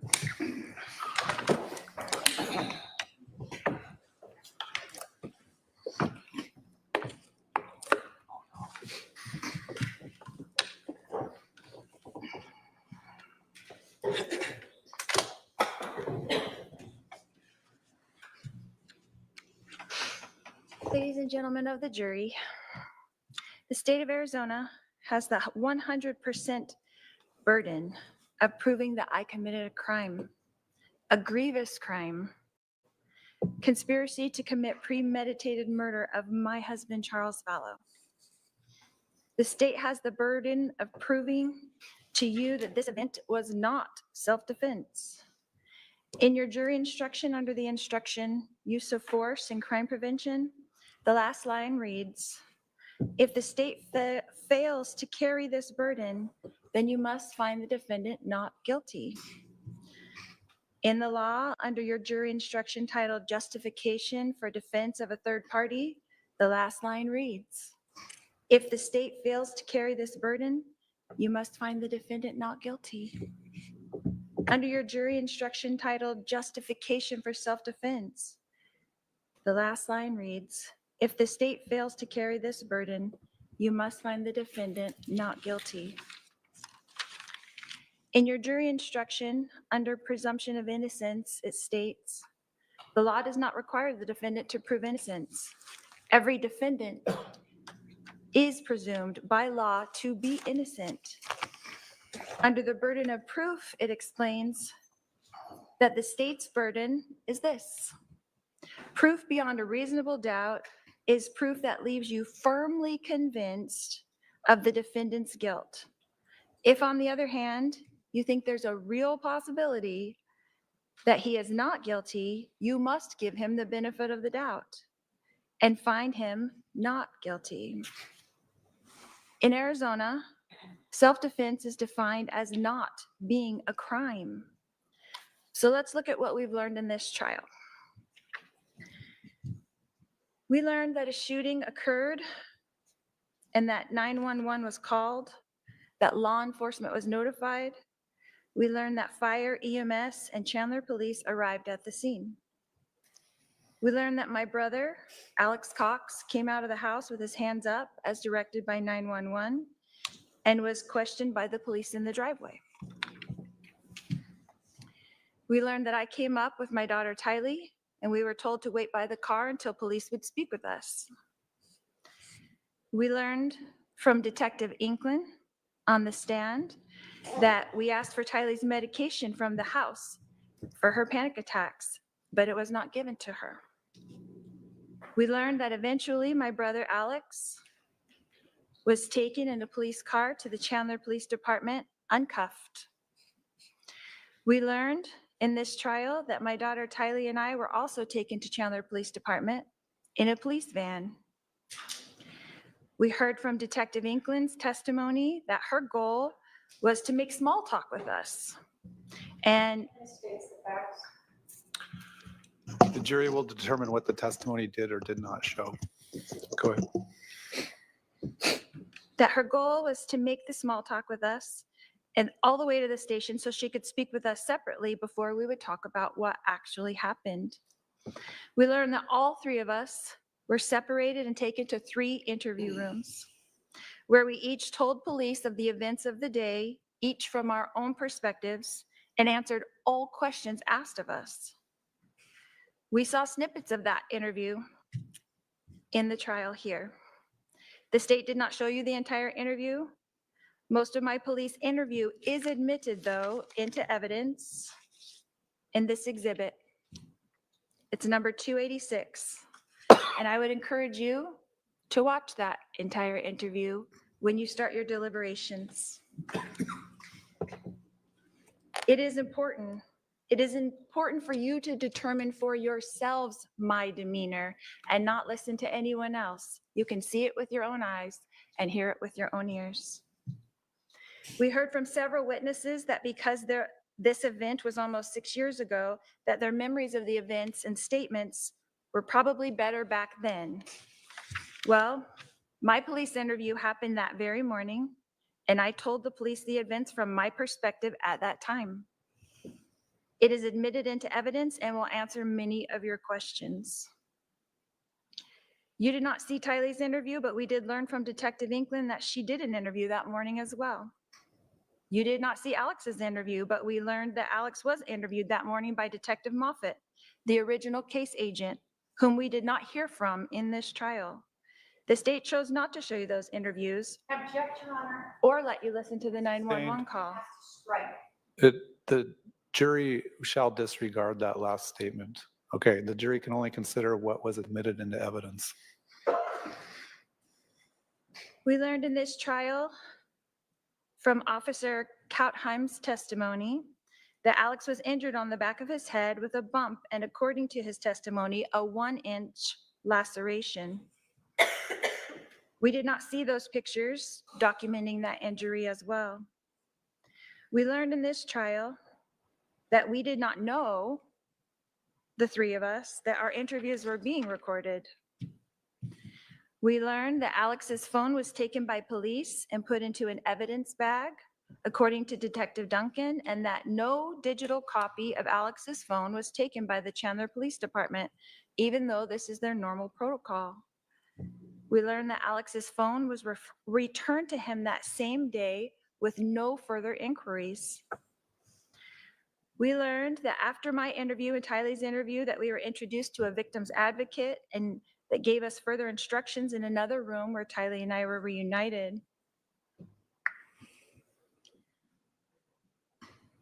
We learned that soon after that, all 3 of us, Alex, Tylee, and myself, were taken in another van and dropped off back at our house.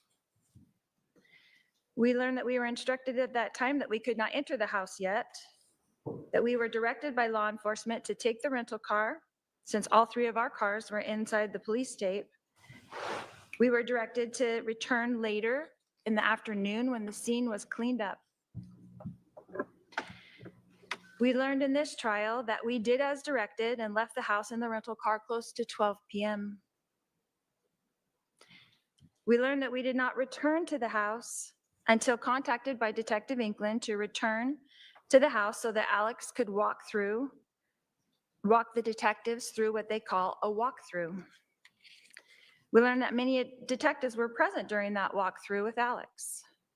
We learned that Detective Duncan was there, Detective Coons was there, Detective Moffett was there, Detective Werther was there, and an officer with a body cam was there.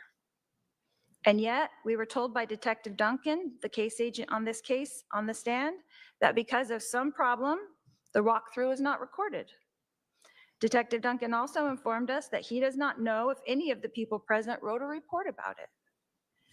We can infer from Detective Duncan's testimony and the fact that we don't have an evidence, any body cam footage of the walkthrough and no reports talking about it, that there are none, even though this would be crucial evidence for you, the jury, to have. I would ask to strike that and disregard. Sustained, the jury should disregard that comment. Again, the jury can only consider evidence that was admitted into testimony. I'm sorry, testimony that was admitted into evidence or exhibits that were admitted into evidence. The state of Arizona has the obligation to show you evidence to prove that this event was not self-defense, as stated by the only 3 witnesses. So why not show the jury all the evidence that they gathered? Again, sustained, the jury can only consider the evidence and testimony that was admitted into evidence. We learned in this trial that Alex fully cooperated with law enforcement. We learned that my daughter Tylee fully cooperated with law enforcement. We learned that I fully cooperated with law enforcement. We learned that law enforcement treated all of us that day kindly and courteously on July 11th, 2019. That law enforcement treated us that day like this was self-defense. We were not given instructions to stay in town. We were not given instructions that we were under investigation of any kind. On July 11th, 2019, we were interviewed by Chandler Police and released with no further instructions. We learned that Chandler Police put out a press release that day on July 11th. I'll sustain that objection to the extent the jury is to determine what the facts did or did not establish. Under Arizona law, I had the right to self-defense. Tylee had the right to self-defense. Alex had the right to self-defense.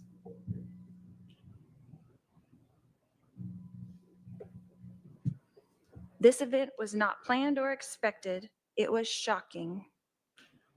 We learned in this trial that Chandler Police Department neglected to do a thorough investigation.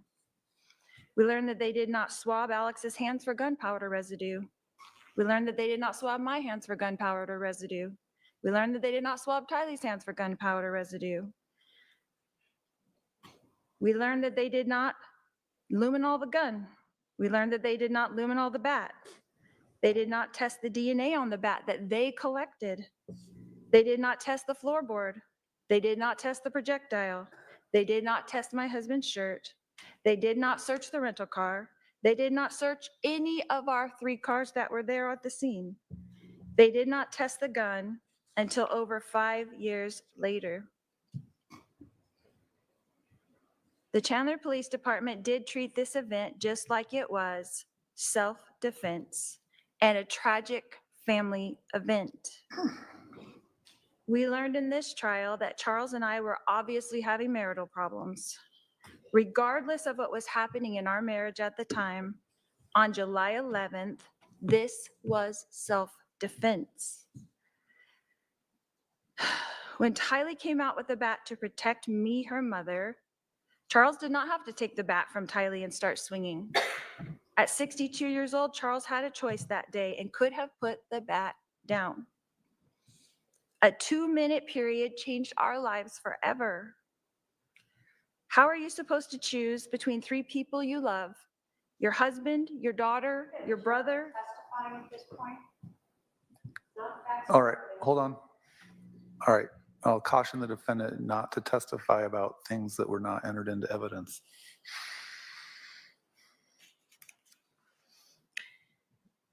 How can you decide for another person if they feel threatened? Why does the state want to blame to someone? It's a reasonable person standard, not the standard of the person. I'm sure you'll point that out in rebuttal. I'll allow the argument as that inference. Go ahead. Why does the state want to blame someone for this tragic event? What evidence did the state show you in this trial that I wanted harm to come to my husband? We learned in this trial that I was praying for my husband.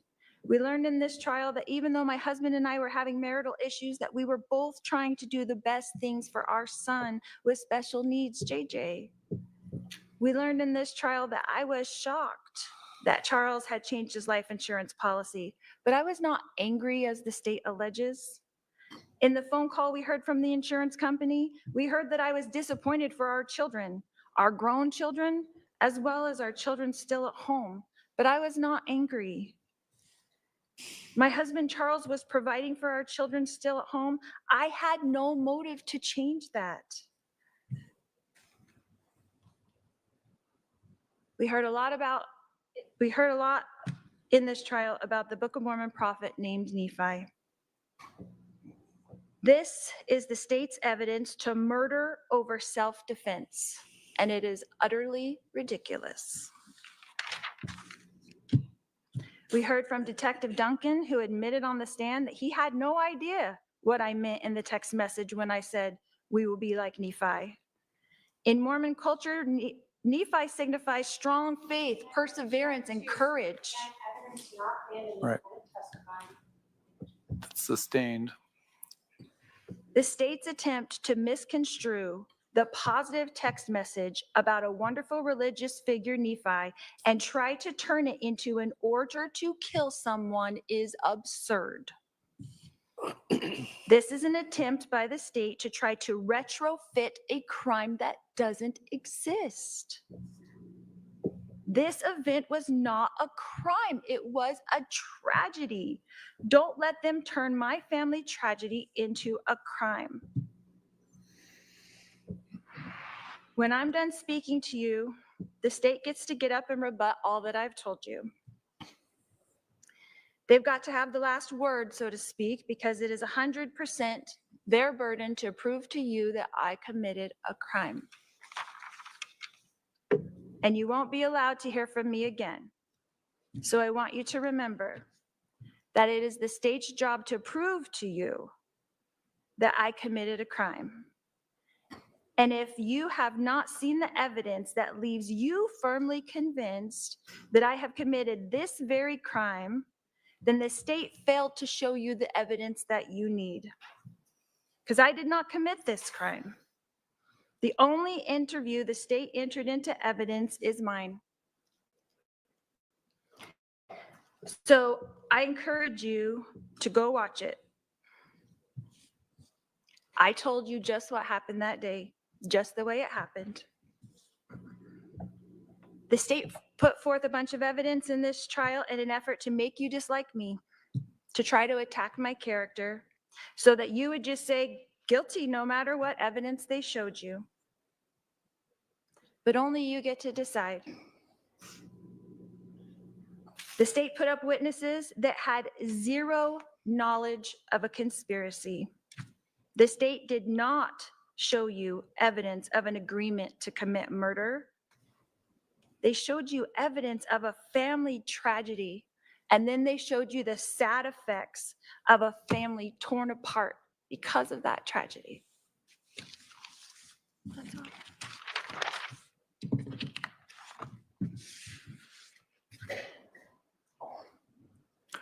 All right, the state does have the burden, so they have the right to open and close the argument. Do you want to give a rebuttal close? Go ahead. The execution of Charles Vallow is not a family tragedy. There is nothing that you can say about shooting a man as he lay on the ground that you can try to construe in any way to make that a family tragedy. This case is about the defendant, not Alex Cox. Alex is involved in it because that is her co-conspirator. We are not here to determine his guilt, albeit it is quite obvious. This defendant wants you to just look at one piece, and she wants you to hope that there's only a person who will say, I saw, I heard the conspiracy. But what did you hear in every instruction? is that you can look to other evidence to show that. This defendant wants you to forget about her words and pretend that when she told her lover, her soon-to-be husband, we got rid of him, that he changed the life insurance before we got rid of him, that somehow means what? That they killed him. And he changed his life insurance before they killed him. What does that tell you? That tells you motive, and that tells you who did it. This defendant is one of those we because she's writing it. She wants you to pretend is talking about Charles for months, acquiescing and agreeing to her brother killing him, having people tell her that it's wrong, having people know that they're planning something, that those words don't mean exactly what they are. We got rid of him, this defendant. The state, of course, has the burden, and that's how it should be. But every one of those justification defenses falls short when you look at the conspiracy itself. When they got rid of him, they did it by planning it. There is no reason that Alex Cox came over to this defendant's house with a loaded gun and waited for Charles to come inside, held there by this defendant using the cell phone. That is conspiracy. That is planning. That is premeditated. You can absolutely watch that whole video. That's why the state included that for you. What you're going to see is that Lori Vallow doesn't cry. She is not truthful, as we've gone through. Her timeline is absolutely wrong. She tells the detectives it's quick, it's 12 minutes. She wants you to believe that the police could understand all of this that day. But what did you hear? Is that all the police could tell initially was that the timeline was off. And then they started learning that the physical evidence seemed to be showing that Charles was executed on the floor, but they needed to see if the medical examiner agreed with them 2 days later. And then they needed to pull all those iCloud accounts, phone records, and go through terabytes of data to bring forth these things that you have now learned and hold. They interviewed these people who learned of the defendant's religious beliefs, that she was exalted, that she was celestial being, that she didn't have to repent. Of course she thought she was Nephi. We learned that the physical evidence on Charles and at the scene show us that he was executed. And every single one of those defenses that the defendant has asked you to look at, the state has met its burden. Because even if you somehow believe that Charles actually had that bat and it wasn't staged like the rest of the scene with the shoes and the lack of blood there, that second shot is not justified for self-defense, crime prevention, or third-party defense. Arizona law does not allow you to execute a man on the ground.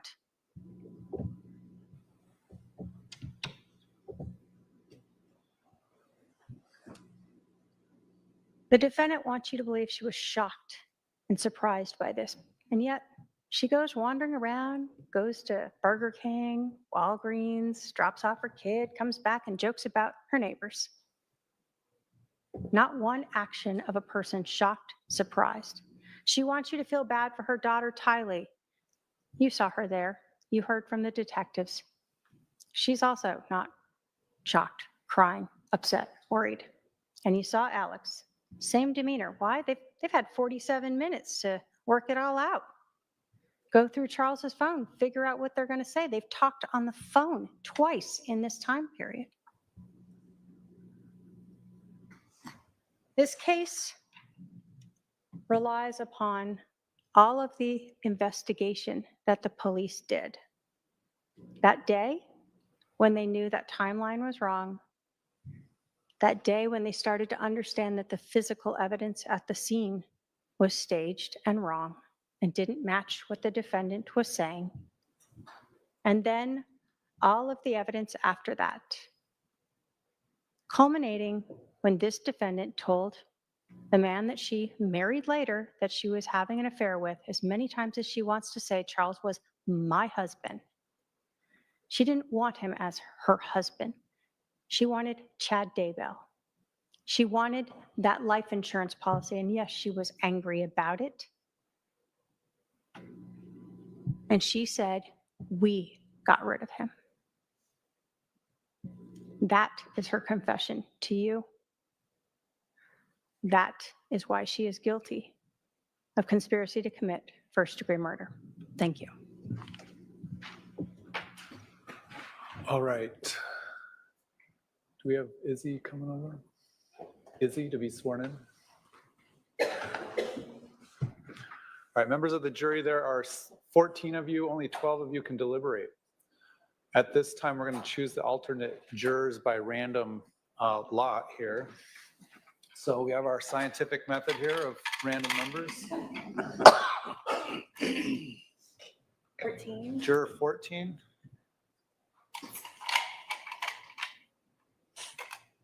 Five.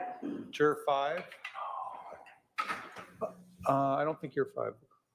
Well, maybe you are. Okay, so to the alternates, if I don't see you again, I want to thank you for participating in this process. The admonition still applies to you until we call you and tell you that it's been lifted. I have in the past had to have callback alternate jurors to testify or to deliberate when, for whatever reason, one of the jurors can't continue to deliberate, becomes sick, has a family emergency, etc.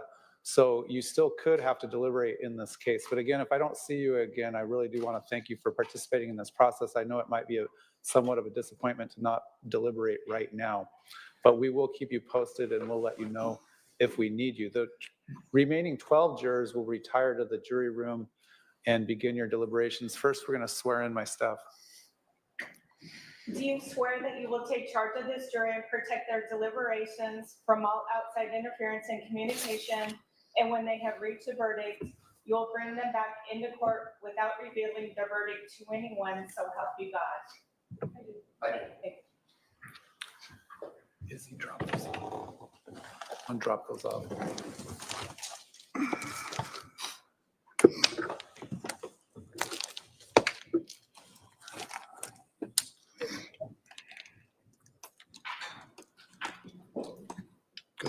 All right, to the jury.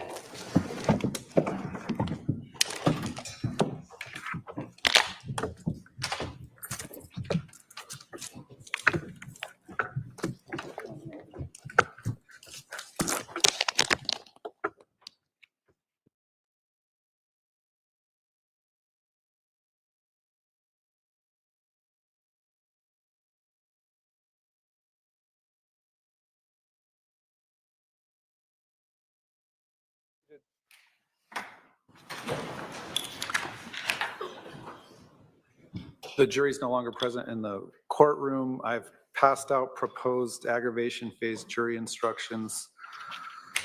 In the event that there is a verdict of guilt, the state elects to proceed with an aggravation phase of this trial. So I'll let the parties review that. It's not too long. I could just stick on page 3, that's as a 3 inch. Got it. All right, we'll be at recess until we hear from the jury. All rise.